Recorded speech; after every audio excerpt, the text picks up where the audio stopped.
ನಮಸ್ಕಾರ ಸರ್. ನಮಸ್ತೆ. ಎಲ್ಲಿಂದ ಫೋನ್ ಮಾಡ್ತಿರೋದು? ಸರ್ ತುಮಕೂರಿಂದ. ತುಮಕೂರು, ಹಾ, ಕಲ್ಪತರ ನಾಡು. ಹೌದು ಸರ್. ಹೇಳಿ ಸರ್, ಏನು ಮಾಡ್ಕೊಂಡಿರೋದು? ಸರ್ ನಾನು ಡ್ರೈವರ್ ಸರ್. ಓಹೋ, ನೀವು ಡ್ರೈವರೇನಾ? ಸರ್ ನಾನು ಎಲ್ಲಾ ತರ ವೆಹಿಕಲ್ಗಳು ಓಡಿಸಿದೀನಿ. ಇವಾಗ KSRTC ಬಸ್ಸಲ್ಲಿ ಕೆಲಸ ಮಾಡ್ತಾ ಇದ್ದೀನಿ. ಸಂತೋಷ. ಸರ್ಕಾರಿ ನೌಕರಿ. ಹ್ಞೂ ಸರ್. ಅಯ್ಯೋ, ಜೋರ ಮಾತಾಡಿ. ಯಾಕೆ ಸಪ್ಪಗೆ ಮಾತಾಡ್ತೀರಿ? ಊಟ ಏನ್ ಮಾಡ್ತಿದ್ದೀರಾ? ಮಾಡೋದು ಸರ್, ಎದೆ ಇಲ್ಲ ಸರ್, ಊಟ ಇಲ್ಲ. ಎದೆಲ್ಲ ಅಷ್ಟು ನೋವಿದೆ. ಆಗ್ಲಿ, ಏನೇ ಇರ್ಲಿ, ಮಾತಾಡುವ. ಧೈರ್ಯವಾಗಿರಿ. ಊಟ ಮಾಡಿದ್ರಾ? ಇನ್ನೂ ಇಲ್ಲ ಸರ್, ಅಡಿಗೆ ಮಾಡ್ತಾ ಇದ್ರು. ಅಡಿಗೆ ಮಾಡ್ತಾ ಇದ್ರು. ನಿಮ್ದು ತುಮಕೂರು ಅಂದ್ರೆ ಡಿಪೋ ಎಲ್ಲಿ ನಿಮ್ದು? ಸರ್ ತುಮಕೂರು ಸಿಟಿಲೇ ಇದೆ, ಸಿಟಿಲಿ. ಮಾರ್ಕೆಟ್ ಪಕ್ಕ. ಓಕೆ, ಎಷ್ಟು ವರ್ಷ ಆಯ್ತು ಕೆಲಸ ಸಿಕ್ಕಿ? ಸರ್ ಈಗ ಒಂದ್ 3 ವರ್ಷ ಆಯ್ತು ಸರ್. ಕಾರ್ಯಕ್ರಮ ಯಾವಾಗ್ಲಿಂದ ನೋಡ್ತಿದ್ದೀರಿ? ಕಾರ್ಯಕ್ರಮ ಸರ್ ನನಗೆ ಈಗ ನನಗೆ ಜಾಸ್ತಿ ಟೈಮ್ ಸಿಗಲ್ಲ. ನಾವು ಬೆಳಗ್ಗೆ 6 ಗಂಟೆಗೆ ಡ್ಯೂಟಿಗೆ ಹೋದ್ರೆ ನೈಟ್ 8 ಗಂಟೆ 9 ಗಂಟೆ, ಒಂದೊಂದ್ ದಿವಸ 10 ಗಂಟೆ 11 ಗಂಟೆ ಎಲ್ಲ ಆಗುತ್ತೆ ಡ್ಯೂಟಿಯಿಂದ ಇಳಿಯೋದು. ಅಷ್ಟು ಗಂಟೆವರೆಗೂ ಡ್ಯೂಟಿ ಮಾಡ್ತೀರಾ? ಹ್ಞೂ ಸರ್. ಎಷ್ಟು ಅವರ್ ಡ್ಯೂಟಿ ನಿಮ್ದು? ಸರ್ ನಮಗೆ ಇವ್ರು ಹೇಳೋ ಪ್ರಕಾರ ಗೌರ್ಮೆಂಟ್ ರೂಲ್ಸ್ ಇರೋದು 8 ಅವರ್ಸ್ ಕೆಲಸ ಮಾಡಿಸ್ಬೇಕು ಅಂತಾನೆ. ಅಂದ್ರೆ ಇವರು ಓವರ್ ಟೈಮ್ ಕೆಲಸ ಮಾಡಿಸ್ತಾರೆ. ಬಟ್ ಅದ್ರಲ್ಲಿ ಈಗ 14 ಅವರ್ 15 ಅವರ್ ಡ್ಯೂಟಿ ಮಾಡ್ತೀವಿ. ಇವರು 8 ಅವರ್ ಮೇಲೆ 1 ಅವರ್ ಇಲ್ಲ 2 ಅವರ್ OT ಹಾಕೊಂಡ್ ಕೊಡ್ತಾರೆ ಸರ್, ಅಷ್ಟೇ. ಇನ್ ಮಿಕ್ಕಿದ್ದೆಲ್ಲ ಫ್ರೀ. ಓಹೋ, ನಿಮ್ದು ಕಾಂಟ್ರಾಕ್ಟ್ ಬೇಸ ಅಥವಾ ಪರ್ಮನೆಂಟ್? ನಾವು BMTC ಅಪಾಯಿಂಟ್ ಆಗಿತ್ತು, ಅಲ್ಲಿ ಕೇಸ್ ಆಯ್ತು ಅಂತ ಅಂದ್ಬಿಟ್ಟು ಡಿಸ್ಮಿಸ್ ಮಾಡಿದ್ರು. ಏನ್ ಕೇಸ್ ಆಯ್ತು? ಟಿಕೆಟ್ ಕೇಸ್ ಆಗಿತ್ತು. ಓಕೆ. ಹಂಗಾಗಿ ಡಿಸ್ಮಿಸ್ ಮಾಡಿದ್ರು. ಮತ್ತೆ ಇವಾಗ KSRTCಗೆ ಕಾಂಟ್ರಾಕ್ಟ್ ಬೇಸಿಕ್ ಅಲ್ಲೇ ಮಾಡ್ತಾ ಇದೀನಿ. ಇವಾಗ 1 ವರ್ಷದಿಂದ ಈಗ ತುಮಕೂರು ಡಿಪೋದಲ್ಲಿ ಕಾಂಟ್ರಾಕ್ಟ್ ಅಲ್ಲಿ ಮಾಡ್ತಾ ಇದೀನಿ. ಇವಾಗ ನಾಳೆ 28ನೇ ತಾರೀಕು ಡಿಕಮ್ಸಿಗೆ ಮತ್ತೆ 2019ರಲ್ಲಿ ಒಂದ್ಸಲ ಅಪ್ಲಿಕೇಶನ್ ಹಾಕಿದ್ದೆ. ಅದು ಇವಾಗ ನಾಳೆ ಮಂಗಳವಾರ 28ನೇ ತಾರೀಕು ಕರೆದಿದ್ದಾರೆ ಇಂಟರ್ವ್ಯೂಗೆ. ಇದು ಇಂಟರ್ವ್ಯೂಗೆ ಹೋಗ್ಬೇಕು. ಡಾಕ್ಯುಮೆಂಟ್ಸ್ ಎಲ್ಲ ವೆರಿಫಿಕೇಶನ್ ಆಗಿದೆ. ಗಾಡಿ ಟ್ರಯಲ್ ಕೊಡೋದಕ್ಕೆ ಅದು ಗಾಡಿ ಓಡಿಸಿ ಎಕ್ಸಾಮ್ ಅಲ್ಲಿ ಪಾಸ್ ಆಗ್ಬೇಕು. ಅದು ನಾಳೆ ಮಂಗಳವಾರ ಇದೆ 28ನೇ ತಾರೀಕು. ಕರೆಪತ್ರ ಬಂದಿದೆ, ಡೌನ್ಲೋಡ್ ಮಾಡಿ ಇಟ್ಕೊಂಡಿದೀನಿ, ಹೋಗ್ಬೇಕು ಸರ್. ಆಗ್ಲಿಪ್ಪ, ನಿಮ್ಗೆ ಒಳ್ಳೇದಾಗ್ಲಿ, ಶುಭವಾಗ್ಲಿ. ಏನಾದರೂ ಹಂಚ್ಕೊಳ್ಳೋದಿದೆಯಾ? ಹ್ಞೂ ಸರ್, ಅದು ನಾವು ಹೇಳಿದ್ರು ಯಾರು ನಂಬಲ್ಲ. ಅದಕ್ಕೆ ಯಾರ ಹತ್ರನು ಹೇಳ್ಕೊಳಕ್ಕೆ ಒಂಥರ ನೋವು, ಹೆಂಗ್ ಹೇಳೋದು ಅಂತ. ಹೇಳಪ್ಪ, ಏನಿರ್ಲು ಮನ್ಸಾರಿ ಮಾತಾಡಪ್ಪ. ನಮ್ಗೆ ತಂದೆ ತಾಯಿಗಳೇ ಶತ್ರುಗಳು ಸರ್. ಉಡ್ಸಿರೋ ತಂದೆ ತಾಯಿಗಳೇ ಶತ್ರು. ಎಲ್ಲಾ ತರ ಮಾತಾಡ್ಬಿಟ್ಟವ್ರೆ. ನನ್ ಗುಟ್ಟೆ ಇಲ್ಲ, ಅದು ಇದು ಎಲ್ಲಾ ಮಾತಾಡ್ಬಿಟ್ಟವ್ರೆ. ಎಷ್ಟು ಜನ ಮಕ್ಕಳು? ಸರ್ ನಾವು 3 ಜನ ಗಂಡ್ ಮಕ್ಳು, ಹೆಣ್ಮಕ್ಳು ಯಾರು ಇಲ್ಲ. ನಮ್ಮ ಅಮ್ಮನ ಕಡೆ ಸಂಬಂಧದಿಂದ ಒಂದು ಹುಡ್ಗಿಗೆ, ಹೆಣ್ಮಗಿಗೆ ಚಿಕ್ಕ ಮಗಿನಲ್ಲೇ ತಂದೆ ತಾಯಿ ಸತ್ತೋದ್ರು ಅಂತ ಅಂದ್ಬಿಟ್ಟು ನಾವೇ ಕರ್ಕೊಂಬಂದ್ ಸಾಕೊಂಡು ಮದುವೆ ಮಾಡ್ಕೊಂಡ್ ಕೊಟ್ಟಿದ್ವು. ಅವ್ರ ಹತ್ರನು ಮಾತಾಡ್ತಾ ಇಲ್ಲ ಇವಾಗ ಯಾರು. ನಮ್ ತಂದೆ ತಾಯಿ ಅಣ್ದಿರ್ ಯಾರು ಮಾತಾಡ್ತಿಲ್ಲ. ನನ್ನ ಹತ್ರ ಚೆನ್ನಾಗ್ ಮಾತಾಡ್ಕೊಂಡಿದ್ದಾರೆ ಕಾಂಟ್ಯಾಕ್ಟ್ ಅಲ್ಲಿ. ಒಟ್ನಾಗ ಎಲ್ರು ಒಂದಿನ ಯಾರನ್ನು ಮಾತಾಡ್ಸಲ್ಲ ಸರ್. ಇಡೀ ರಿಲೇಶನ್ ಎಲ್ಲ ಫುಲ್ ವೈರಿಗಳು ಮಾಡ್ಕೊಂಬಿಟ್ಟವ್ರೆ. ಅಂದ್ರೆ ನಿಮ್ ತಂದೆ ತಾಯಿದಿರು, ನಿಮ್ಮ ಅಣ್ಣದಿರು? ನಮ್ ತಂದೆ ತಾಯಿನೇ ಸರ್. ಯಾರು ಇವಾಗ ನಮ್ಮ ಅಣ್ಣದಿರು ಅಷ್ಟೇ ಯಾರು ಇಲ್ಲ. ಎಲ್ಲ ಫುಲ್ಲು ಬಾಡಿಗೆ ಮನೇಲೆ ಇರೋದು 3 ಜನನು. ಹೇಳಪ್ಪ, ಏನ್ ವಿಚಾರ ಹೇಳಪ್ಪ, ಏನಾಯ್ತು? ಸರ್ ವಿಚಾರ ಅಂತ ಅಂದ್ರೆ ನಾನು SLC ಎಕ್ಸಾಮ್ ಬರ್ದು ಅವತ್ ಸಿದ್ಧಗಂಗಾ ಮಠದಲ್ಲಿ, ತುಮಕೂರು ಸಿದ್ಧಗಂಗಾ ಮಠದಲ್ಲಿ SLC ಎಕ್ಸಾಮ್ ಲಾಸ್ಟ್ ಸಬ್ಜೆಕ್ಟ್ ನಾನು ಎಕ್ಸಾಮ್ ಬರ್ದು ಅಂದ್ರೆ ಅವಾಗ ಊಟಕ್ಕೆ ತುಂಬಾನೇ ಕಷ್ಟ ಇತ್ತು ಸರ್. ಅವಾಗ ನಾವು ಓದ್ಬೇಕಾದ್ರೆ ಹಂಗಾಗಿ ನಮಗ್ ಅನ್ನನೇ ಇರ್ತಿರ್ಲಿಲ್ಲ, ಬರೀ ಮುದ್ದೆ ಅಷ್ಟೇನೆ. ಅದನ್ನು ಊಟನು ಸರಿಯಾಗಿ 3 ಟೈಮ್ ತಿಂತಿರ್ಲಿಲ್ಲ ಅವಾಗ, ಅಷ್ಟು ಕಷ್ಟ ಇತ್ತು. ಹಂಗಾಗಿ ಊಟಕ್ಕೋಸ್ಕರ ಇವ್ರು ಕೆಲ್ಸಕ್ ಹೋಗ್ಬೇಕು ಅಂತ ಅಂದ್ಬಿಟ್ಟು ಒಂದ್ ತುತ್ತು ಅನ್ನ ಹಾಕಕ್ಕೂ ತಂದೆ ತಾಯಿ ಬೈಯೋರು. ಒಂದ್ ಕೆಲ್ಸ ಮಾಡಲ್ಲ, ದುಡಿಯೆಲ್ಲ ಮಾಡಲ್ಲ, ಅದು ಇದು ತಿನ್ನಕ್ ಮಾತ್ರ ಬರ್ತಾನೆ, ಹಂಗೆ ಹಿಂಗೆ ಅಂತ ಬೈಯೋರು. ಅದಕ್ಕೆ ಆ ಮಾತುಗಳೆಲ್ಲ ಕೇಳಿ ನಾವು ಓದ್ಬೇಕಾದ್ರೇನೆ ಚಿಕ್ಕ ವಯಸ್ಸಿಂದಾನೆ ಮಾತುಗಳೆಲ್ಲ ಕೇಳಿ ತುಂಬಾ ನೋವಾಗಿತ್ತು. SLC ಎಕ್ಸಾಮ್ ಲಾಸ್ಟ್ ಸಬ್ಜೆಕ್ಟ್ ಬರ್ದಾನೆ ಗೌರಿಬಿದನೂರಿಗೆ JCB ಕ್ಲೀನರ್ ಕೆಲ್ಸಕ್ಕೆ ಹೋಗಿ 2 ವರ್ಷ ಕ್ಲೀನರ್ ಕೆಲಸ ಮಾಡಿ ಆಪರೇಟರ್ ಆಗಿ 1 ವರ್ಷ ಕೆಲಸ ಮಾಡಿ ಆಮೇಲೆ ತುಮಕೂರಿಗೆ ಬಂದು ಎಲ್ಲಾ ತರ ವೆಹಿಕಲ್ಸ್ ಗಳಲ್ಲೂ ಡ್ರೈವರ್ ಆಗಿ ಕೆಲಸ ಮಾಡ್ತಾ ಇದ್ದೀನಿ ಸರ್. ಇವಾಗ ನಾನು ವೆಹಿಕಲ್ ಫೀಲ್ಡ್ ಇಳಿದು 15 ವರ್ಷ ಆಯ್ತು. ಬಟ್ ಆ ತಂದೆ ತಾಯಿಗಳು ನಿಮ್ಮನ್ನು ಮಾತ್ರನಾ ಅಥವಾ ನಿಮ್ಮ ಅಣ್ಣಂದಿರನ್ನು ಹಾಗೆ ಟ್ರೀಟ್ ಮಾಡ್ತಿದ್ದೀರಾ? ಅವರಿಗೆ ಈ ದೊಡ್ಡ ಮಗಂಗೆ 2ನೇ ಮಗಂಗೆ ಜಾಸ್ತಿ ಪ್ರೀತಿ ಸರ್. ಅಂದ್ರೆ ದೊಡ್ಡ ಮಗಂಗೆ ಅಷ್ಟಕ್ಕಷ್ಟೇನೆ, 2ನೇ ಮಗನ ಮೇಲೆ ಪ್ರೀತಿ ಜಾಸ್ತಿ ಅವರಿಗೆ. ಅಂದರೆ ನಿಮ್ಮಿಂದ ಏನಾದರೂ ತಪ್ಪಾಗಿತ್ತಾ ಬಾಲ್ಯದಲ್ಲಿ ಅಥವಾ ಯಾವ ಸರ್ ಕಾರಣ? ಅಂದ್ರೆ ನಾನು ಏನೇ ಇದ್ರು ಸರಿ ಅನ್ನೋದಿದ್ರೆ ಸರಿ ಅಂತ ಡೈರೆಕ್ಟ್ ಆಗಿ ಮಾತಾಡ್ತೀನಿ, ತಪ್ಪು ಅನ್ನೋದಿದ್ರೆ ತಪ್ಪು ಅಂತ ಡೈರೆಕ್ಟ್ ಆಗಿ ಹೇಳ್ತೀನಿ. ನನ್ನವರು ತನ್ನವರು ಅಂತ ನಾನು ಯಾರನ್ನೂ ಇಟ್ಕೊಳಲ್ಲ. ಆ ಗುಣ ಅವ್ರಿಗೆ ಇಷ್ಟ ಆಗಲ್ಲ. ಅವ್ರು ಏನೇ ಹೇಳಿದ್ರು ನಾವು ತಪ್ಪನ್ನ ತಪ್ಪು ಅಂತ ಹೇಳಂಗಿಲ್ಲ, ಸರಿನಾ ಸರಿ ಅಂತ ಹೇಳಂಗಿಲ್ಲ. ತಪ್ಪಾಗಿದ್ರು ಸರಿ ಅಂತ ಹೇಳ್ಬೇಕು. ಆ ತರ ಮನೋಭಾವ ಇದ್ರೆ ಅವ್ರು ಆತರ ಒಂಥರ ಪ್ರೀತಿಸ್ತಾರೆ. ಈಗ ನೀವ್ ಮಾಡ್ತಾ ಇರೋ ಸರಿ ಅಲ್ಲ ಅಂತ ಅಂದ್ರೆ ಅದು ದ್ವೇಷ. ಓಕೆ. ಹುಟ್ಟಿರೋ ಮಗುನು ನೋಡಲ್ಲ, ಅಷ್ಟು ದ್ವೇಷ ಮಾಡ್ತಾರೆ. ಇದೇ ಕಾರಣಕ್ಕೆ ನಿಮ್ಮನ್ನು ದ್ವೇಷ ಮಾಡ್ತಿದ್ರಾ? ಹ್ಞೂ ಸರ್, ನಾವು ನಿಯತ್ತಾಗಿ ಇರೋದ್ರಿಂದಾನೇ ದ್ವೇಷ. ಹಂಗಾಗಿ ನಾನ್ ಕೆಲ್ಸಕ್ ಹೋದೆ. 1-2 ವರ್ಷ ಮನೆಗೆ ಬಂದಿರ್ಲಿಲ್ಲ ಸರ್. ನೀನ್ ಎಲ್ಲೋಗಿದ್ಯಾ, ನೀನ್ ಸತ್ತಿದ್ಯಾ ಬದುಕಿದ್ಯಾ ಏನು ಎತ್ತ ಅಂತ ಒಂದು ಫೋನು ಕೂಡ ಮಾಡಿರ್ಲಿಲ್ಲ. ಮನೆ ಬಾಗ್ಲಿಗೆ 2 ವರ್ಷ ಬಿಟ್ಟು ಬಂದಾಗ್ಲೂನು ನೀನ್ ಸತ್ತಿದ್ದ ಬದುಕಿದ್ದ, ಎಲ್ಲಿದ್ದೆ, ಏನ್ ಮಾಡ್ಕೊಂಡೆ, ಎತ್ ಮಾಡ್ಕೊಂಡೆ, ಇಷ್ಟ್ ದಿವಸ ಎಲ್ಲಿದ್ದೆ, ಈಗ ಚೆನ್ನಾಗಿದೆ ಏನು ಎತ್ತ ಅಂತ ಮನೆ ಬಾಗ್ಲಿಗೆ ಹೋದ್ರು ಮಾತಾಡಿಸ್ಲಿಲ್ಲ ಸರ್. ಅಂದ್ರೆ ನೀವು SSLC ಎಕ್ಸಾಮ್ ಆದ್ಮೇಲೆ ಹಾಗೆ ಮನೆ ಬಿಟ್ಟಿದ್ದ? SSLC ಎಕ್ಸಾಮ್ ಧೈರ್ಯದ ಮೇಲೆ? ಅಂದ್ರೆ ಅಲ್ಲಿ ಯಾರಾದ್ರೂ ಗೊತ್ತಿದ್ರಾ ಅಥವಾ ಏನು? ಅಂದ್ರೆ ನಮ್ಮ ಅಮ್ಮನ್ ತಮ್ಮ ಅಲ್ಲಿ ಗೌರಿಬಿದನೂರಲ್ಲಿ JCB ಆಪರೇಟರ್ ಕೆಲಸ ಮಾಡ್ತಾ ಇದ್ರು. ಅವರು ಮನೆ ಕಡೆ ಅಷ್ಟೊಂದ್ ಪ್ರಾಬ್ಲಮ್ ಐತೆ, ಬಾರ ಒಂದ್ 2,000 ಅವಾಗೆಲ್ಲ ಒಂದು 1,000 ರೂಪಾಯಿ ಸಂಬಳ ಕೊಡೋರು ಸರ್ ಕ್ಲೀನರ್ ಕೆಲ್ಸಕ್ಕೆ. ಅಂದ್ರೆ ನಾನ್ ಸ್ಟಾರ್ಟಿಂಗ್ ಅಲ್ಲಿ 6 ತಿಂಗಳು 500 ರೂಪಾಯಿ ಕೊಟ್ರು, ಆಮೇಲೆ 1,000 ರೂಪಾಯಿ ಮಾಡಿದ್ರು. ಹಂಗ 500 ರೂಪಾಯಿ ತಿಂಗಳಿಗೆ ಸಂಬಳ. ಅಲ್ಲಿಂದಾನು ಕೆಲಸ ಮಾಡಿದೀನಿ ನಾನು. 2010ರಲ್ಲಿ ನಾನು ಕೆಲ್ಸಕ್ಕೆ ಹೋಗಿದ್ದು. ಅಲ್ಲಿಂದಾನು ಮಾಡಿದೀನಿ. ಹಂಗಾಗಿ ಆ ಕಾಂಟ್ಯಾಕ್ಟ್ ಮೇಲೆ ಹೋದೆ, ಅಲ್ಲೇ ಡ್ರೈವರ್ ಆಗಿ ಆಮೇಲೆ ತುಮಕೂರಿಗೆ ಬಂದು ಅವಾಗ ತುಮಕೂರಲ್ಲಿ ಒಂದು ಸ್ವಲ್ಪ ವರ್ಷ ಇದ್ದೆ. ಆಮೇಲೆ ಮತ್ತೆ ಬೆಂಗಳೂರಲ್ಲೇ 10 ವರ್ಷ ಟ್ರಾವೆಲ್ಸ್ ಅಲ್ಲಿ ಡ್ರೈವರ್ ಆಗಿ ಓಡಿಸ್ತಾ ಇದ್ವಿ. ಆಮೇಲೆ ಇವಾಗ ಮತ್ತೆ ಈಗ ತುಮಕೂರಿಗೆ ಬಂದು 5 ವರ್ಷ ಆಯ್ತು. ಹಂಗಾಗಿ ಸಿಕ್ಕಾಬಟ್ಟೆ ದ್ವೇಷ. ನೀನು ಆಮೇಲೆ ನಾನೊಂದ್ ಗಾಡಿ ತಗೋಬೇಕು ಅಂತ ಅಂದ್ಬಿಟ್ಟು ಅವ್ರನ್ನ ಕೇಳ್ದೆ ನಮ್ ತಂದೆ ತಾಯಿನ. ಓಕೆ. 10 ಕಿಲೋಮೀಟರ್ ಓನರ್ ಮನೆ ಇದ್ದಿದ್ದು, ನಮ್ ಗಾಡಿ ಓನರ್ ಮನೆ 10-12 ಕಿಲೋಮೀಟರ್ ಇತ್ತು. ನಾನ್ ಸೈಕಲ್ ತುಳ್ಕೊಂಡ್ ಹೋಗಿ ಬೆಳಗಿನ ಸಂಜೆವರೆಗೂ ಗಾಡಿ ಡ್ರೈವರ್ ಕೆಲಸ ಮಾಡಿ ಮತ್ತೆ ಸೈಕಲ್ ತುಳ್ಕೊಂಡ್ ಮನೆಗ್ ಬರ್ಬೇಕಿತ್ತು ನಾನು 10-12 ಕಿಲೋಮೀಟರ್ ದಿವಸ ಬೆಳಗ್ಗೆ ಸಂಜೆ. ಅದಕ್ಕೆ ನನಗೊಂದ್ ಗಾಡಿ ಕೊಡ್ಸಿ ಅಂತ ಕೇಳ್ದೆ. ಇಲ್ಲ ಕೊಡ್ಸಕ್ಕಾಗಲ್ಲ ಅದು ಇದು ಅಂತ ಅಂದ್ರು.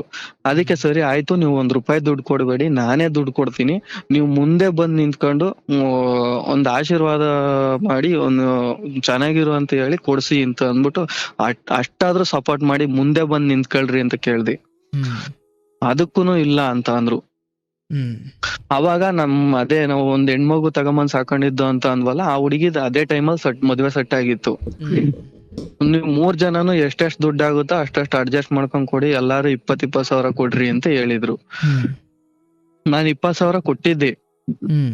ಕೊಟ್ಟಿದ್ರುನು ನಮ್ಮ ಅಣ್ಣದಿರು ಇಬ್ರು 20 ಸಾವಿರ ಕೊಟ್ಟಿದ್ರು. ಆದ್ರೂನು ನಾನು ಕೊಟ್ಟಿದ್ದೆ. ನಾನು ಕೊಟ್ಟು ಮತ್ತೆ ನನ್ ಫ್ರೆಂಡ್ ಹೇಳಿ, ನನ್ನ ಹತ್ರ ದುಡ್ಡು ಇರ್ಲಿಲ್ಲ, ನನ್ ಫ್ರೆಂಡ್ ಹೇಳಿದ್ದೆ, ಅಲ್ವಾ ಎಷ್ಟ್ ದಿವಸ ಅಂತ ಸೈಕಲ್ ಓಡಾಡ್ತಾ, ಗಾಡಿ ತಗೊಳ್ಳೋ, ಹಗಲು ರಾತ್ರಿ ಒಂದೇ ಸಮಯ ಇರಲ್ಲ, ನೈಟ್ ಅಲ್ಲೆಲ್ಲ ಸೈಕಲ್ ಅಲ್ಲಿ ಎಷ್ಟ್ ದಿವಸ ಅಂತ ಕತ್ಲಲ್ಲಿ ಓಡಾಡ್ತೀಯ, ನಾನ್ ದುಡ್ಡು ಕೊಡ್ತೀನಿ, ಡೌನ್ ಪೇಮೆಂಟ್ ನಾನ್ ಮಾಡ್ತೀನಿ, ಲೋನ್ ತೀರ್ಸ್ಕೊಂಡ್ ಆದ್ಮೇಲೆ ನೀನ್ ದುಡ್ಡು ಕೊಡು ನನಗೆ ಅಂತ ಹೇಳ್ಬಿಟ್ಟು ಅವನೇ ಡೌನ್ ಪೇಮೆಂಟ್ ಮಾಡ್ತೀನಿ ಅಂತ ಹೇಳಿ ಧೈರ್ಯ ಕೊಟ್ಟಿದ್ದ. ಆ ಧೈರ್ಯದ ಮೇಲೆ ನಾನ್ ಮನೇಲಿ ಕೇಳ್ದೆ.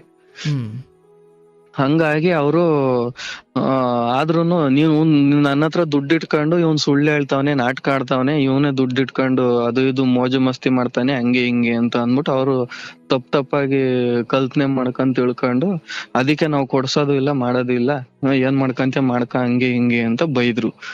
ನಾನ್ ಅದಕ್ಕೆ ಕತ್ಲಲ್ಲಿ ಓಡಾಡಕ್ ಆಗಲ್ಲ ಅಂತ ಅಂದ್ಬಿಟ್ಟು ತಿರ್ಗಾ ಒಂದು ಗಾಡಿ ತಗೊಂಡೆ ಸರ್. ಓಕೆ. ಗಾಡಿ ತಗೊಂಡು ಬಂದಿದ್ದ ದಿವಸನೇ ಜಗಳ ಮಾಡಿದ್ರು.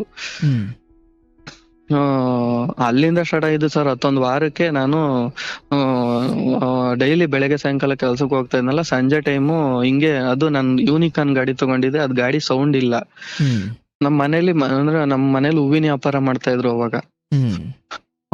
ಕದ ಹಾಕೊಂಡು ಎಲ್ರು ಒಳಗಡೆ ಹೂವ ಕಟ್ಕೊಂಡ್ ಕೂತಿದ್ರು. ಮನೆಯಿಂದ ಈಚೆಲೆ ಬಚ್ಲು ಮನೆ ಇತ್ತು. ನನಗೆ ತುಂಬಾನೇ ಹೊಟ್ಟೆ ಹಸ್ತಿತ್ತು ಕೆಲ್ಸ ಮಾಡಿ. ಊಟ ಮಾಡೋಣ ಅಂತ ಕೈ ಕಾಲ್ ತೊಳ್ಕೊಳ್ಳೋಣ ಅಂತ ಬಚ್ಲು ಮನೆಗೆ ಹೋದೆ. ಬಚ್ಲು ಮನೆ ಹತ್ರ ಒಂದ್ ಕಿಟಕಿ ಐತಿ. ಹ್ಮ್ ಅದಕ್ಕೆ ನಮ್ಮ ಅಮ್ಮಂಗೆ ಹೇಳಿದ್ದು ನನಗ್ ಕೇಳಿಸ್ತು ಕಿಟಕಿಯಲ್ಲಿ. ಹ್ಮ್ ನನ್ ಮಗ ಹೇಳಿದ್ ಮಾತ್ ಕೇಳಲ್ಲ ಏನಿಲ್ಲ, ಗಾಡಿ ತಗೊಂಬೇಡ ಅಂತ ಅಂದ್ರುನು ತಗೊಂಡವನೆ. ಅವ್ನ್ ಹಂಗೆ ಮಾಡ್ಕೊಳ್ಳಿ ನನ್ ಮಗಂಗ್ ಮನೇಲಿ ಒಂದ್ ತುತ್ ಕೂಳ್ ಹಾಕ್ಬೇಡ ಅಂತ ಅನ್ಬಿಟ್ಟು ನಮ್ಮ ಅಮ್ಮಂಗೆ ಹೇಳಿದ್ರು. ಹ್ಮ್ ನನಗ ಆ ಮಾತ್ ಕೇಳಿ ನನಗ್ ಅನ್ನ ತಿನ್ಬೇಕು ಅಂತ ಅನ್ನಿಸ್ಲಿಲ್ಲ. ಅವತ್ತೇ ಮನೇಲಿ ಊಟ ಮಾಡೋದ್ ಬಿಟ್ಬಿಟ್ಟೆ. ಇವತ್ತಿನವರೆಗಾಗಿ ಅಲ್ಲೇ ಸುಮಾರು 10-12 ವರ್ಷ ಆಯ್ತು ಸರ್ ನಾನು ಮನೇಲಿ ಊಟ ಮಾಡಿಲ್ಲ. ಮನೇಲಿ ಊಟ ಮಾಡಿಲ್ಲ ಅಂದ್ರೆ ಅಪ್ಪ ಅಮ್ಮ ಮಾಡಿದ್ದು ಊಟ ಮಾಡಿಲ್ಲ ಅಂತಲೋ ಅಥವಾ ಮನೇಲೇ ಊಟ ಮಾಡಿಲ್ವೋ? ನಮ್ಮ ಅಪ್ಪ ಮನೇಲಿ ಅವನಿಗೆ ಕೂಳ್ ಹಾಕ್ಬೇಡ್ರಿ, ಅನ್ನ ನೀರ್ ಹಾಕ್ಬೇಡ್ರಿ ಅವನಿಗೆ, ಅವನ ಗಾಡಿ ಅವನು ತಗೊಂಬೇಡ ಅಂತ ಅಂದ್ರು ತಗೊಂಡವನೆ, ಹಂಗೆ ಹಿಂಗೆ ಅಂತ ಹೇಳ್ಬಿಟ್ಟು ಅವ್ನ ಇಷ್ಟ ಬಂದಂಗ್ ಮಾಡ್ಕಂತಾನೆ. ಮನೇಲಿ ಒಂದ್ ತುತ್ತು ಅನ್ನ ಹಾಕ್ಬೇಡ್ರಿ ಅಂತ ಅಂದ್ರಲ್ಲ, ಅದಕ್ಕೆ ಅವ್ರು ದುಡ್ದಿರೋದ್ರಲ್ಲಿ ಅವ್ರು ಮಾಡಿರೋದ್ರಲ್ಲಿ ಯಾಕೆ ತಿನ್ನೋದು, ಬೇಡ ಬಿಡು, ಅವ್ರೇ ಎತ್ತಿರೋ ತಂದೆನೆ ಹಂಗಂತ ಅಂದಿದ್ಮೇಲೆ ಅನ್ನ ಹಾಕ್ಬೇಡ್ರಿ ಅಂತ ಅಂದ್ಮೇಲೆ ಮನೇಲಿ ನಾನು ಯಾಕೆ ಊಟ ಮಾಡ್ಬೇಕು ಅಂತ ನಾನು ಊಟ ಬಿಟ್ಬಿಟ್ಟೆ. ನಮ್ಮ ಅಣ್ಣನ್ ಮದ್ವೆ ಸೆಟ್ ಆಯ್ತು. ಮದ್ವೆ ಸೆಟ್ ಆದ್ರೂ ಕೂಡ ರಿಸೆಪ್ಷನ್ ಅಲ್ಲೂ ಬೆಳಗಿನ ಸಂಜೆವರೆಗೂ ಹೊಸ್ಕೊಂಡು ಊರಲ್ಲಿ ಜನ ಆಡ್ಕೊಂಬಾರ್ದು, ಗೊತ್ತಾಗ್ಬಾರ್ದು ಅಂತ ಅಂದ್ಬಿಟ್ಟು ಬೆಳಗಿನ ಸಂಜೆವರೆಗೂ ಊಟ ಬಡಿಸ್ತೆ ಬಂದವ್ರಿಗೆಲ್ಲ. ಸಂಜೆ ತುಮಕೂರಿಗೆ ಬಂದು ಊಟ ಮಾಡ್ಕೊಂಡೋದೆ ಹೋಟ್ಲಿಗೆ. ಅಂದ್ರೆ ಅಣ್ಣನ ಮದ್ವೆಲಿ ಊಟ ಮಾಡ್ಲಿಲ್ಲ? ಅಣ್ಣನ್ ಮದ್ವೆಲೂ ಕೂಡ ಟೇಸ್ಟ್ ಹೆಂಗೈತೆ ಅಂತಾನು ಒಂದ್ ಕಾಳು ಕೂಡ ಬಾಯ್ಲಿ ಇಡ್ಲಿಲ್ಲ ಸರ್. ಬರೀ ನೀರ್ ಕುಡ್ಕೊಂಡೆ ಸಂಜೆವರೆಗೂ ಊಟ ಬಡಿಸ್ತೇವೆ. ಊರಿನ ಜನಕ್ ಸದ್ರ ಮಾಡ್ಕೊಂಡ್ ಕೊಡ್ಬಾರ್ದು, ಗೊತ್ತಾಗ್ಬಾರ್ದು ವಿಷಯ ಅಂತ. ಅಲ್ಲ, ಅಂದಿದ್ದ ಅಣ್ಣನು ಅಪ್ಪನು? ಅಪ್ಪನೇ ಅಂದಿದ್ದು, ಆದ್ರೆ ಮುಂದೆ ನಿಂತ್ ಮಾಡ್ತಾ ಇರೋದೆಲ್ಲ ಇವ್ರೇ ಅಲ್ಲ, ಇವ್ರ ಖರ್ಚಲ್ಲಿ, ಅಪ್ಪನ ಖರ್ಚಲ್ಲಿ. ಓ, ಹಂಗಂದ್ರೆ ಅವ್ರಿದ್ದ ಜಾಗದಲ್ಲಿ ನಾನು ಊಟ ಮಾಡಲ್ಲ ಅಂತ? ಅವ್ರ ಇದ್ ಜಾಗದಲ್ಲಿ ಅಂತಲ್ಲ ಸರ್, ಅವರು ದುಡ್ದಿರೋದ್ರಲ್ಲಿ ಬೇಡ ಅಂತ, ನಾನೇ ದುಡ್ದು ನಾನೇ ತಿನ್ಬೇಕು ಅಂತ. ಓಕೆ. ಹಂಗಾಗಿ ನನ್ಗೂ ತುಂಬಾ ಅಟ್ಯಾಚ್ ಅಲ್ಲ ಜಾಸ್ತಿ ಸರ್. ಯಾರಾದ್ರೂ ಏನಾದ್ರೂ ಒಂದ್ ಮಾತಂದ್ರೆ ಅವ್ರ ಹತ್ರ ಒಂದ್ ಈಸ್ಕೊಳ್ಳೋದಾಗ್ಲಿ, ಅವ್ರ ಏನಾದ್ರು ಕೊಟ್ಟಿದ್ ತಿನ್ನೋದಾಗ್ಲಿ ನನ್ಗದು ಇಷ್ಟ ಆಗಲ್ಲ. ತುಂಬಾನೇ ಅಟ್ಯಾಚ್ ಅಲ್ಲ ನಮಗೆ. ಏನಾದ್ರು ಒಂದ್ ಮಾಡ್ಬೇಕು ಅಂದ್ರೆ ಅದೇ ತರಾನೇ ಅಟವಾಗೆ ಬದುಕ್ತಿವಿ. ಹಂಗಾಗಿ ಬಡ್ಸೋದ್ರು ಸಂಜೆ ಬಂದು ಹೋಟ್ಲಲ್ಲಿ ಊಟ ಮಾಡ್ಕೊಂಡು ಹೋದೆ. ಆಮೇಲೆ ಮನೇಲಿ ಊಟ ಬಿಟ್ಟು ಅಲ್ಲೇ ಒಂದ್ 6 ತಿಂಗಳು ಆಗ್ತಾ ಬಂದಿತ್ತು. ಆಮೇಲೆ ಮನೇಲಿ ಯಾರು ಮಾತಾಡಿಸ್ತಿರ್ಲಿಲ್ಲ, ಅಪ್ಪನೂ ಮಾತಾಡಿಸ್ತಿರ್ಲಿಲ್ಲ, ಅಮ್ಮನೂ ಮಾತಾಡಿಸ್ತಿರ್ಲಿಲ್ಲ, ಈ ಹೊಸ್ದಾಗ್ ಮದ್ವೆ ಆಗಿ ಬಂದ ಅಣ್ಣ ಅತ್ತಿಗೆನೂ ಮಾತಾಡಿಸ್ತಿರ್ಲಿಲ್ಲ, ಯಾರು ಮಾತಾಡಿಸ್ತಿರ್ಲಿಲ್ಲ. ನನಗ್ ತುಂಬಾನೇ ಬೇಜಾರಾಯ್ತು. ಆಮೇಲೆ ನನ್ ಫ್ರೆಂಡ್ ಒಬ್ಬ ಬೆಂಗಳೂರಲ್ಲಿ ಕಾರ್ ಡ್ರೈವರ್, ಟಿ ಗಾಡಿ ಓಡಿಸ್ಕೊಂಡಿದ್ದ. ಅವನಿಗೆ ಫೋನ್ ಮಾಡಿ ಕೇಳ್ದೆ, ಈ ತರ ಕೆಲ್ಸ ಇದ್ರೆ ಹೇಳು ಮಗ ಅಂತ. ಅವನು ಸರಿ ಆಯ್ತು ಬಾ ಅಂತ ಅನ್ಬಿಟ್ಟು ಕರ್ಸಿ ಬೆಂಗಳೂರಲ್ಲಿ ಒಂದು ಬಸ್ ಟ್ರಾವೆಲ್ಸಿಗೆ ಸೇರಿಸ್ತಾ. ಅಲ್ಲಿಂದ ಶನಿವಾರ ITBT ಕಂಪ್ನಿಗೆ ಪಿಕಪ್ ಡ್ರಾಪ್, ಸಾಫ್ಟ್ವೇರ್ ಕಂಪ್ನಿಗೆ ಆ ಕೆಲ್ಸಕ್ಕೆ ಸೇರ್ಕೊಂಡೆ. ಶನಿವಾರ ಭಾನುವಾರ ರಜೆ ಇತ್ತು ITBT ಕಂಪ್ನಿ. ಹಂಗಾಗಿ ಶನಿವಾರ ಬೆಳಗ್ಗೆ ಊರಿಗೆ ಬಂದು ಭಾನುವಾರ ಸಂಜೆ ಊರಿಂದ ಹೋಗ್ತಾ ಇದ್ದೆ.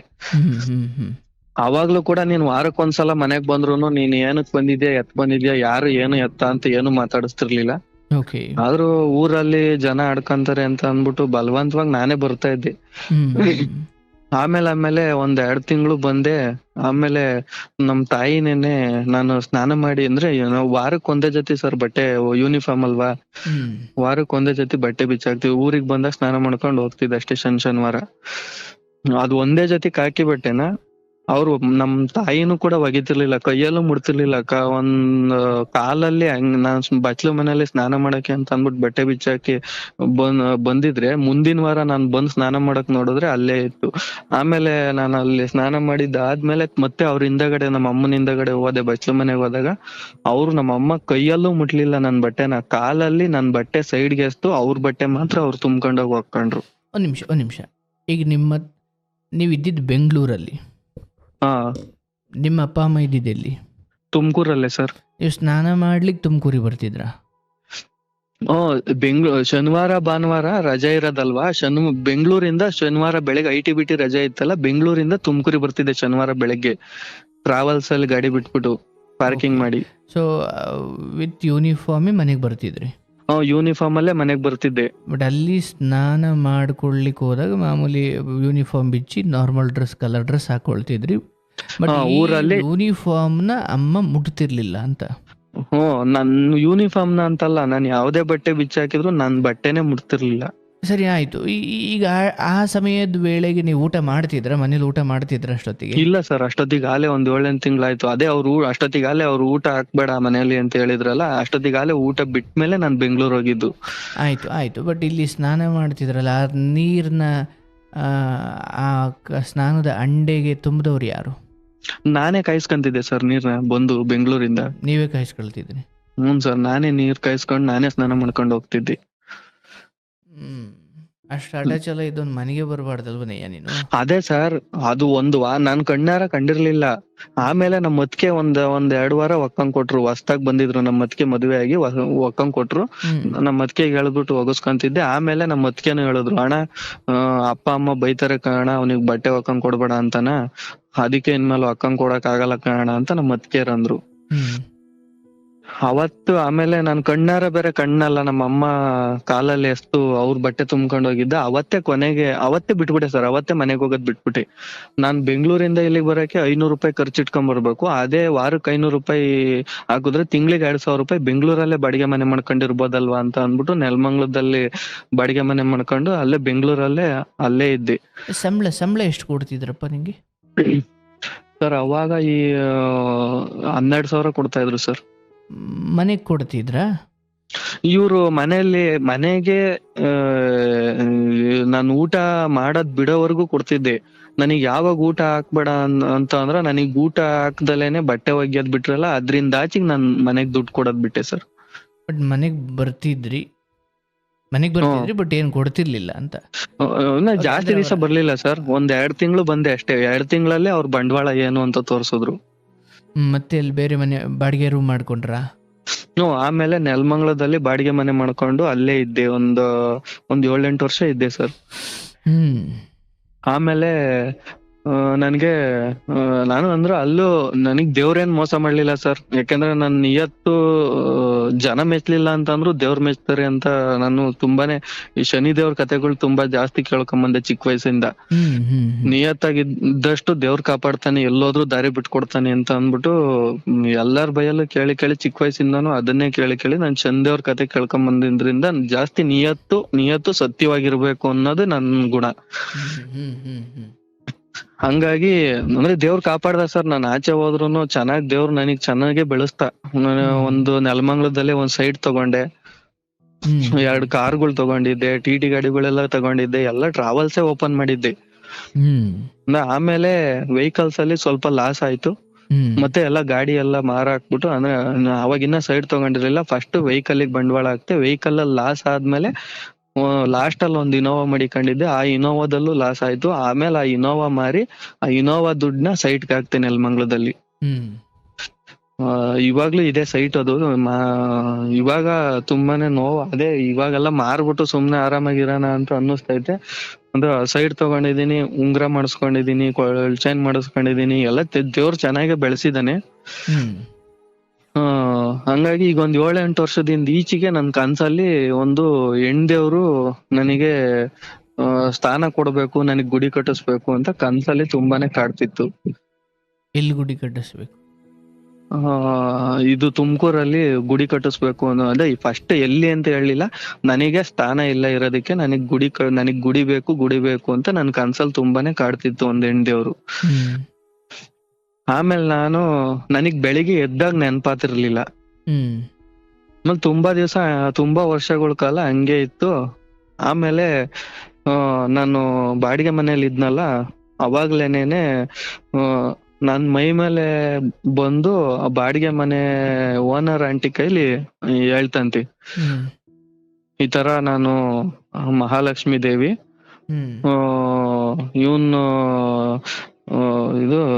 ಇವನು ಜನ್ಮ ಆಗಿರೋದೇ ನನ್ ಸೇವೆ ಮಾಡಕ್ಕೋಸ್ಕರ.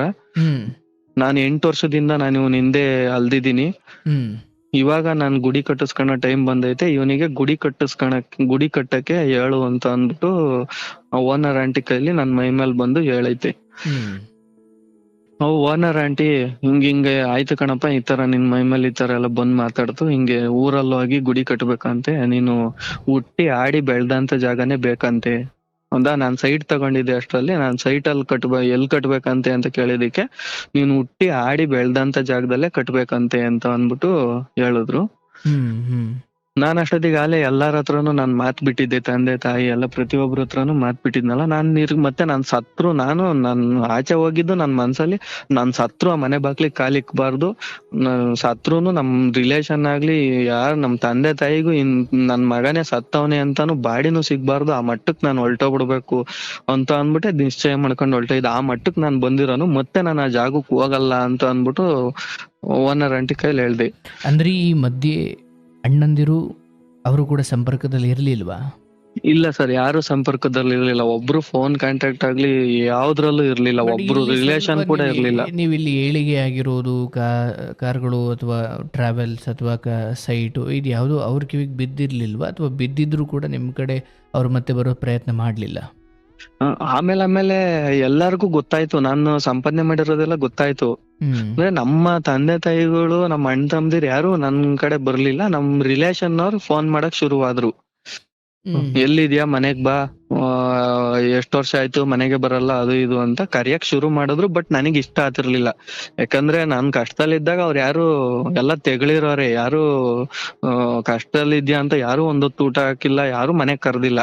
ಬಟ್ ಅಷ್ಟೊತ್ತಿಗೆ ಈ ಕಾರ್ಗಳನ್ನೆಲ್ಲ ನೀವು ಮಾರ್ಕೊಂಡ್ರೆ, ಸೈಟ್ ಒಂದಿತ್ತು, ಮತ್ತೆ ಒಂದಷ್ಟು ಒಡವೆ ಮಾಡಿಸ್ಕೊಂಡಿದ್ರಿ. ಈ ದೇವ್ರು ವಿಚಾರ ಏನು ಹೇಳ್ದಲ್ಲಪ್ಪ, ಇದು ಬರೋವಷ್ಟೊತ್ತಿಗೆ ಕಾರ್ಗಳೇನಿರ್ಲಿಲ್ಲ, ಬಟ್ ಸೈಟ್ ಇತ್ತು. ಸೈಟ್ ಇತ್ತು ಸರ್ ಅಷ್ಟೇ. ಆಮೇಲೆ ಮತ್ತೆ ನಾನ್ ಡ್ರೈವರ್ ಕೆಲ್ಸಕ್ಕೆ ಹೋಗ್ತಾ ಇದ್ದೆ. ಆಮೇಲೆ ಆತರ ಆಯ್ತು. ನನಗೆ ತುಂಬಾನೇ ಕಾಡಕ್ ಶುರುವಾಯ್ತು ಅದು. ನನಗ್ ನಿದ್ದೆ ಮಾಡಕ್ಕೆ ಬಿಡ್ತಿರ್ಲಿಲ್ಲ ನೈಟ್ ಹೊತ್ತು. ಹಂಗಾಗಿ ತುಂಬಾನೇ ಕಾಡಕ್ ಶುರುವಾಯ್ತು. ಆಮೇಲೆ ಏನೋ ಒಂಥರ ಡೈರೆಕ್ಟ್ ಆಗಿ ಒಂಥರ ಹಿಡ್ಕೊಂಡಂಗಾಗೋದು, ಹೊಡ್ದಂಗಾಗೋದು ಎಲ್ಲ ಮಾಡೋದು. ಆಮೇಲೆ ನಾನು ಹಂಗು ಎಲ್ಲೆಲ್ಲೋ ದೇವಸ್ಥಾನಗಳಲ್ಲೆಲ್ಲ ಹೋಗಿ ಕೇಳ್ದೆ, ಇದು ಸುಳ್ಳಿರ್ಬೋದು ಅಂತ ಅಂದ್ಬಿಟ್ಟು ತುಂಬಾ 2-3 ಕಡೆ ದೇವಸ್ಥಾನಗಳಲ್ಲಿ ಕೇಳ್ದೆ. ದೇವಸ್ಥಾನಗಳಲ್ಲೆಲ್ಲ ಇಲ್ಲಪ್ಪ ಸತ್ಯನೇ, ಸಾತ್ಯಾತ್ ಮಹಾಲಕ್ಷ್ಮಿ ತಾಯಿನೇ ನಿಮಗ್ ಹೊಲ್ದೈತೆ, ಗುಡಿ ಕಟ್ಸು ಒಳ್ಳೇದಾಗುತ್ತೆ ಅಂತ ಅಂದ್ಬಿಟ್ಟು ಹೇಳಿದ್ರು. ಅದಕ್ಕೆ ಸರಿ ಆಯ್ತು ಅಂತ ಅಂದ್ಬಿಟ್ಟು ತಾಯಿ ಬಲವಂತಕ್ಕೋಸ್ಕರ ತಿರ್ಗಾ ಮತ್ತೆ ಮನೆ ಬಾಗ್ಲಿಗ್ ಬಂದೆ. 9 ವರ್ಷ ನಾನ್ ಮನೆ ಬಾಗ್ಲಿಗೆ ಕಲಿಕಿರ್ಲಿಲ್ಲ. ತಿರ್ಗಾ ಮನೆ ಬಾಗ್ಲಿಗ್ ಬಂದೆ. ಅವತ್ತು 9 ವರ್ಷ ಬಿಟ್ಟು ಮನೆ ಬಾಗ್ಲಿಗ್ ಬಂದ್ರು ಕೂಡ, ನೀನು ಸತ್ತಿದ್ಯಾ ಬದುಕಿದ್ಯಾ, ನೀನ್ ಯಾರು ಏನು ಎತ್ತ ಅಂತ ಒಬ್ರು ಮಾತಾಡಿಸ್ಲಿಲ್ಲ ಸರ್. ತಂದೆ ತಾಯಿನು ಯಾರು ಒಬ್ರು ಮಾತಾಡಿಸ್ಲಿಲ್ಲ. ಆಮೇಲೆ ಸರಿ ಆಯ್ತು ಅಂತ ಅಂದ್ಬಿಟ್ಟು ಅವ್ರು ಮಾತಾಡಿಸ್ತಿದ್ರು ಅಂತ ಅಂದ್ಬಿಟ್ಟು ನಾನೇ ಮನೆ ಒಳಕ್ ಹೋಗಿ, ಈ ತರ ಹಿಂಗೆ ನನ್ಗೆ ಕನ್ಸಲ್ಲಿ ಈ ತರ ದೇವ್ರ ಕಾಡ್ತಾ ಐತೆ, ಈ ತರ ಗುಡಿ ಕಟ್ಟಿಸ್ಬೇಕು ಅಂತ ಇದ್ ಮಾಡ್ತಾ ಐತೆ, ಅದಕ್ಕೆ ಏನ್ ಮಾಡೋದು ಅಂತ ಕೇಳ್ದೆ. ನಮ್ಮಪ್ಪ ಸುಳ್ಳು ಹೇಳ್ತಾವನೆ ಅವನು ಅಂತ ಅಂದ್ಬಿಟ್ಟು, ಯಾವ್ದು ಕಟ್ಸೋದು ಬೇಡ, ಯಾವ್ದು ಮಾಡೋದು ಬೇಡ, ಹಂಗೆ ಹಿಂಗೆ ಅಂತ ಅಂದ್ಬಿಟ್ಟು ಜಗಳ ಮಾಡಿದ್ರು. ಅದಕ್ಕೆ ನಮ್ಮ ಅಮ್ಮರಿದ್ದರು, ಈಗ ದೇವ್ರ ವಿಚಾರ ಹೇಳ್ತಾನೆ ಸುಮ್ನೆ ಏನಕ್ಕೆ, ಈಗ ಅವನ್ ಹೇಳ್ಕೊಳ್ಳಿ, ನೀನು ಅಲ್ಲಿ 2-3 ಕಡೆ ಇದನ್ನ ಶಾಸ್ತ್ರ ಕೇಳ್ಕೊಂಬ ಹೋಗು, ಆಮೇಲೆ ನೋಡೋಣ ಅಂತ ಅಂದ್ಬಿಟ್ಟು ಹೇಳಿದ್ರು. ಸರಿ ಆಯ್ತು ಅಂತ ಅಂದ್ಬಿಟ್ಟು ಅವರು ಎಲ್ಲ 2-3 ಕಡೆ ಒಳ್ಳೆ ಫೇಮಸ್ ದೇವಸ್ಥಾನಗಳೇ, ಚಿಕ್ಕಣ್ಣ ಸ್ವಾಮಿ ದೇವಸ್ಥಾನ ಹೆಬ್ಬೂರಲ್ಲಿ, ಅಲ್ಲಿ ಮತ್ತೆ ಇನ್ನು ಬೇರೆ ಕಡೆ ದೇವಸ್ಥಾನಗಳಲ್ಲೆಲ್ಲ ಕೇಳಿದಾರೆ. ಎಲ್ಲಾ ಕಡೆನೂ ಹೌದು ಸತ್ಯನೇ, ಅವನಿಗೆ ಹೆಣ್ದೇವ್ರು ಹೊಲ್ದೈತೆ, ಒಳ್ಳೇದಾಗುತ್ತೆ ಮನೆಗೆ, ಆ ತಾಯಿನೇ ಬರ್ಬೇಕು ಅಂತ ಇದಾಗಿರ್ಬೇಕಾರೆ ನೀವ್ಯಾಕ್ ಬೇಡ ಅಂತ ನೂಗ್ತೀರಾ, ಕಟ್ಸೋಗ್ರಿ ಒಳ್ಳೇದಾಗುತ್ತೆ ಅಂತ ಅಂದ್ಬಿಟ್ಟು ಎಲ್ಲಾ ದೇವಸ್ಥಾನಗಳಲ್ಲೂ 4-5 ಕಡೆ ಕೇಳಿದ್ರು. ಎಲ್ಲಾ ದೇವಸ್ಥಾನಗಳಲ್ಲೂ ಅದೇ ಹೇಳಿತ್ತು. ಅದಕ್ಕೆ ಸರಿ ಆಯ್ತು ಅಂತ ಅಂದ್ಬಿಟ್ಟು ನಮ್ಮ ಅಜ್ಜಿ ಮನೆ ಇತ್ತು, ಹಳೆ ಮನೆ ಜಾಗ. ಆಮೇಲೆ ಅಂದ್ರೆ ನನಗೆ ಮನೇಲಿ ಇದ್ದಾಗ ನನ್ ಮೈ ಮೇಲೆ ಬಂದಿತ್ತಂತೆ ದೇವ್ರು. ನಮ್ ತಂದೆ ತಾಯಿಗೆ ಹೇಳ್ತಂತೆ, ಅವ್ರು ಎಲ್ ಬೇಕು ಜಾಗ ಅಂತ ಕೇಳಿದಕ್ಕೆ ನನಗೆ ಇಲ್ಲೇ ಬೇಕು, ಮನೆ ಪಕ್ಕದಲ್ಲಿ ಹಳೆ ಮನೆ ಜಾಗದಲ್ಲೇ ಬೇಕು ಅಂತ ಕೇಳಿದ್ರಂತೆ. ಅದು 3 ಭಾಗ ಆಗ್ಬೇಕು, ಅಣ್ಣ ತಮ್ಮದಿರು, ಅದ್ ನಮಗ್ ಬರಲ್ಲ ಅಂತ, ಹೊಲ್ದ ಹತ್ರನ ತೋಟದ ಹತ್ರನ ಕಟ್ತೀನಿ ಅಂತ ಅಂದಿದ್ದಕ್ಕೆ, ಅಲ್ಲಿ ಬೇಡ ನನಗೆ ಇದೇ ಜಾಗದಲ್ಲೇ ಬೇಕು ಅಂತ ಕೇಳಿ ಅದೇ ಜಾಗದಲ್ಲೇ ಕಟ್ಟಿಸ್ಕೊಂಡೈತೆ. ಅಂದ್ರೆ ಜಾಗ ಕೊಟ್ಟವ್ರಷ್ಟೇ, ಅಂದ್ರೆ ನಮ್ ತಾತನ್ ಸೊತ್ತು ಅದೆಲ್ಲ, ಯಾವ್ದು ನಮ್ ತಂದೆ ತಾಯಿ ಸಂಪಾದನೆ ಮಾಡಿರೋದು ಯಾವ್ದು ಇಲ್ಲ, ಎಲ್ಲ ನಮ್ ತಾತನ್ ಸೊತ್ತೆ. ಹಂಗಾಗಿ ಆ ಜಾಗದಲ್ಲೇ ಬೇಕು ಅಂತ ಅಂದಿದ್ದಕ್ಕೆ ಸರಿ ಆಯ್ತು ಅಂತ ಅಂದ್ಬಿಟ್ಟು ಒಪ್ಕೊಂಡವ್ರೆ. ಯಾರು 1 ರೂಪಾಯಿ ಕೊಡ್ಲಿಲ್ಲ ಸರ್. ನಂದೇನೆ ನಾನು ಸ್ವಂತ ದುಡ್ದಿರೋ ದುಡ್ಡಲ್ಲೇನೆ 6 ಲಕ್ಷ ರೂಪಾಯಿ ಖರ್ಚು ಮಾಡಿ ಒಂದು ದೇವಸ್ಥಾನ ಕಟ್ತೆ. ಈಗ 4 ವರ್ಷ ಕಂಪ್ಲೀಟ್ ಆಗಿದೆ ದೇವಸ್ಥಾನ ಕಟ್ಟಿ. ಆ, ದೇವಿಗೆ ಪೂಜೆ ಮಾಡ್ತಾ ಇದ್ದೀನಿ ನಾನೇ. ಅಂದ್ರೆ ಯಾವ್ದೇ ತರ ಭಕ್ತಾದಿಗಳು ಬಂದ್ರುನು ಎಲ್ಲಾ ರೀತಿಯಿಂದಾನು ಯಾರ ಏನಾದ್ರು ಕಷ್ಟ ಅಂತ ಬೇಡ್ಕೊಂಬಂದ್ರೆ ತಾಯಿ ಒಳ್ಳೇದ್ ಮಾಡುತ್ತೆ. ತುಂಬಾ ಜನಕ್ಕೆ ಈಗ ಕಷ್ಟ ಅಂದಿರೋರ್ಗೆ ಒಳ್ಳೇದ್ ಮಾಡೈತೆ, ಮಕ್ಳಿಲ್ಲ ಅಂದವ್ರಿಗೆಲ್ಲ ಮಕ್ಳು ಫಲ ಸಿಕ್ಕೈತೆ. ಪ್ರತಿಯೊಂದು ಸುಮಾರು ಒಂದ್ 60-70 ಜನ ಬಂದಿದ್ದಾರೆ, ಒಂದ್ 70-80 ಜನ ಮೇಲ್ ಬಂದಿದ್ದಾರೆ ಈಗ 4 ವರ್ಷದಲ್ಲಿ. ಪ್ರತಿಯೊಬ್ಬರಿಗೂ ಒಂದ್ ಒಳ್ಳೇದಾಗಿದೆ.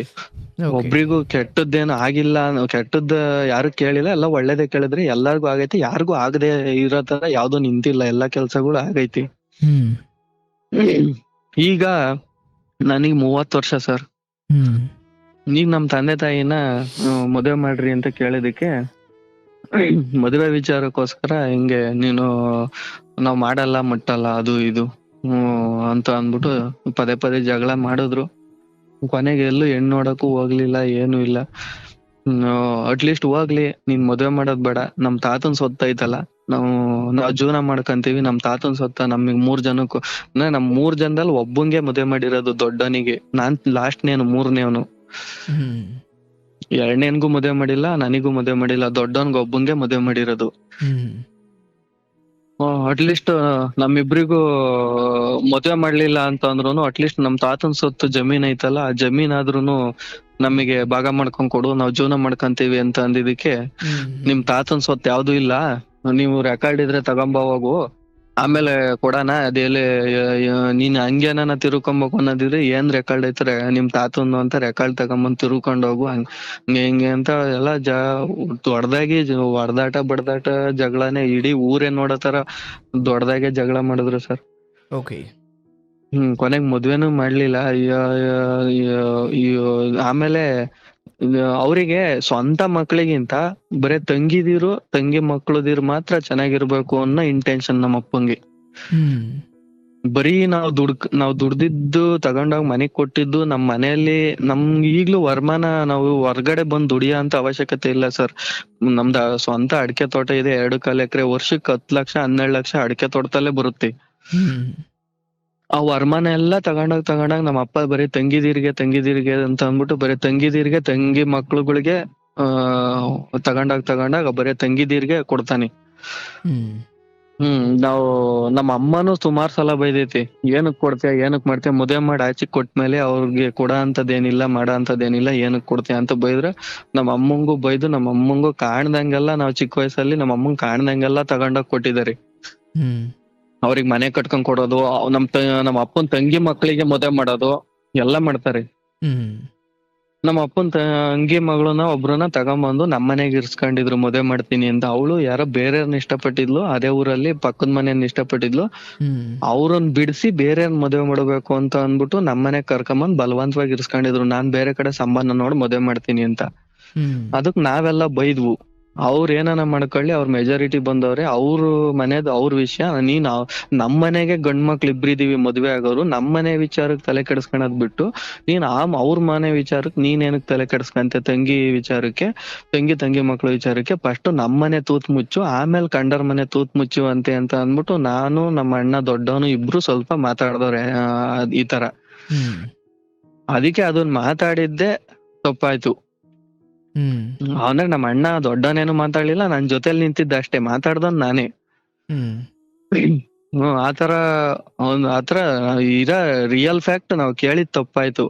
ಆಮೇಲೆ ಅವಳು ಜಾಸ್ತಿ ದಿವಸ ಇರ್ಲಿಲ್ಲ, 1 ವಾರ 15 ದಿವಸ ಇದ್ಲು. ಮತ್ತೆ ಆ ಹುಡ್ಗನ್ನ ನಮ್ಮೂರಿಗೆ ಕರೆಸ್ಕೊಂಡು ಅವನ್ ಜೊತೆನೆ ಓಡೋದ್ಲು ಅವಳು. ಕೊನೆಗೆ ಅವ್ರ ಸಂಬಂಧ ಹುಡುಕಿ ಮದುವೆ ಮಾಡಕ್ಕೆ ಆಗ್ಲಿಲ್ಲ. ಅವಳು ಹೊರಟೋದ್ಲು, ಕೊನೆಗೆ ಇರ್ಲಿಲ್ಲ. ಅದಾದ್ಮೇಲೆ ನನಗ್ ಮರ್ಯಾದೆ ತಗದ್ಬಿಟ್ಲು, ನನ್ ಮನೆಗ್ ಕರ್ಕೊಂಬಂದ್ ಇರ್ಸ್ಕೊಂಡಿದ್ರು ಓಡೋಗ್ಬಿಟ್ಲು, ಹಂಗೆ ಹಿಂಗೆ ಅಂತ ಅಂದ್ಬಿಟ್ಟು ತಿರ್ಗಾ ಅದಕ್ಕೆ ನಮ್ಮ ಅಣ್ಣ 2ನೇನು ಮನೇಲಿಲ್ಲ. ಅವನು ನನ್ಗಿಂತ ಮುಂಚೆನೆ ಮನೆ ಬಿಟ್ಟ, ನನ್ಗಿಂತ 2 ವರ್ಷ ಮುಂಚೆನೆ 1 ವರ್ಷ 2 ವರ್ಷ ಮುಂಚೆನೆ ಮನೆ ಬಿಟ್ಟೋದ ನಮ್ಮ ಅಣ್ಣನು. ಇದೇ ನಮ್ಮ ಅಪ್ಪ ಅಮ್ಮ ಇದೇ ತರ ಬುದ್ಧಿ ಸರಿ ಇಲ್ಲ ಅಂತ. ಅವನು ದಾವಸ್ಪೇಟೆಯಲ್ಲಿ ಒಂದು ಟಾಟಾ ಎಸಿ ಹಾಕೊಂಡು ಇಂಡಸ್ಟ್ರಿಯಲ್ ಏರಿಯಾದಲ್ಲಿ ಬಾಡಿಗೆ ಹೊಡ್ಕೊಂಡಿದ್ದಾನೆ. ಅವನು ಮನೆಗ್ ಬರಲ್ಲ, ಅವನ್ಗೂ ಇವ್ರ ಬುದ್ಧಿ ಕಂಡ್ರೆ ಇಷ್ಟ ಆಗಲ್ಲ, ಹಂಗಾಗಿ ಮಾತಾಡ್ಸಲ್ಲ. ಇವ್ರು ನಮ್ ತಂದೆ ತಾಯಿನ ಅವನು ಮಾತಾಡ್ಸಲ್ಲ. ಹಂಗಾಗಿ ಅವನಿರ್ಲಿಲ್ಲ. ನಾನು ದೇವಸ್ಥಾನ ಕಟ್ಟೋ ವಿಚಾರಕ್ ಮನೆಗ್ ಬಂದು ದೇವಸ್ಥಾನ ಕಟ್ಕೊಂಡ್ ಮನೆಗಿದ್ದಿದ್ದಷ್ಟೇ. ಅಲ್ಲಿವರೆಗೂ ನಾನು ಇರ್ಲಿಲ್ಲ, ನಮ್ಮ ಅಣ್ಣ ಇಬ್ರು, ನಾನು ದೊಡ್ಡವನು ನಾನು ಇಬ್ರೇ ಇದ್ದಿದ್ದು. ಅವಾಗ ನಾನ್ ಹಂಗಂತ ಕೇಳ್ದೆ, ನಮ್ಮನೆ ತೂತ್ ಮುಚ್ಕೋ, ಕಂಡರ್ ಮನೆ ತೂತ್ ಯಾಕೆ ಮುಚ್ತೆ ಹಂಗೆ ಹಿಂಗೆ ಅಂತ ಅಂದಿದ್ದಕ್ಕೆ, ಸರಿ ಆಯ್ತು ಎಳ್ನೇನು ಕರ್ಸು ಫೋನ್ ಮಾಡಿ, ನಿಮ್ದೇನಾಯ್ತೋ ಭಾಗ ಬಿಸಾಕ್ತೀನಿ ಅಂತ ಅಂದ್ಬಿಟ್ಟು ಅವರೇ ಹೇಳಿದ್ರು ನಮ್ ತಂದೆ. ಸರಿ ಆಯ್ತು ಏನೋ ಭಾಗ ಕೊಡ್ತಾರಲ್ಲ ಬಿಡು ಅಂತ ಅಂದ್ಬಿಟ್ಟು ನಮ್ಮ ಅಣ್ಣ ದೊಡ್ಡವನು ನಮ್ಮ ಅಣ್ಣಂಗೆ ಎಳ್ನೇನಿಗೆ ಫೋನ್ ಮಾಡಿ ಕರ್ದ, ಬಾರ ಹಿಂಗ್ ಭಾಗ ಕೊಡ್ತಾರಂತೆ ಸಾಯಂಕಾಲಕ್ಕೆ ಸೇರ್ಕಣಕ್ ಹೇಳವ್ರೆ ಬಾ ಊರಿಗೆ ಅಂತ ಅಂದ್ಬಿಟ್ಟು ಫೋನ್ ಮಾಡಿ ಕರ್ದ. ಸರಿ ಆಯ್ತು ಅಂತ ಬಂದ ಅವನು. ಅವಾಗ ಸಾಯಂಕಾಲ ಸೇರ್ಕೊಂಡ್ರು ಸರ್, 9-10 ಗಂಟೆ ಸೇರ್ಕೊಂಡ್ರು. ಅಂದ್ರೆ ನಮ್ಮ ಅಪ್ಪಂಗ್ ಬೇಕಾಗಿರೋರ್ನ ಕರ್ಸ್ಕೊಂಡ್ರು ಊರಲ್ಲಿ. ಅವ್ರಿಗೆ ಸಪೋರ್ಟ್ ಆಗಿ ಮಾತಾಡ ಅಂತಾರ್ನ ಒಬ್ರನ್ ಕರ್ಸ್ಕೊಂಡ್ರು, ಮತ್ತೆ ನಮ್ ಚಿಕ್ಕಪ್ಪನ್ ಒಬ್ರನ್ ಕರ್ಸ್ಕೊಂಡ್ರು. ಅವಾಗ ನ್ಯಾಯಕ್ ಬಂದಾಗ 20 ಲಕ್ಷ ಸಾಲ ಐತೆ, ಎಲ್ಲಾರ್ನು ಸಮನಾಗ್ ಒತ್ಕಣಕ್ ಹೇಳು, ಒತ್ಕೊಂಡು ಭಾಗ ಮಾಡ್ಕೊಳಕ್ ಹೇಳು ಅವ್ರು ಅಂತ ಅಂದ್ಬಿಟ್ಟು ಹೇಳಿದ್ರು. ಅದಕ್ಕೆ ನಾನಿದ್ದವನು, ನನ್ಗೆ ಮುಂಗೋಪ ಜಾಸ್ತಿ ಸರ್, ಯಾರ್ ಮಾತಾಡ್ಲಿ ಯಾರ್ ಬಿಡ್ಲಿ ಅನ್ನೋದಕ್ಕಿಂತ ನಾನ್ ನ್ಯಾಯ ರೀತಿಗೆ ಏನು ಕೇಳ್ಬೇಕೋ ನಾನ್ ಕೇಳ್ಬಿಡ್ತೀನಿ. ಅವರು ಮಾತಾಡಲ್ಲ, ನಮ್ಮ ಅಣ್ಣ ಎಳ್ನೇನಾಗ್ಲಿ ದೊಡ್ಡನಾಗ್ಲಿ ಸಡನ್ ಆಗಿ ಮಾತಾಡಲ್ಲ, ಅವ್ರು ಯೋಚನೆ ಮಾಡಿ ಮಾತಾಡೋದ್ ಜಾಸ್ತಿ. ನಾನೇನಂದೆ 20 ಲಕ್ಷ ನಾನೇ ನಮ್ಮ ಅಪ್ಪಂಗ ಅಂತಿದಂಗೆ ನಾನೇ ಫಸ್ಟ್ ರಿಯಾಕ್ಷನ್ ಕೊಟ್ಟೆ. ನೀನು ಸಾಲ ಅಂದ್ರೆ ನಾನು ಅದಕ್ಕೂ ಮುಂಚೆನೆ ಹೇಳಿದೆ ಸರ್, ನಮ್ದು ಹಳೆ ಮನೆ ಚೆನ್ನಾಗಿತ್ತು, ಹೆಂಚಿನ ಮನೆ. ಅವ್ರೇ ಬೇಡ ಬೇಡ ಅಂತ ಅಂದ್ರುನು ಮನೆ ಕಿತ್ತಾಕಿ ಮೋಲ್ಡ್ ಮನೆ ಕಟ್ಕೊಂಡ್ರು 2 FTR. ಮನೆ ಕಿತ್ತಾಕ್ಬೇಕಾದ್ರೇನೆ ನಾನು ಹೇಳಿದ್ದೆ, ಮನೆ ಕಿತ್ತಾಕದ್ ಬೇಡ, ಮನೆ ಏನ್ ಸೋರ್ತಿಲ್ಲ, ಚೆನ್ನಾಗೈತೆ. ನಾವು 3 ಜನ ಮಕ್ಳು, 3 ಜನ ಮಕ್ಳಿಗೂ ಕಟ್ಟಂಗಿದೆ, 3 ಜನ ಮಕ್ಳಿಗೂ 3 ಮನೆ ಕಟ್ಟು. ಇಲ್ಲ ಅಂತಂದ್ರೆ ಮನೆನೇ ಕಟ್ಬೇಡ. ಇವಾಗ ದೊಡ್ಡನಿಗ್ ಮದುವೆ ಮಾಡಿದ್ಯಾ, ನಮ್ಮಿಬ್ರಿಗೂ ಮದುವೆ ಮಾಡ್ಬಿಟ್ಟು ಅವ್ರ ಪಾಡಿಗೆ ಅವ್ರವ್ನ್ ಬಿಟ್ಬಿಡು. ಅವ್ರವ್ರ ಕೆಪಾಸಿಟಿ ಹೆಂಗೈತೋ ಅವ್ರವ್ರ ಮನೆ ಕಟ್ಕೊಳ್ಳಿ. ಅವ್ನ ಕೆಪಾಸಿಟಿ ಇಲ್ಲ ಅಂತಂದ್ರೆ ಗುಡ್ಲು ಮನೆಗಿರ್ತಾನೋ ಇಲ್ಲ ಟಾರ್ಪಲ್ ಕಟ್ಕೊಂಡಿರ್ತಾನೋ ಅದು ಅವ್ನ್ ಕೆಪಾಸಿಟಿ. ಅವ್ನ್ ಹೆಂಗನ ಕಟ್ಕೊಳ್ಳಿ, ಮದ್ವೆ ಮಾಡಿ 3 ಜನನು ಆಚಿಗ್ ಬಿಡು ಅಂತ ನಾನು ಹೇಳ್ದೆ ನಮ್ಮ ಅಪ್ಪಂಗೆ. ಅದಕ್ಕೆ ನಮ್ಮ ಅಪ್ಪ ಇದ್ದಾನು ಸ್ವಲ್ಪ ಕೆಟ್ಟದಾಗೆ ಮಾತಾಡ್ದ. ನಾನು ನಿನ್ನೂ ನುಡ್ಸಿರೋದು, ನೀನ್ ನನ್ನ ನುಡ್ಸಿಲ್ಲ, ನೀನ್ ಹೇಳ್ದಂಗಲ್ಲ ಕಣಲೆ ಕೇಳೋದು, ತಿಕ್ಕ ಮುಚ್ಕೊಂಡ್ ನಡಿ ಅಂತ ಅಂದ್ಬಿಟ್ಟು ಬೈದ್ರು. ಹಲೋ. ಅದಕ್ಕೆ ನಾನು ಸರಿ ಆಯ್ತು ಅಂತ ಅಂದ್ಬಿಟ್ಟು ಸುಮ್ನಾಗೋದೆ ಸರ್. ಆಮೇಲೆ ನಮ್ಮ ಅಪ್ಪನ್ ತಂಗಿ ಗಂಡನ್ ಕಡೆಯಿಂದಾನು ಹೇಳಿಸ್ತೆ, ಈ ತರ ಮಾಡೋದ್ ಸರಿ ಅಲ್ಲ, ಅವ್ರಿಗೆ ನೀವನ ಬುದ್ಧಿ ಹೇಳ್ರಿ ಅಂತ ನಮ್ಮ ಅಪ್ಪನ್ ತಂಗಿ ಗಂಡನ್ ಕಡೆಯಿಂದಾನು ಹೇಳಿಸ್ತೆ. ಆದ್ರೂ ಅವ್ರ ಮಾತು ಕೇಳಲಿಲ್ಲ.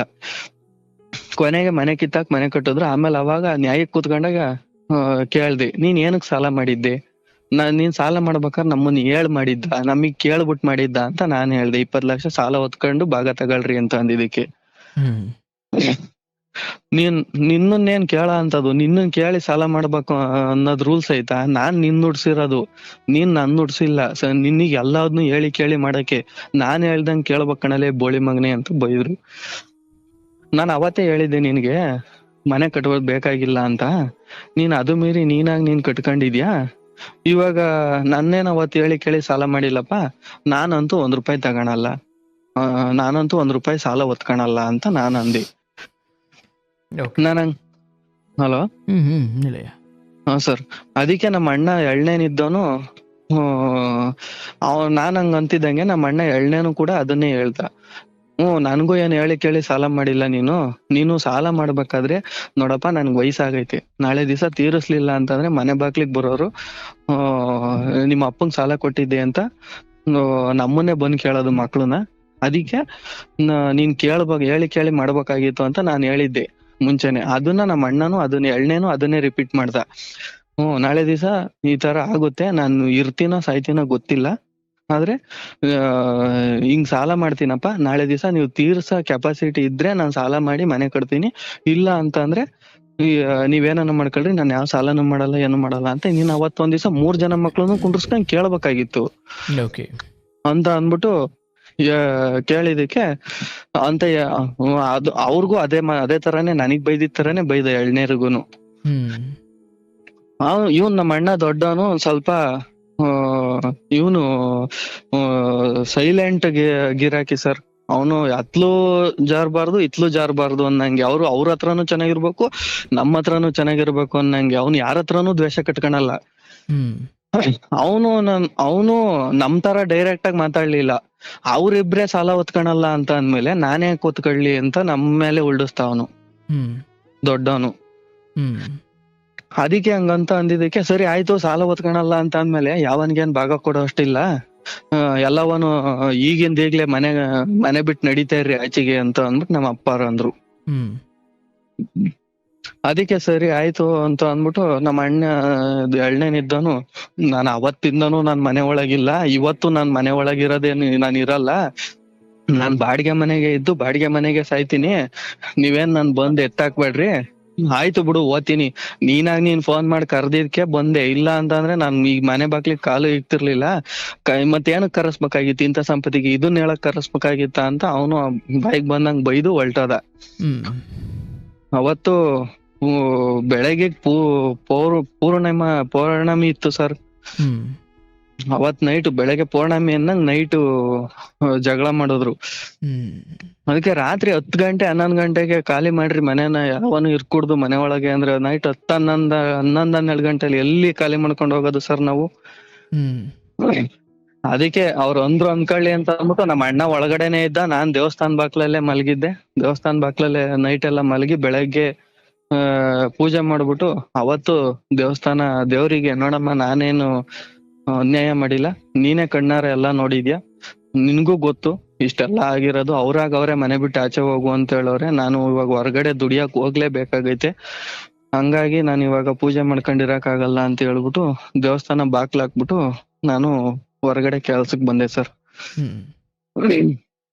ಆಮೇಲೆ 3 ತಿಂಗಳು ಲಾರಿಲಿ ಡ್ರೈವರ್ ಆಗಿ ಕೆಲಸ ಮಾಡಿದೆ. MTR ಮಸಾಲೆ ಡೆಲ್ಲಿ, ಗುಜರಾತ್, ರಾಜಸ್ಥಾನ ಆ ಕಡೆ ಎಲ್ಲ ಡೆಲಿವರಿ ಇತ್ತು.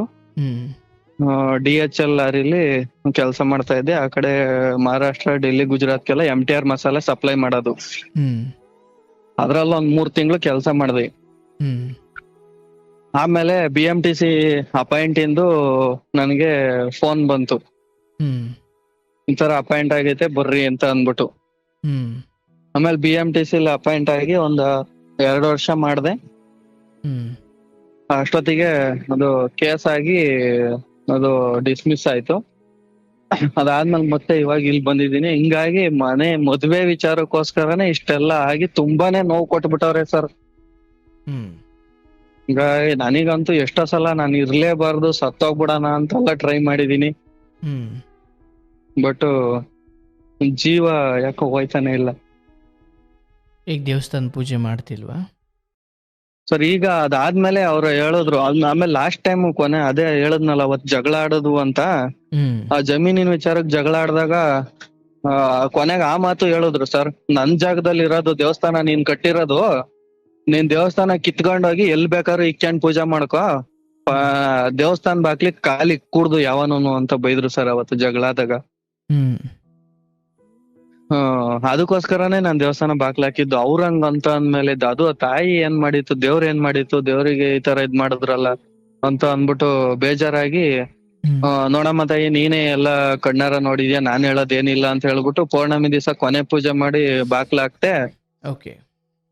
ಅದಾಗಿ 4 ತಿಂಗಳಿಗೆ 3-4 ತಿಂಗಳಿಗೆ ನಮ್ಮ ಅಪ್ಪಂಗೆ ಕಣ್ ಕಾಣಿಸ್ದಂಗ ಅದು.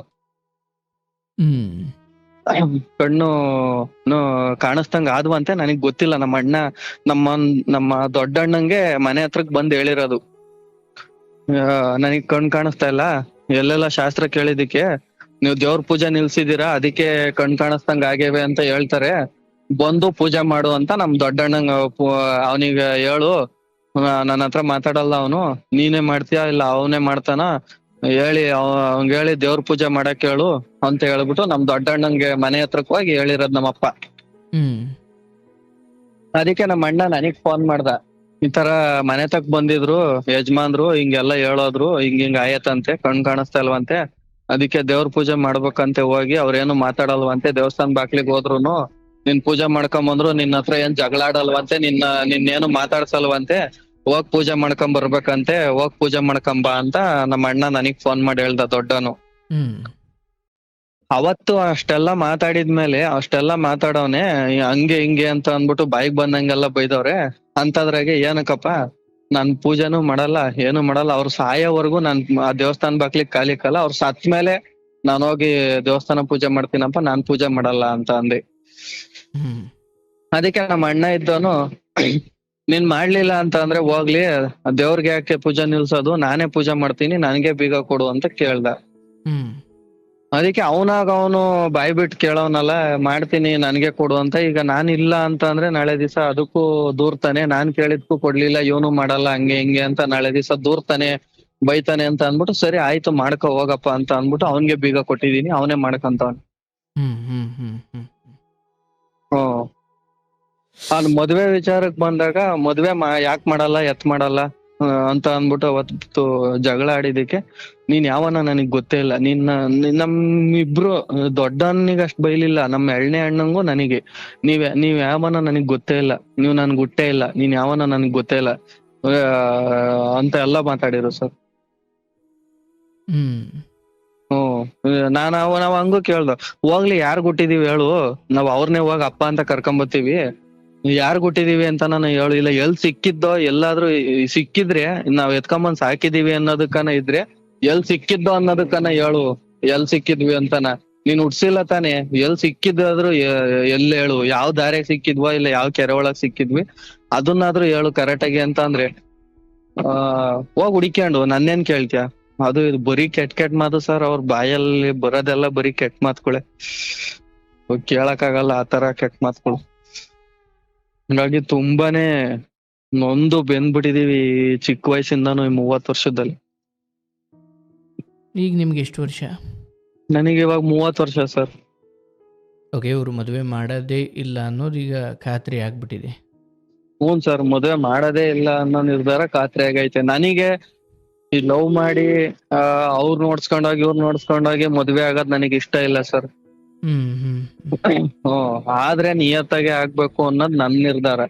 ಅಲ್ಲ, ನಿಯತ್ತಿಗೆ ಆಗಿ ಒಂದು ಹೆಣ್ಮಗಳನ್ನ ಸಾಂಪ್ರದಾಯಿಕವಾಗಿ ಹೋಗೋದ್ರ ಬಗ್ಗೆ ನಾನು ಮಾತಾಡ್ತಿಲ್ಲ. ಬಟ್ ಇಲ್ಲಿ ಯಾರೋ ಒಬ್ರು ಹಿರಿಯರು ನಿಮ್ಮ ತಂದೆಗೆ ಹೇಳಿ, ಅಥವಾ ನಿಮ್ಮ ತಂದೆ ಬರದೇ ಹೋದ್ರು ಕೂಡ ಯಾರೋ ಹಿರಿಯರಿಗೆ ಹೇಳಿ, ಬ್ರೋಕರ್ ಹೇಳಿ, ಅಥವಾ ಯಾರೋ ಹಿರಿಯರು ಅಂತ ಇರ್ತಾರಲ್ಲ, ಹಿಂಗೆ ನಾನು ಮದುವೆ ಆಗಬೇಕು, ನಮ್ಮ ಅಪ್ಪ ಹಿಂಗೆ ಮಾಡ್ತಿಲ್ಲ, ಅಥವಾ ಆ ರೀತಿ ದ್ವೇಷ ಸಾಧಿಸ್ತಾನೆ, ಒಂಚೂರು ಇದಕ್ಕೆ ಸಹಾಯ ಮಾಡಿ ಅಂತ ಆ ರೀತಿ ಏನಾದರೂ ಕೇಳಿದ್ರ? ಸರ್ ಅದನ್ನು ಕೇಳಿಸ್ತೆ. ಊರಲ್ಲಿ ರಾಶಿ ಅಂತ ಇರುತ್ತಲ್ಲ, ಯಜಮಾನ್ರು ಅಣ್ಕರು ಅಂತ ರಾಶಿ ಮಾಡಿರ್ತಾರಲ್ಲ, ಆ ರಾಶಿಯರ್ನೆಲ್ಲ ರಾಶಿ ಸೇರ್ಸಿ ರಾಶಿ ಯಜಮಾನ್ರ ಕಡೆಯಿಂದ ಎಲ್ಲ ಕೇಳಿಸ್ತೆ ಸರ್. ಅದಕ್ಕೂ ರಾಶಿಗೆ ಹೋಗೋದಕ್ಕೂ ಮುಂಚೆ ಮೊದ್ಲು ರಾಶಿವರೆಗೂ ಬಿಟ್ಕೊಡೋದ್ ಬೇಡ ಅಂತ ಹೇಳ್ಬಿಟ್ಟು ನಮ್ ರಿಲೇಷನ್ ಅವ್ರನ್ನೇ ಸೇರ್ಸಿ ಹೇಳಿಸ್ತೆ ಸರ್. ಅವಾಗ್ಲೂನು ನಾನು ಯಾವನ್ಗೂ ಮದುವೆ ಮಾಡಲ್ಲ, ಏನು ಮಾಡಲ್ಲ, ಏನು ಮಟ್ಟಲ್ಲ, ಯಾವನ್ ಏನಾನ ಮಾಡ್ಕೊಬೋದು, ಎತ್ತನ ಮಾಡ್ಕೊಬೋದು, ನಾನು ಯಾವನ್ಗೂ ಮದುವೆನೂ ಮಾಡಲ್ಲ, ಮಟ್ಟದು ಇಲ್ಲ, ಅದು ಮಾಡಲ್ಲ, ಇದು ಮಾಡಲ್ಲ, ಏನು ಮಾಡಲ್ಲ, ಅವ್ನ್ ಯಾವಳ್ನ ಕರ್ಕೊಂಡೋಗ್ ಆಗ್ಲಿ ಬಿಡು, ನಾವಂತೂ ಮದ್ವೆ ಸುದ್ದಿಗ್ ಹೋಗಲ್ಲ ಅಂತ ಅಂದ್ಬಿಟ್ಟು ಕಂಡೀಷನ್ ಆಗಿ ಹೇಳಿದ್ರು ಸರ್.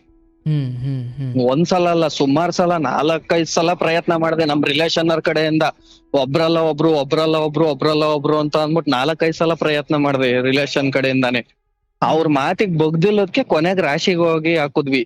ಅವ್ರು ಮದ್ವೆ ಮಾಡ್ಬೇಕು, ಇಲ್ಲ ಜಮೀನ್ ಭಾಗ ಕೊಡ್ಬೇಕು, ಆ ಲೆಕ್ಕಾಚಾರದಾಗ ನಮಗ್ ತೀರ್ಮಾನ ಮಾಡ್ಕೊಂಡ್ ಕೊಡ್ರಿ ಅಂತ ಅಂದ್ಬಿಟ್ಟು ರಾಶಿಗೆ ಹೇಳಿದ್ವಿ ಯಜಮಾನ್ರಿಗೆ. ಅವರು ನಮ್ಮೂರಲ್ಲಿ ಸ್ವಲ್ಪ ಯಜಮಾನ್ರುನು ಚಂಗ್ಲು, ಅವರು ಹೇಳಿದ್ ಮಾತ್ ಕೇಳಲ್ಲ. ಅವರು ಇಲ್ಲೊಂಥರ, ಹಿಂದೆ ಒಂಥರ ಮುಂದೆ ಒಂಥರ ಅನ್ನೋ ತರ ಅವರು. ನಾವು ಹೋಗ್ ರಾಶಿಗೆ ಹೇಳಿ ಬಂದಿರೋದ್ನ ನಮ್ಮ ಅಪ್ಪ ಹೊಲ್ದತ್ರ ಇದ್ದಾಗ ಹೊಲ್ದತ್ರಕ್ ಹೋಗಿ, ನಿನ್ ಮಕ್ಳು ಈ ತರ ಬಂದಿದ್ರು, ಈ ತರ ಕೇಳಿದ್ರು ಕಣ ಅಂತ ಅಂದ್ಬಿಟ್ಟು ನಮ್ಮ ಅಪ್ಪನ್ಗೆ ಕೇಳವ್ರೆ. ನಮ್ಮ ಅಪ್ಪ ಇದ್ದವರು, ಅಣಿಯ ನೀನ್ ಏನ್ಕು ತಲೆ ಕೆಡ್ಸ್ಕೊಂಬೇಡ, ನೀನ್ ರಾಶಿನೇ ಸೇರಿಸ್ಬೇಡ, ನನ್ ಮಕ್ಳನ್ನ ಹತ್ರಕ್ಕೆ ಸೇರಿಸ್ಬೇಡ, ಕೇಳಿದ್ರೆ ನನಗ್ ಟೈಮ್ ಇಲ್ಲ, ಅದು ಇದು ಅಂತ ಹೇಳ್ಬಿಟ್ಟು ಸಾಗಾಕು ಹೇಳ್ತೀನಿ ಅಂತ ಅಂದ್ಬಿಟ್ಟು ನಮ್ಮ ಅಪ್ಪ ಹೇಳಿರೋದು. ಸುಮಾರು ರಾಶಿ ಕೊಟ್ಟ ಸುಮಾರು 2 ವರ್ಷ ಮೇಲಾಯ್ತು ಸರ್, ಇದುವರೆಗೂ ರಾಶಿ ಸೇರ್ಸಿಲ್ಲ ಅವರು. ಆಗ್ಲಪ್ಪ, ಈಗ ದೊಡ್ಡಣ್ಣಗೆ ಮದುವೆ ಆಗಿದೆ, ಬಟ್ ಎರಡನೇವರು ಮತ್ತು ಕೊನೆಯವರಾದ ನಿಮಗೆ ಮದುವೆ ಆಗಿಲ್ಲ, ಬಟ್ ತಂದೆ ತಾಯಿ ಇದ್ರ ಬಗ್ಗೆ ಆಸಕ್ತಿ ವಹಿಸಲ್ಲ. ಈಗ ನಿಮ್ಮ ಬದುಕನ್ನು ಫಿನಾನ್ಷಿಯಲಿ, ಅಂದರೆ ದುಡಿಮೆಯಲ್ಲಿ ಸ್ವಲ್ಪ ಮಾನಸಿಕ ದೈಹಿಕವಾಗಿ ಚೆನ್ನಾಗಿದ್ದು ದುಡಿಮೆ ಮಾಡಿಕೊಂಡು ಈಗೆಲ್ಲ ನೀವು ನಿಮ್ಮದೇ ಬೇರೆ ಜಾಗಗಳಲ್ಲಿ ಇದ್ದೀರಾ, ಹೌದಲ್ಲ? ಹೌದು ಸರ್. ಈಗ ನಿಮ್ಮ ಎರಡನೇ ಅಣ್ಣ ನಿಮ್ಮ ಸಂಪರ್ಕದಲ್ಲಿ ಇದ್ದಾರಾ? ಇಲ್ಲ ಸರ್, ಅವರು ನಮ್ ಸಂಪರ್ಕದಲ್ಲಿಲ್ಲ, ನನ್ನ ಹತ್ರ ಮಾತಾಡಲ್ಲ. ಅವರು ದುಡ್ಡು ಕಾಸಿನ ವಿಚಾರಕ್ಕೆ ಅವಾಗ ಒಂದ್ಸಲ ನಾವ್ ಜೊತೆಲಿ ಇದ್ದಾಗ ಎಲ್ಲಾರು ಶೇರ್ ಹಾಕಿ ಒಂದು ಸ್ವಂತ ಗಾಡಿ ತಗೊಂಡಿದ್ದು ಟಾಟಾ ಎಸಿ. ಆ ವಿಚಾರವಾಗಿ ಸ್ವಲ್ಪ ಅವನು ಬಾಯಿಗೆ ಬಂದಂಗೆ ಬೈದ. ನನಗ್ ನೀನ್ ತಮ್ಮ ಅಲ್ಲ, ನಿನಗ್ ನಾನ್ ಅಣ್ಣ ಅಲ್ಲ, ಗಾಡಿಯಿಂದ ಕೆಳಿ ಅಂತ ಅಂದ್ಬಿಟ್ಟು ಒಂದ್ ಮಾತಂದ. ಆ ಮಾತಂದಿದ್ದಕ್ಕೆ ಅವತ್ತೇ ಲಾಸ್ಟ್ ಅವ್ನ್ ಮಾತಾಡ್ಸೋದ್ ಬಿಟ್ಟಿದ್ದು, ಅವತ್ತೇ ಕೊನೆ. ಇದುವರೆಗಾಗಿ ಅವ್ನ್ ಮಾತಾಡ್ಸಲ್ಲ. ಯಾಕಂಗಂದ್ರು? ಸರ್ ಅದು ಗಾಡಿ ಎಲ್ಲಾರು ದುಡ್ಡು ಹಾಕಿ ತಗೊಂಬಂದಿದ್ದು. ನಾನು ದುಡ್ಡು ಹಾಕಿದ್ದೆ, ನಮ್ಮ ಅಣ್ಣ ಎಳ್ನೇನು ದುಡ್ಡು ಹಾಕಿದ್ದ, ದೊಡ್ಡವನ್ ಒಬ್ಬ ಹಾಕಿರ್ಲಿಲ್ಲ. ನನಗ್ ವೆಹಿಕಲ್ ಸವಾಸ ಬೇಡ, ನೀವ್ ಹಾಕೊಂಡ್ ತಗೊಂಬರ್ರಿ ಅಂತ ಅವ್ನು ಓಪನ್ ಆಗಿ ಬಾಯ್ ಬಿಟ್ಟು ಹೇಳ್ದ. ಆಮೇಲೆ ಮಿಕ್ಕಿದ್ ದುಡ್ಡನ್ನ ನಾನ್ 20,000 ಹಾಕಿದ್ದೆ, ಅವನು 20,000 ಹಾಕಿದ್ದ. ಮಿಕ್ಕಿದ್ ದುಡ್ಡನ್ನ ನಮ್ ಮನೇಲಿ ದುಡ್ಡು ಹಾಕಿದ್ರು. ನಾನು 1 ವರ್ಷ ಟಾಟಾ ಎಸಿ ಓಡಿಸ್ತೆ. ಅದು ಟಾಟಾ ಎಸಿನೇ ತಗೊಂಬಂದಿದ್ದು, 1 ವರ್ಷ ಓಡಿಸ್ತೆ ನಾನು. ಅಂದ್ರೆ ನಮಗೆ ಫೀಲ್ಡ್ ಹೊಸದು ಸರ್. ಅವಾಗ ನಾವು JCB ಫೀಲ್ಡ್ ಅಲ್ಲಿ ಇದ್ದವರು. JCB ಫೀಲ್ಡ್ ಇಂದ ಸಡನ್ ಆಗಿ ಟಾಟಾ ಎಸಿ ಫೀಲ್ಡ್ ಬರ್ಬೇಕು ಅಂದ್ರು ನಮಗೆ ಕಾಂಟ್ಯಾಕ್ಟ್ ಗಳು ಇರಲ್ಲ. ಸಡನ್ ಆಗಿ ಹೊಸ ಮಾರ್ಕೆಟ್ ಹೋದಾಗ ಸಡನ್ ಆಗಿ ಏಕ್ದಮ್ ಒಂದೇ ಸಲ ಬಾಡಿಗೆ ಆಗ್ಲಿ ಇನ್ನೊಂದಾಗ್ಲಿ ಮತ್ತೊಂದಾಗ್ಲಿ ಸಿಗಲ್ಲ ಕಾಂಟ್ಯಾಕ್ಟ್ ಆಗೋವರೆಗೂ. ಇದು ಮನೆ ಬಿಡೋಕ್ಕಿಂತ ಮುಂಚೆ ಇದ್ದಿದ್ದ ಇದು? ಇಲ್ಲ ಸರ್, ಮನೆ ಬಿಡೋದಕ್ಕೂ ಮುಂಚೆ ಇದ್ದಿದ್ದು ಇದು. ಅವಾಗ ನಿಮ್ಗೆ 1 ರೂಪಾಯಿ ಕೊಡದೆ ಇರೋರು ಟಾಟಾ ಎಸಿಗೆ ದುಡ್ಡು ಹಾಕುದ್ರ ಅಪ್ಪ ಅಮ್ಮ? ಅಂದ್ರೆ ಅವಾಗ ಅಂದ್ರೆ ನಮ್ಮ ಅಪ್ಪ ಅಮ್ಮ ಹಾಕ್ಲಿಲ್ಲ. ನಮ್ಮ ಅಪ್ಪಾರ ನಮ್ಮ ಅಮ್ಮನ್ನ ಅಕ್ಕ ನಮ್ ದೊಡ್ಡಮ್ಮ ನಮ್ಮನೇಲೆ ಇರೋದು. ನಮ್ ದೊಡ್ಡಮ್ಮ ತಗೊಳ್ರಿ ದುಡಿರಿ ಮಾಡ್ರಿ ಹಂಗ. ಅವ್ರಿಗೆ ಗಂಡ ಮಕ್ಳು ಯಾರು ಇಲ್ಲ ಸರ್ ನಮ್ ದೊಡ್ಡಮ್ಮಂಗೆ. ಹಂಗಾಗಿ ನಮ್ಮನ್ನೇ ಮಕ್ಳು ಅಂತ ಅಂದ್ಬಿಟ್ಟು ಅವ್ರು ದುಡ್ದಿರೋದೆಲ್ಲ ನಮ್ಗೆ ಕೊಡ್ತಾರೆ. ಈಗ ಒಂದ್ ಅರ್ಧ ಎಕರೆ ಜಮೀನು ಕೂಡ ತಗೊಂಡಿದೀವಿ, ನಮ್ ದೊಡ್ಡಪ್ಪನ ಜಮೀನ. ಅದು ಕೂಡ ಪೂರ್ತಿ ದುಡ್ಡೆಲ್ಲ ನಮ್ ದೊಡ್ಡಮ್ಮನೆ. ನಮ್ಮ ಅಪ್ಪ ಇದುವರೆಗೂ ನಾವ್ ಸಣ್ಣ ವಯಸ್ಸಿಂದ ಇಲ್ಲಿವರೆಗೂ ಒಂದು ದಿವಸನು ಕೂಲಿ ಹೋಗಿ 10 ರೂಪಾಯಿ ದುಡ್ದಿರೋದ್ ನಾನು ಒಂದು ದಿವಸನು ನನ್ ಕಣ್ಣಾರ ನೋಡಿಲ್ಲ ಸರ್. ಎಲ್ಲ ನಮ್ ದೊಡ್ಡಮ್ಮನ್ ದುಡ್ಡೆ. ಏನಪ್ಪ ಇದು ವಿಚಿತ್ರ ಕತೆ. ಆಯ್ತು ಈಗ ಸರಿ, ಎಲ್ಲ ಕೇಳ ಆಯ್ತು. ಈಗ ಕೆಲಸ ಏನ್ ಮಾಡ್ಕೊಂಡಿದ್ದೀರಾ ಈಗ ಸದ್ಯಕ್ಕೆ ನೀವು? ಇವಾಗ ಅದೇ KSRTC ಇದೀನಿ ಸರ್. ಅದರ ಕಾಂಟ್ರಾಕ್ಟ್ ಬೇಸ್ ಮೇಲೆ KSRTC ಡ್ರೈವರ್ ಆಗಿ ಕೆಲಸ ಮಾಡ್ತೀರಿ? ಹೌದು ಸರ್. ಅಂದ್ರೆ ಅನ್ನ ಬಟ್ಟೆಗೇನ್ ತೊಂದ್ರೆ ಇಲ್ಲ? ಅನ್ನ ಬಟ್ಟೆಗೇನ್ ತೊಂದ್ರೆ ಇಲ್ಲ?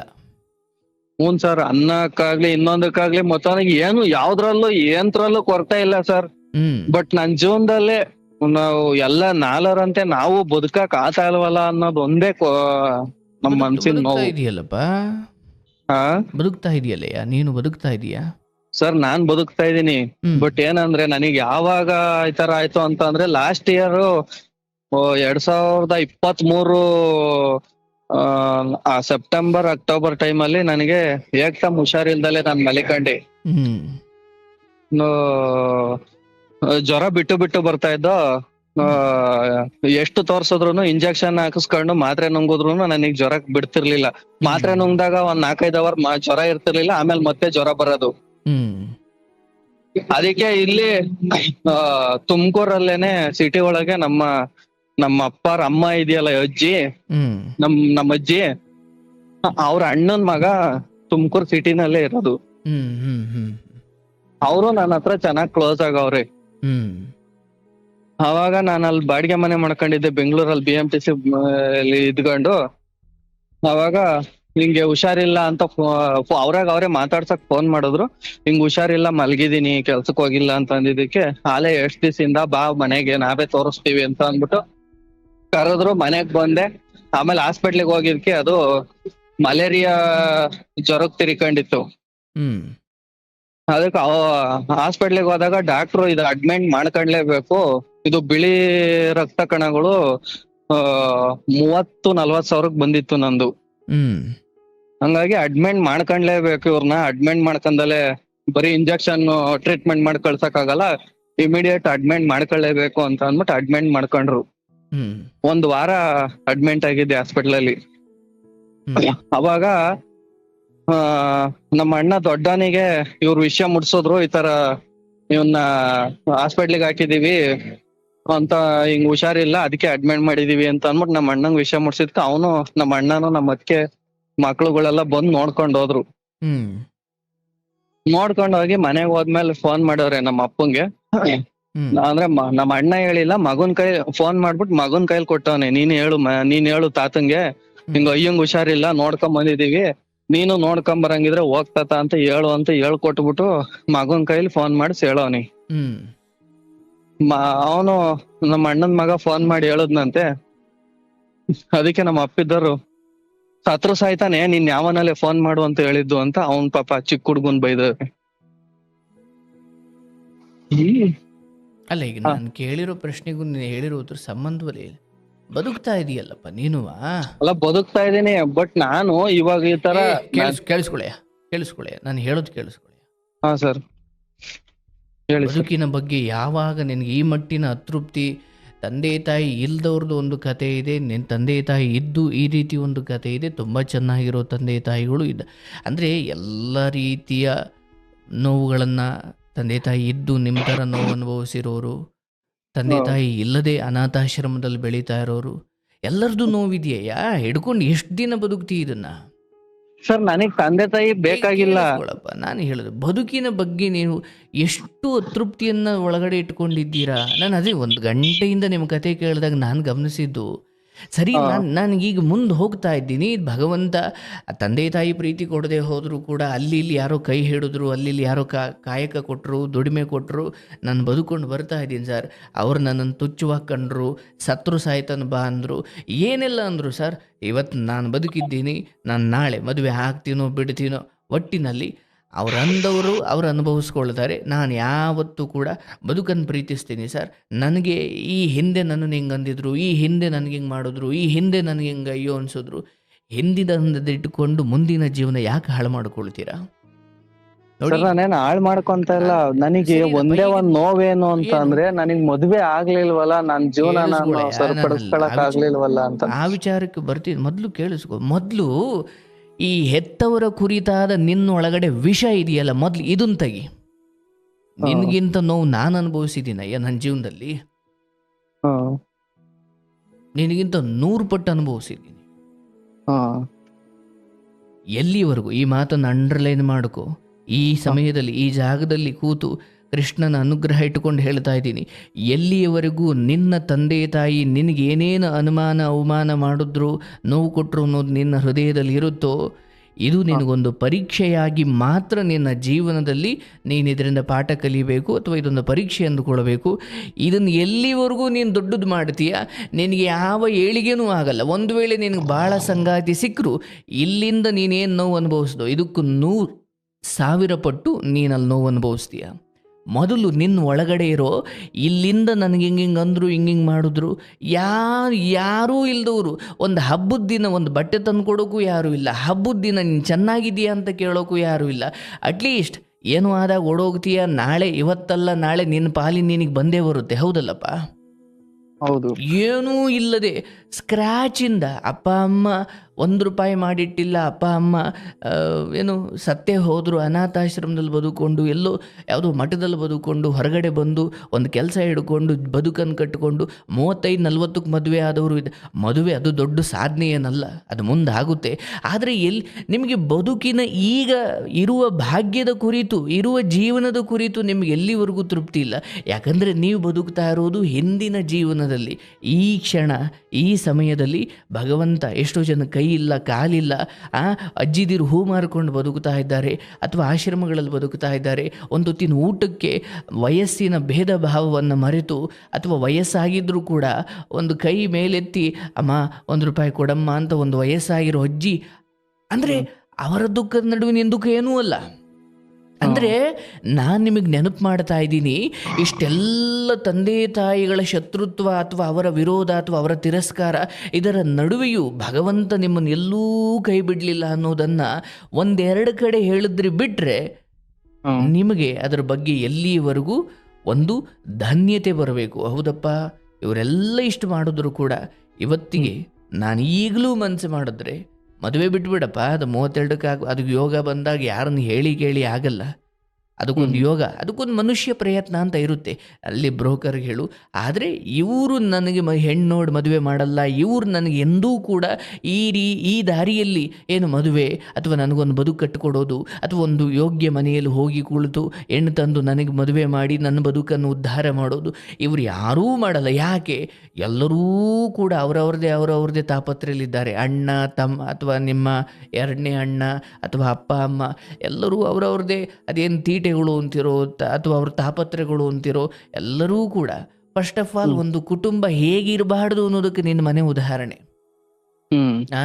ಕುಟುಂಬ ತಂದೆ ಅಂದ್ರೆ ಏನೂ ಇಲ್ದವ್ರು ಅವತ್ತವತ್ತಿ ಕೂಲಿ ಮಾಡ್ಕೊಂಡು ಬಂದು ಆ ಕೂಲಿ ದುಡ್ಡಲ್ಲಿ ಬರೋದು ಒಂದು 500 ರೂಪಾಯಿ ಆದರೂ ಕೂಡ ಅದರಲ್ಲೂ 100 ರೂಪಾಯಿ ತಿಂಡಿನೇ ತಗೊಂಡು ಮನೆಗೆ ಬರೋ ಅಪ್ಪ ಇದ್ದಾರಲ್ಲ, ಅದ್ರ ಮುಂದೆ ಯಾವುದಯ್ಯ ಇದೆಲ್ಲ? ಅಂದರೆ ನಾನು ಹೇಳೋದು, ನಮ್ಮ ಪೂರ್ವದಲ್ಲಿ ನಮ್ಮ ಹಿರಿಯರು ನಮಗೊಂದು ಹಿರಣ್ಯಕಶಿಪುವಿನ ಕತೆ, ಪ್ರಹ್ಲಾದನ ಕತೆ ಹೇಳ್ತಾ ಇದ್ರು.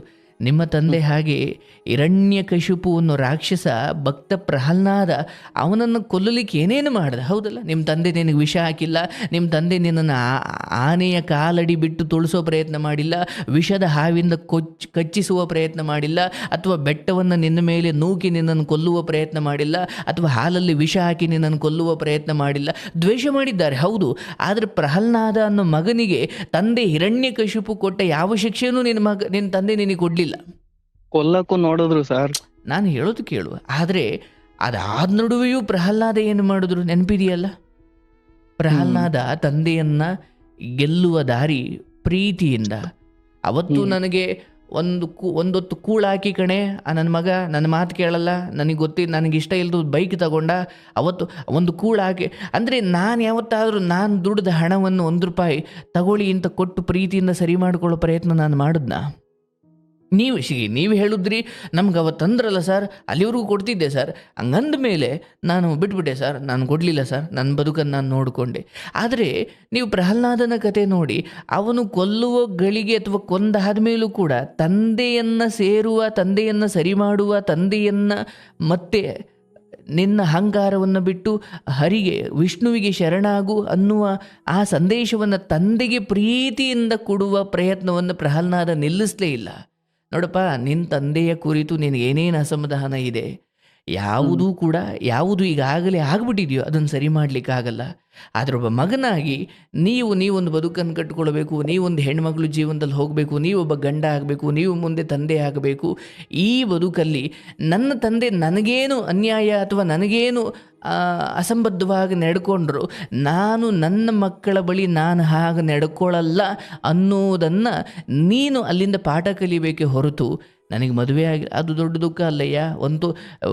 ಒಂದು ರೋಗ ಬಂದು ಐಸಿಯುನಲ್ಲಿ ಮಲಗಿ ಅವನಿಗೆ ಹೆಂಡತಿ ಮಕ್ಕಳೆಲ್ಲ ಇದ್ದಾರೆ, ಅವನ ಹತ್ರ ಹೋಗ್ಬಿಟ್ಟು ಹೆಂಡತಿ ಬೇಕಾ, ಇನ್ನೊಂದು ಮದುವೆ ಮಾಡಬೇಕಾ ಅಂತ ಕೇಳು, ಏನೂ ಬೇಡ, ಮೊದಲು ಬದುಕಿ ಸಾಚೆ ಕರ್ಕೊಂಬಂದು ನಿಂತಾನೆ. ಅಂದರೆ ಹೆಂಡತಿ ಮಕ್ಕಳು ಇವೆಲ್ಲವೂ ಕೂಡ ಈಗ ಮನುಷ್ಯನಿಗೆ ಒಂದು ಕಾರ್ ಸೈಕಲಲ್ಲಿ ಓಡಾಡ್ತಿದ್ದವನಿಗೆ ಬೈಕ್ ತಗೊಂಡ್ಬೇಕು ಅನ್ನೋ ಆಸೆ, ಬೈಕ್ ಸಿಕ್ಕಾದ್ಮೇಲೆ ಅಲ್ಲಿಗೆ ಖುಷಿ ಪಡ್ನ, ಇಲ್ಲ ನಾನು ಕಾರ್ ತಗೊಳ್ಬೇಕು ಅಂತ ಆಸೆ, ಕಾರ್ಗೆ ಸುಮ್ಮನಾದ್ನ, ಇಲ್ಲ ಇನ್ನು ಹೊಸ್ದಾಗಿ ಯಾವುದೋ ಬಂದಿದೆಯಂತ ಅದನ್ನು ತಗೊಳ್ಬೇಕು ಅಂತ ಆಸೆ. ಅಂದರೆ ಒಂದಾದ ಮೇಲೆ ಎಂದೋ ಒಂದು ದಿನ ಬಟ್ಟೆ ಒಗೆಯೋರು ಯಾರೂ ಇಲ್ಲ ಅಂತ ನೀವು ಹಾಕ್ಕೊಳ್ತಾ ಇದ್ರಿ, ಸೈಕಲಾಗಿ ಓಡಾಡ್ತಿದ್ರಿ, ಗಾಡಿ ತಗೊಂಡ್ರಿ, ಕಾರ್ ತಗೊಂಡ್ರಿ, ಈಗ ಹೆಂಡತಿ ಬೇಕು ಅಥವಾ ಮದುವೆ ಆಗಬೇಕು. ಮದುವೆ ಆದಮೇಲೆ ತಕ್ಷಣ ನಿಲ್ಲುತ್ತಾ ಅಲ್ಲಿಗೆ? ಇಲ್ಲ, ಮತ್ತೇನೋ ಬೇಕು ಅನ್ಸುತ್ತೆ, ಹೌದಲ್ಲಯ್ಯ? ಅಂದರೆ ನಾನು ಹೇಳ್ತಿರೋದು ಅಷ್ಟೇ ಸಾಕು ಜೀವನ. ಕೇಳಿಸ್ಕೊಳಪ್ಪ, ಗಂಟೆಗಟ್ಲೆ ಕೇಳಿಸ್ಕೊಂಡಿದ್ದೀನಲ್ಲಯ್ಯ ನಿನ್ನ ಮಾತನ್ನ, ಕೇಳಿಸ್ಕೊ. ನನಗೆ ಕೋಪ, ನಾನು ಮಾತಾಡ್ಬಿಡ್ತೀನಿ, ನಾನು ನೇರವಾಗಿ ಸತ್ಯವನ್ನು ಮಾತಾಡೋದು ಹೌದು. ಆದರೆ ಸಮಯ, ಸಂದರ್ಭ, ಕಾಲ, ಎದುರಿಗಿರೋ ವ್ಯಕ್ತಿ ಯಾರು, ಅವ್ರು ನನ್ನ ಮಾತು ಕೇಳೋನ ಇಲ್ವಾ? ಸತ್ಯ ಹೇಳಬೇಕು, ಆದರೆ ಸತ್ಯ ಹೇಳೋದಕ್ಕೊಂದು ದಾಟಿ ಇದೆ. ಇವತ್ತು ಬೇಸರ ಮಾಡ್ಕೊಳ್ಬೇಡಿ, ನೀವು ಈ ಕೊರಗನ್ನು ಎಲ್ಲಿವರೆಗೂ ತೆಗೆಯೋದಿಲ್ವೋ ನೆನ್ಪಿಟ್ಕೊಳ್ಳಿ, ನಿಮ್ಮ ಜೀವನದಲ್ಲಿ ಒಂದು ವೇಳೆ ಶುಭ ವಿಚಾರಗಳು ನಡೆದರೂ ಕೂಡ ತುಂಬ ಸಮಯ ಇರುವುದಿಲ್ಲ. ಯಾಕೆ? ನಿಮ್ಮ ವ್ಯಕ್ತಿತ್ವವೇ ಒಂಚೂರು ತಪ್ಪಾದರೆ ನಾನು ಎಲ್ಲಿಂದ ಬಿಟ್ಟು ಬಂದ್ಬಿಡ್ತೀನಿ, ಅದು ಹಂಗಿರಲ್ಲಪ್ಪ. ನಾಳೆ ಬಂದವಳು ಇರಲ್ಲ ನಿನ್ನ ಜೊತೆ, ಹಂಗಾಗಲ್ಲ. ತಂದೆ ತಾಯಿ ಈಗ ನಾಳೆ ಅಯ್ಯೋ ನಿನ್ನ ತಂದೆ ಹೋಗ್ಬಿಟ್ರಪ್ಪ ಅಂದಾಗ ಹೋಗ್ತೀಯೋ ಇಲ್ವೋ? ಹೋಗ್ತೀಯಲ್ಲ. ಅಯ್ಯೋ ಅವ್ರು ಸಾಯೋವರೆಗೂ ನಾನು ಹೋಗಲ್ಲ, ನಾಳೆ ನಿನ್ಗುಟ್ಟಿದ ಮಕ್ಕಳು ಚಿಕ್ಕ ಪುಟ್ಟ ತಪ್ಪುಗಳಿಗೆ, ನಿನ್ನ ಹೆಂಡತಿ ಚಿಕ್ಕ ಪುಟ್ಟ ತಪ್ಪುಗಳಿಗೆ ಇವರೆಲ್ಲ ಬಿಟ್ಟು ಹೋದರೆ ಕಡೆಗೆ ಸಾಯೋವರೆಗೂ ನೀನು ಒಂಟಿಯಾಗಿ ಇರಬೇಕಾಗುತ್ತೆ. ನೋಡಪ್ಪ, ಸತ್ಯವನ್ನು ಅಪ್ಪಿಕೊಳ್ಳೋದು, ಕೆಟ್ಟದ್ದನ್ನು ವಿರೋಧ ಮಾಡೋದು ಹೌದು, ಆದರೆ ಅದಕ್ಕೊಂದು ದಾಟಿ ಇದೆ. ವಿರೋಧ ಪಕ್ಷದವ್ರು ವಿರೋಧ ಮಾಡ್ದಂಗೆ ಸಂಸಾರದಲ್ಲಿ ವಿರೋಧ ಮಾಡ್ಕೊಂಡು ಮಾಡಬೇಕು ಹೌದು, ಆದರೆ ಅದನ್ನು ಬಹಳ ಪ್ರೀತಿಯಿಂದಲೇ ಶುರು ಮಾಡಬೇಕು. ಹಾಗೆ ಭಕ್ತ ಪ್ರಹ್ಲಾದನಿಗೆ ತಂದೆ ರಾಕ್ಷಸ ಹಿರಣ್ಯಕಶಿಪು ಕೊಟ್ಟ ತೊಂದರೆಯಂತೆ ನಿನಗೂ ನಿಮ್ಮ ತಂದೆ ಕೊಟ್ಟಿದ್ದಾರೆ. ಆದರೆ ಇವತ್ತಿಗೂ ನಾವು ಪ್ರಹ್ಲಾದನನ್ನು ಯಾಕೆ ನೆನಪು ಮಾಡ್ಕೊಳ್ತೀವಿ ಅಂದರೆ, ಓ ನಮ್ಮ ಅಪ್ಪನನ್ನು ಅಥವಾ ನನ್ನ ಅಪ್ಪ ನನ್ನನ್ನು ಹೀಗೆ ಅನ್ಯಾಯವಾಗಿ ನಡೆಸ್ಕೊಂಡ್ರು ಅಥವಾ ಅನ್ಯಾಯವಾಗಿ ನನಗೆ ವಿಷ ಹಾಕಿದ್ರು ಅಂತ ಪ್ರಹ್ಲಾದ ಒಂದು ವೇಳೆ ಹರಿಯನ್ನು ಕಂಬದಿಂದ ಅಂದರೆ ವಿಷ್ಣುವನ್ನು ಕಂಬದಿಂದ ಕರೆಸಿ ನಮ್ಮ ಅಪ್ಪನನ್ನು ಕೊಂದು ಬಿಸಾಕು ಅಂತ ಒಂದು ವೇಳೆ ಪ್ರಹ್ಲಾದ ಹೇಳಿದರೆ ಪ್ರಹ್ಲಾದ ನಮಗೆ ಪೂಜನೀಯ ಅಂತ ಅನಿಸ್ತಾನೇ ಇರಲಿಲ್ಲ. ಹಾಗೆ ನರಸಿಂಹ ಅವತಾರವನ್ನು ಹೊತ್ತು ವಿಷ್ಣು ಬಂದು ಅವನ ಕರುಳನ್ನು ಬಗೆದು ಮಾಲೆ ಹಾಕೊಂಡ ಮೇಲೂ ಕೂಡ ಪ್ರಹ್ಲಾದ ನರಸಿಂಹನನ್ನು ಕೇಳ್ಕೊಳ್ತಾನೆ, ಅಯ್ಯ ಪರಮಾತ್ಮ, ನನ್ನ ತಂದೆ ಗೊತ್ತಿದ್ದೋ ಗೊತ್ತಿಲ್ಲದೋ ಅವನು ರಾಕ್ಷಸ ಬುದ್ಧಿ ತೋರಿದ್ದ, ಆದರೆ ನೀನು ಅವನಿಗೆ ಮುಕ್ತಿಯನ್ನು ಕೊಡು ಅಂತ. ಆಗ ನರಸಿಂಹ ಹೇಳ್ತಾನೆ, ಅಂದರೆ ಭಗವಂತ ಹೇಳ್ತಾನೆ, ಮಗು ನಾನು ಕೊಂದಿದ್ದಿದೆಯಲ್ಲ, ಕರಳು ಬಗೆದು ಮಾಲೆ ಹಾಕ್ಕೊಂಡೆ ಹೌದು, ನಿಮಗೆ ನೋಡ್ಲಿಕ್ಕೆ ಅದು ಘೋರ ಇರಬಹುದು, ಆದರೆ ನನ್ನ ಬೆರಳು ಅಥವಾ ನನ್ನ ಉಗುರುಗಳು ನಿನ್ನ ತಂದೆಗೆ ಸ್ಪರ್ಶ ಆದ ತಕ್ಷಣವೇ ಅವನಿಗೆ ಮುಕ್ತಿ ಸಿಕ್ತು ಅಂತ. ಅಂದರೆ ಕೊಲ್ಲೋಕೋ ಆಶೀರ್ವಾದ ಮಾಡೋಕೋ ಭಗವಂತನ ಕೈಗಳು ನಮಗೆ ಟಚ್ ಆದರೆ ಸಾಕಂತೆ. ಅಂದರೆ ಗುರುಗಳು ಒಡೆಯೋಕೋ ಒಟ್ಟಿನಾಗೆ ಆಶೀರ್ವಾದ ಮಾಡಲಿಕ್ಕೋ, ಗುರುಗಳ ಪಾದ ಅಥವಾ ಅವ್ರ ಗುರುಗಳ ಕೈ ನಮ್ಮ ಮೇಲೆ ಟಚ್ ಆದರೆ ಆಶೀರ್ವಾದ ಅಲ್ವನಯ್ಯ? ಹೌದು. ಹಾಗಾಗಿ ಇಲ್ಲಿ ತಂದೆಯ ಕುರಿತಾಗಿ ನನಗೂ ಖಂಡಿತ ಅರಿವಿದೆ. ಒಬ್ಬ ಮಗನಾಗಿ ನಿಂತು ನೋಡಿದಾಗ ನಿನ್ನ ಪರಿಸ್ಥಿತಿ ಬಹಳ ಕಠಿಣ, ಯಾರಿಗೂ ಬರಬಾರ್ದು. ಆದರೆ ನಿಮ್ಮ ನಾಳೆಗಳಿಗೋಸ್ಕರ ನಾನು ಹೇಳ್ತಾ ಇದ್ದೀನಿ, ಇಲ್ಲ, ತಂದೆ ಅಂತಕ್ಕಂಥವನು ನನ್ನ ಬದುಕಲ್ಲಿ ಹೇಗೆ ಇರಬಾರ್ದು ಅನ್ನೋದಕ್ಕೊಂದು ಪಾಠ. ನಾನು ಮುಂದೆ ಖಂಡಿತ ಇನ್ನು 2 ವರ್ಷದಲ್ಲಿ ನಿನಗೆ ಒಳ್ಳೆ ಹೆಣ್ಮಗಳು ಸಿಗ್ತಾಳೆ, ಒಳ್ಳೆ ಮದುವೆ ಆಗುತ್ತೆ, ಏನು ತೊಂದರೆ ಇಲ್ಲ. ಆದರೆ ಇದಕ್ಕೂ ಮದುವೆಗೂ ಮೀರಿದ ನಿಮ್ಮ ಬದುಕಲ್ಲಿ ನಿಮ್ಮ ವ್ಯಕ್ತಿತ್ವದಲ್ಲಿ ಒಂಚೂರು ಬದಲಾವಣೆ ಪರವಾಗಿಲ್ಲ. ನೀನು ನನ್ನ ಬೈಕೊಂಡ್ರೂ ಪರವಾಗಿಲ್ಲಪ್ಪ, ನಾಳೆ ನೀನು ನೆನಪು ಮಾಡ್ಕೊಳ್ಬೇಕು. ಇಲ್ಲ, ನಾನು ಈಗ ಚಿಕ್ಕ ಪುಟ್ಟ ತಪ್ಪುಗಳಿಗೆಲ್ಲ ನಾನು ಈ ಪದೇ ಹೇಳ್ತಾ ಇರ್ತೀನಿ. ಒಬ್ಬ ಭಿಕ್ಷುಕ ಬರ್ತಾನೆ ನಿಮ್ಮ ಮನೆ ಮುಂದೆ ಅಥವಾ ಒಂದು ಊರಿಗೆ ಬರ್ತಾನೆ, ಭೌತಿ ಭಿಕ್ಷಾ ಅಂದೆ ಇಂಥ ಭಿಕ್ಷೆ ಬೇಡ್ತಾನೆ, ಏಯ್ ಒಗೆಯ ಮುಂದದ ಮನೆಗೆ ಅಂತ ಹೇಳ್ಬಿಟ್ರು. ಅವನು ಯಾರ್ಯಾರು ಭಿಕ್ಷೆ ಕೊಡದಲ್ಲಿ ಒಗೆಯ ಮುಂದಕ್ಕೆ ಅನ್ನಲ್ಲ, ನಿನ್ನ ಮನೆ ಹಾಳಾಗೋಗ್ಲಿ, ನಿನ್ನ ಮನೆ ಹಾಳಾಗೋಗ್ಲಿ ಅಂತ ಎಲ್ಲ ಮನೆಗೂ ಹಿಂಗೆ ಶಾಪ ಹಾಕೊಂಡು ಬಂದರೆ ಕಡೆಗೆ ಆ ಊರಲ್ಲಿ ಮನೆಗಳೇ ಇಲ್ಲ ಅಂದ್ರೆ ಅವನು ಯಾರ ಹತ್ರ ಭಿಕ್ಷೆ ಕೇಳ್ತಾನೆ? ಭಿಕ್ಷೆ ಕೊಡದವರ ಮನೆಯೂ ಕೂಡ ಅಯ್ಯೋ ಅವ್ರಿಗೆ ಒಳ್ಳೇದಾಗಲಪ್ಪ, ಎಷ್ಟು ಒಳ್ಳೇದಾಗಬೇಕು ಅಂದರೆ ಮುಂದಿನ ಸಾರಿ ನಾನು ಭಿಕ್ಷೆಗೆ ಬಂದಾಗ ಅಯ್ಯೋ ನಿಲ್ಲಿಸಿ ಬಾರಪ್ಪ ಹಾಕ್ತೀನಿ, ಏನು ಬೇಕು ಅಷ್ಟು ಒಳ್ಳೇದಾಗಲಿ ಅಂತ ಅನ್ಬೇಕಂತೆ ಅಲ್ವಾ? ನನಗೆ ಭಿಕ್ಷೆ ಆಗಲಿಲ್ಲ ಅನ್ನೋ ಕಾರಣಕ್ಕೆ ನಿಮ್ಮ ಮನೆ ಹಾಳಾಗೋಗ್ಲಿ ಅಂದರೆ ಎಲ್ಲರ ಮನೇನೂ ಹಂಗೆ ಹಾಳಾಗೋದ್ರೆ ಭಿಕ್ಷೆ ಹಾಕ್ಲಿಕ್ಕೆ ಯಾರೂ ಇರಲ್ಲ, ಕಡೆಗೆ ಇವನು ಸಾಯ್ತಾನೆ. ನಿಮಗೆ ಕೇಡು ಬಗೆದವರಿಗೂ ಒಳ್ಳೇದು ಮಾಡಿ, ಪಾಪ ನೀವು ಎಲ್ಲ ರೀತಿಯಲ್ಲಿ ಒಳ್ಳೆ ರೀತಿಯಲ್ಲಿ ಬಂದಿದ್ದೀರಪ್ಪ, ಆದರೆ ನಾನು ನಿಮ್ಮಲ್ಲಿ ಕಂಡಿದ್ದು ನಿಮ್ಮ ತಂದೆಗೆ ಏನು ಆತನ ಕರ್ಮಕ್ಕೆ ಅವ್ರು ಏನು ಅನುಭವಿಸ್ಬೇಕು ಅವ್ರು ಅನುಭವಿಸ್ತಾರೆ, ಅದು ನೀವು ಶಾಪ ಹಾಕೋದು ಬೇಡ. ಅವ್ರು ಮಾಡಿದ ನಿಮ್ಮ ಬಾಯಲ್ಲಿ ಯಾಕೆ ಬರಬೇಕು? ಆದ್ರೆ ಅವ್ರು ಬಿದ್ದಂತ ಹಾಕಿಲ್ಲ, ನಿಮ್ದು ಒಳ್ಳೆ ಯಾವತ್ತೂ ಕೂಡ ಅದೇನೇ ಕೆಟ್ಟ ಗಳಿಗೆ ಬರಲಿ, ತಂದೆ ತಾಯಿಗೆ ಕೆಟ್ಟ ಶಬ್ದವನ್ನು ಬಳಸಬೇಡಿ.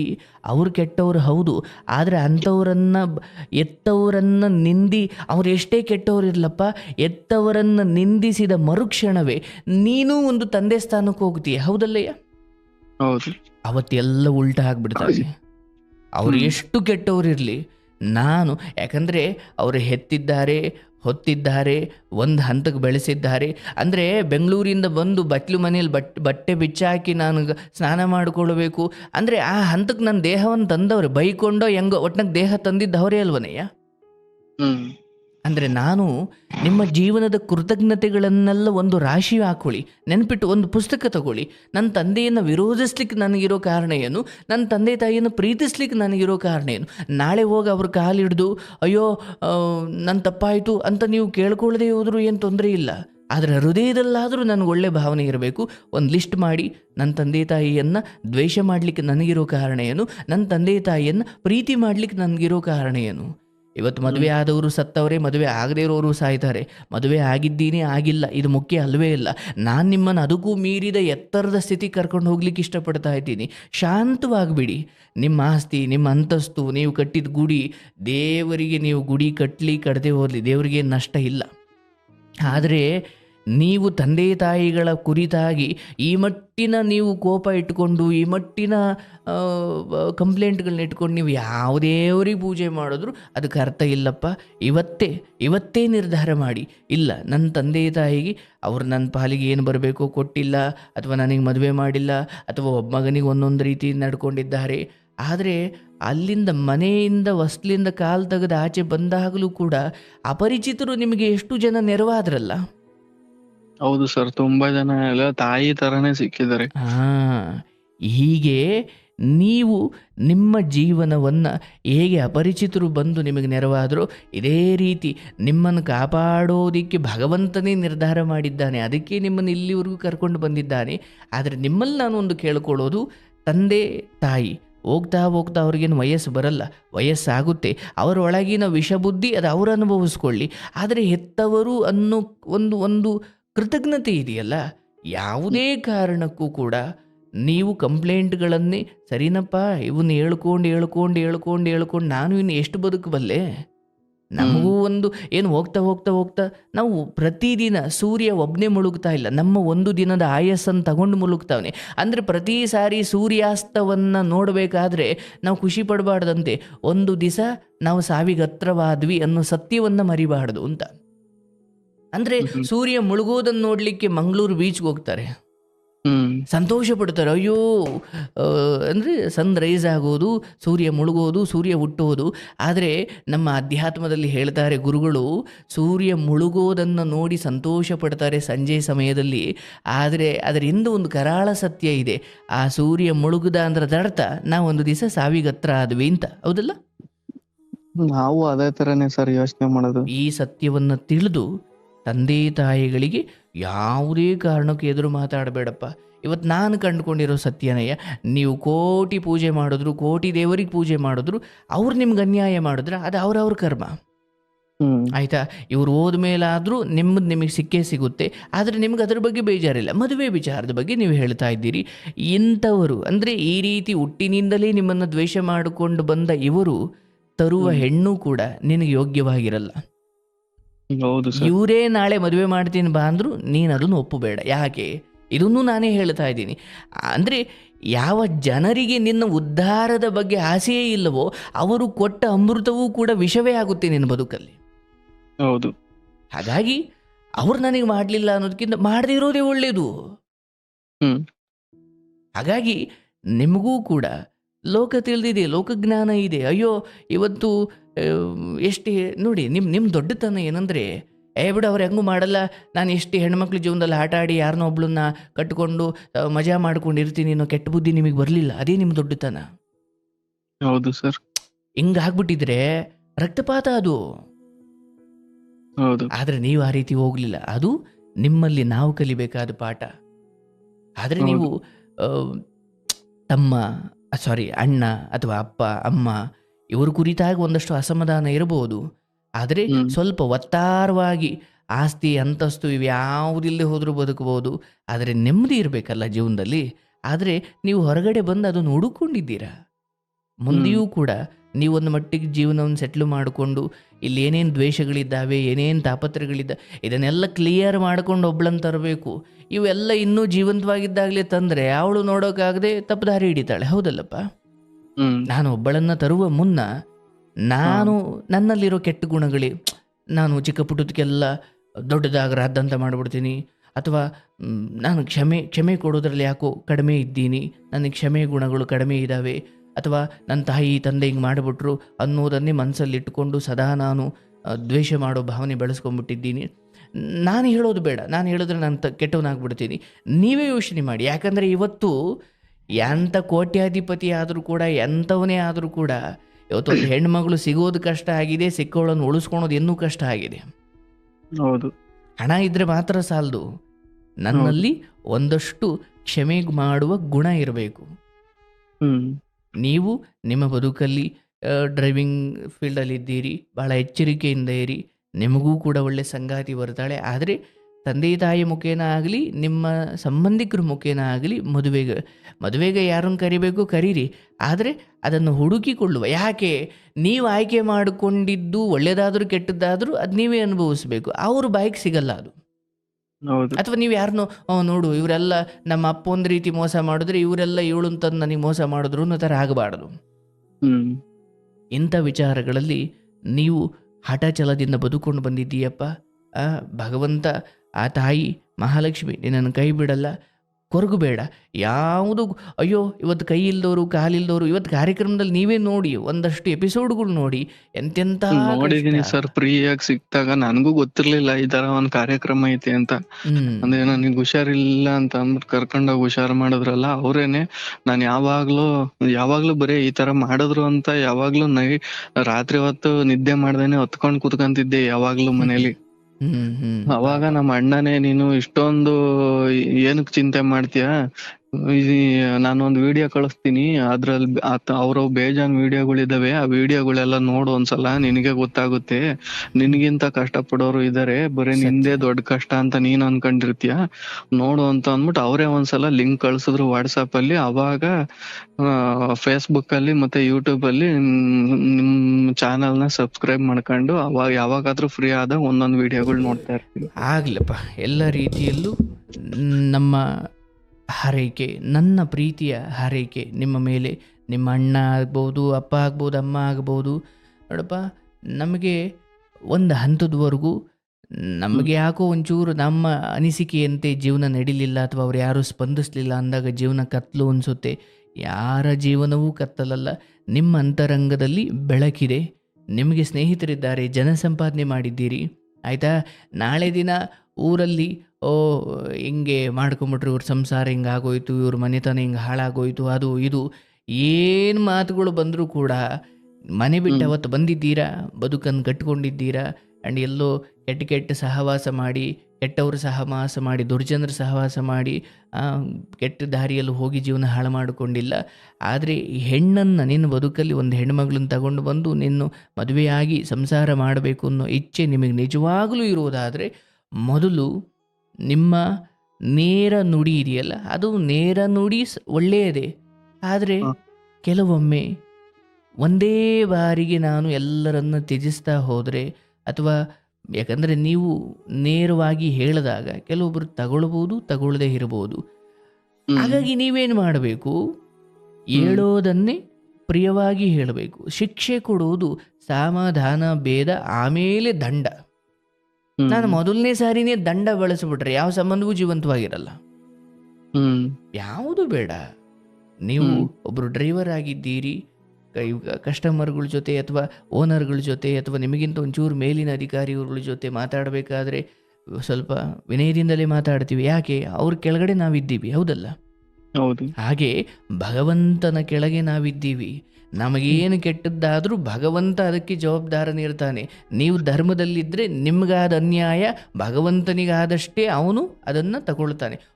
ಒಳ್ಳೆಯವ್ರಿಗಾದ ಅನ್ಯಾಯ ಇದೆಯಲ್ಲ, ಅದು ಭಗವಂತನಿಗಾದ ಅನ್ಯಾಯ, ಅದಕ್ಕೆ ಭಗವಂತನೇ ಉತ್ತರ ಕೊಡ್ತಾನೆ. ನೀವು ಇನ್ಯಾವುದೇ ಕಾರಣಕ್ಕೂ ತಂದೆ ಹಿಂಗೆ ಮಾಡ್ದ, ತಾಯಿ ಹಿಂಗೆ ಮಾಡಿದ್ಲು, ಅಣ್ಣ ಹಿಂಗೆ ಮಾಡಿದ್ರು, ಯಾವುದನ್ನು ಕಂಪ್ಲೇಂಟ್ ಹೇಳಬೇಡಿ. ಯಾಕೆ? ಕಂಪ್ಲೇಂಟ್ ಹೇಳುವ ಮನಸ್ಥಿತಿಗಳಿದ್ದಾವಲ್ಲ, ಒಂದು ಹಂತಕ್ಕೆ ಪೊಲೀಸ್ ಸ್ಟೇಷನಲ್ಲಿ ಕಂಪ್ಲೇಂಟ್ ಹೇಳೋದು, ನ್ಯಾಯಾಧೀಶರ ಮುಂದೆ ಕಂಪ್ಲೇಂಟ್ ಹೇಳೋದು, ಗುರುಗಳ ಮುಂದೆ ಹೇಳೋದು, ಇದು ಬೇರೆ. ಬಟ್ ಸಿಗದವ್ರ ಮುಂದೆಲ್ಲ ಹೇಳೋ ಈ ಮನಸ್ಥಿತಿಗಳಿರ್ತಾವಲ್ಲ, ನಿಮ್ಮನ್ನು ಎಲ್ಲರ ಎದುರುಗಡೆನೂ ಹಗರ ಮಾಡಿಬಿಡ್ತಾವೆ. ನಾನು ಯಾರ ಹತ್ರನೂ ಅದಕ್ಕೆ ಹೇಳ್ಕೊಳಲ್ಲ. ಬೇಡಪ್ಪ, ಯಾರ ಹತ್ರನೂ ಬೇಡ. ಆದರೆ ನಿಮಗೆ ನಾನು ಹೇಳಿದ್ದೆ, ಯಾಕೆ ಪ್ರಹ್ಲಾದನ ಕಥೆಯನ್ನು ನೆನಪು ಮಾಡಿದೆ ಅಂದರೆ, ಒಬ್ಬ ತಂದೆ ಎಷ್ಟು ಘೋರ ಆಗಿರ್ಬೋದು ಅಂದರೆ ಪ್ರಹ್ಲಾದನ ತಂದೆಗಿಂತ ಘೋರ ಇನ್ಯಾರೂ ಇರಲಿಕ್ಕಿಲ್ಲ. ಆದರೆ ಪ್ರಹ್ಲಾದ ಅದಕ್ಕೆ ಕೊಟ್ಟ ಉತ್ತರ ಇದೆಯಲ್ಲ, ಅಂದರೆ ಭಗವಂತ ಅವತಾರವೆತ್ತಿ ಬಂದು ಕರಳು ಬಗದು, ಅವನ ಪಾಪ ಎಷ್ಟಿತ್ತು ಅಂದ್ರೆ ಕರಳು ಬಗದ್ರು ಆ ನರಸಿಂಹನ ಕೋಪ ತಣ್ಣಗಾಗಿರಲಿಲ್ಲ. ಅದಾಗಿಯೂ ಪ್ರಹ್ಲಾದ ಹೇಳ್ದ, ನನ್ನ ತಂದೆಗೆ ಮೋಕ್ಷವನ್ನು ಕೊಡಪ್ಪ ಅಂತ.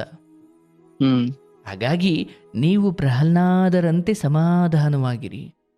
ಅಂದರೆ ತಂದೆಗೆ ವಯಸ್ಸಾಗಿದೆ, ಅವರು ಬೇಗ ಹೋಗ್ತಾರೆ, ಅವ್ರಿಗೆ ಕಣ್ಣು ಕಾಣಲ್ಲ, ಸ್ವಲ್ಪ ಕಣ್ಣು ಮಂಜಾಗ್ತಿದ್ದಾವೆ, ಅವರು ಬೇಗ ಹೋಗ್ತಾರೆ. ನನಗಿನ್ನೂ ವಯಸ್ಸಿದೆ, ನಾನು ಲೇಟಾಗಿ ಹೋಗ್ತೀನಿ. ಇದಕ್ಕೆ ಯಾವ ಖಾತ್ರಿನೂ ಇಲ್ಲ.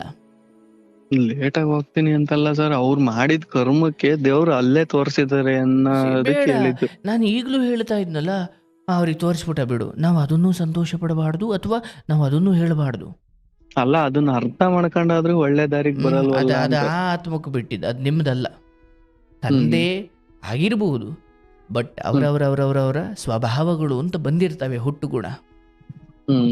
ಆದರೆ ಒಬ್ಬ ಮಗನಾಗಿ ನೀವು ಅಷ್ಟು ಎತ್ತವರಿಂದಲೇ ನೋವು ಅನುಭವಿಸೋದಿದೆಯಲ್ಲ, ಖಂಡಿತ ಅದು ಯಾರಿಗೂ ಬರಬಾರ್ದು. ನನಗೆ ಅರ್ಥವಾಗುತ್ತೆ, ಬಟ್ ಅದನ್ನು ಮೀರಿ ನಿಮ್ಮನ್ನು ದೊಡ್ಡ ತತ್ವಕ್ಕೆ ತಗೊಂಡು ಹೋಗಿ ನಿಲ್ಲಿಸಬೇಕಿತ್ತು. ಹೌದಪ್ಪ, ಗುರುಗಳು ಹೇಳಿದ ಹಾಗೆ ಯಾವುದೂ ನಮಗೆ ಅನ್ಯಾಯ ಅಲ್ಲ, ಅಥವಾ ಯಾರೂ ನನ್ನ ಜೊತೆ ಕೆಟ್ಟದಾಗಿ ನಡ್ಕೊಂಡಿಲ್ಲ, ಅವರವ್ರ ಸ್ವಭಾವಕ್ಕೆ ತಕ್ಕಂಗೆ ನಡ್ಕೊಂಡಿದ್ದಾರೆ. ಬಹುಶಃ ನನಗವತ್ತು ನಾನು ಹೊರಗಡೆ ಹೋಗಿ ದುಡ್ದು ನಾನು ತೋರಿಸಬೇಕು, ಅಥವಾ ನನ್ನ ಮನೇಲಿ ನಾನು ಊಟ ಮಾಡಲ್ಲ, ನಾನು ಹೊರಗಡೆ ಇನ್ಮೇಲೆ ಬದುಕು ತೋರಿಸ್ತೀನಿ ನೋಡಿ, ಅಂದರೆ ಆ ಹಠಾಚಲ ಬರದೆ ಹೋಗಿದರೆ ನೀವು ಎಲ್ಲೋ ಹಳ್ಳೀಲಿ ಇನ್ನೂ ಬೈಸ್ಕೊಂಡೋ ಇನ್ನೂ ಯಾರ ಕಾಲು ಕೆಳಗಡೆ ಇರ್ತಿದ್ರಿ. ಹೌದು. ಅಂದರೆ ಪ್ರತಿಯೊಂದು ನಿಮಗೆ ಆದ ಮಾನಸಿಕ ಹೊಡೆತಗಳು ಅಥವಾ ಹೆತ್ತವರೇ ಆಡಿದ ಆ ತಿರಸ್ಕಾರದ ಮಾತುಗಳಿದ್ದಾವಲ್ಲ, ಬಹುಶಃ ನಿಮಗೆ ಪ್ರಪಂಚವನ್ನು ತೋರಿಸ್ಲಿಕ್ಕೆ, ನಿಮ್ಮನ್ನೊಂಚೂರು ಕತ್ತಿಡ್ದು ಆಚೆ ನೂಕಲಿಕ್ಕೆ ಎತ್ತವರಿಗೆ ಅದನ್ನು ಬಿಟ್ಟು ಬೇರೆ ದಾರಿ ಇರಲಿಲ್ಲ. ಭಗವಂತ ಅವರ ಮೂಲಕ ಮಾಡಿಸಿದ ಅಷ್ಟೇ. ಇವತ್ತು ನೋಡಿ, ಒಂದು ಕೆಲಸ ಹೋದರೂ ನನಗೊಂದು ಕೆಲಸ ಇಲ್ಲ ಕೊಡು ಅಂದರೆ ಕೊಡಿಸೋಷ್ಟು ಜನ ಸಂಪಾದನೆ ಮಾಡಿದ್ದೀರಿ. ಅಥವಾ ಯಾರೋ ಕೆಲಸ ಕೇಳ್ಕೊಂಬಂದರೆ ಒಂದು ಕಡೆ ಹೋಗಿ ಇಲ್ಲಿಗೆ ಹೋಗಪ್ಪ ಅಂತ ಹೇಳಿ ದಾರಿ ತೋರಿಸುವಷ್ಟು ಲೋಕಜ್ಞಾನ ಇದೆ ಅಲ್ವಾ ನಿಮಗೆ? ಹೌದು. ಇಷ್ಟು ಯಾಕೆ ಬಂತು? ಮನೆಯ ತಾಪತ್ರೆಗಳಿದ್ದಾವಲ್ಲ. ಇವತ್ತು ನೋಡಿ ಸರ್, ಜಗತ್ತಲ್ಲಿ ಯಾವುದೇ ಸಾಧಕನನ್ನು ತಗೊಳ್ಳಿ, ತುಂಬ ಮನೆಯಲ್ಲಿ ಎಲ್ಲ ಚೆನ್ನಾಗಿರೋ ಮನೆಯಿಂದ ಸಾಧಕರು ಬಂದಿದ್ದು ಬಹಳ ಕಡಿಮೆ. ಇಂಥದ್ದೇನೋ ತಾಪತ್ರೆಗಳು, ಅಪ್ಪ ಅಮ್ಮರ ಜಗಳ, ಇಂಥದ್ದೇನೋ ನೋಡಿ ನೋಡಿ ನೋಡಿನೇ ಒಂದೋ ಹಾಳಾಗಿ ಹೋದರು, ಎರಡೋ ಅದ್ಭುತವಾದ ಮನುಷ್ಯರಾದರು.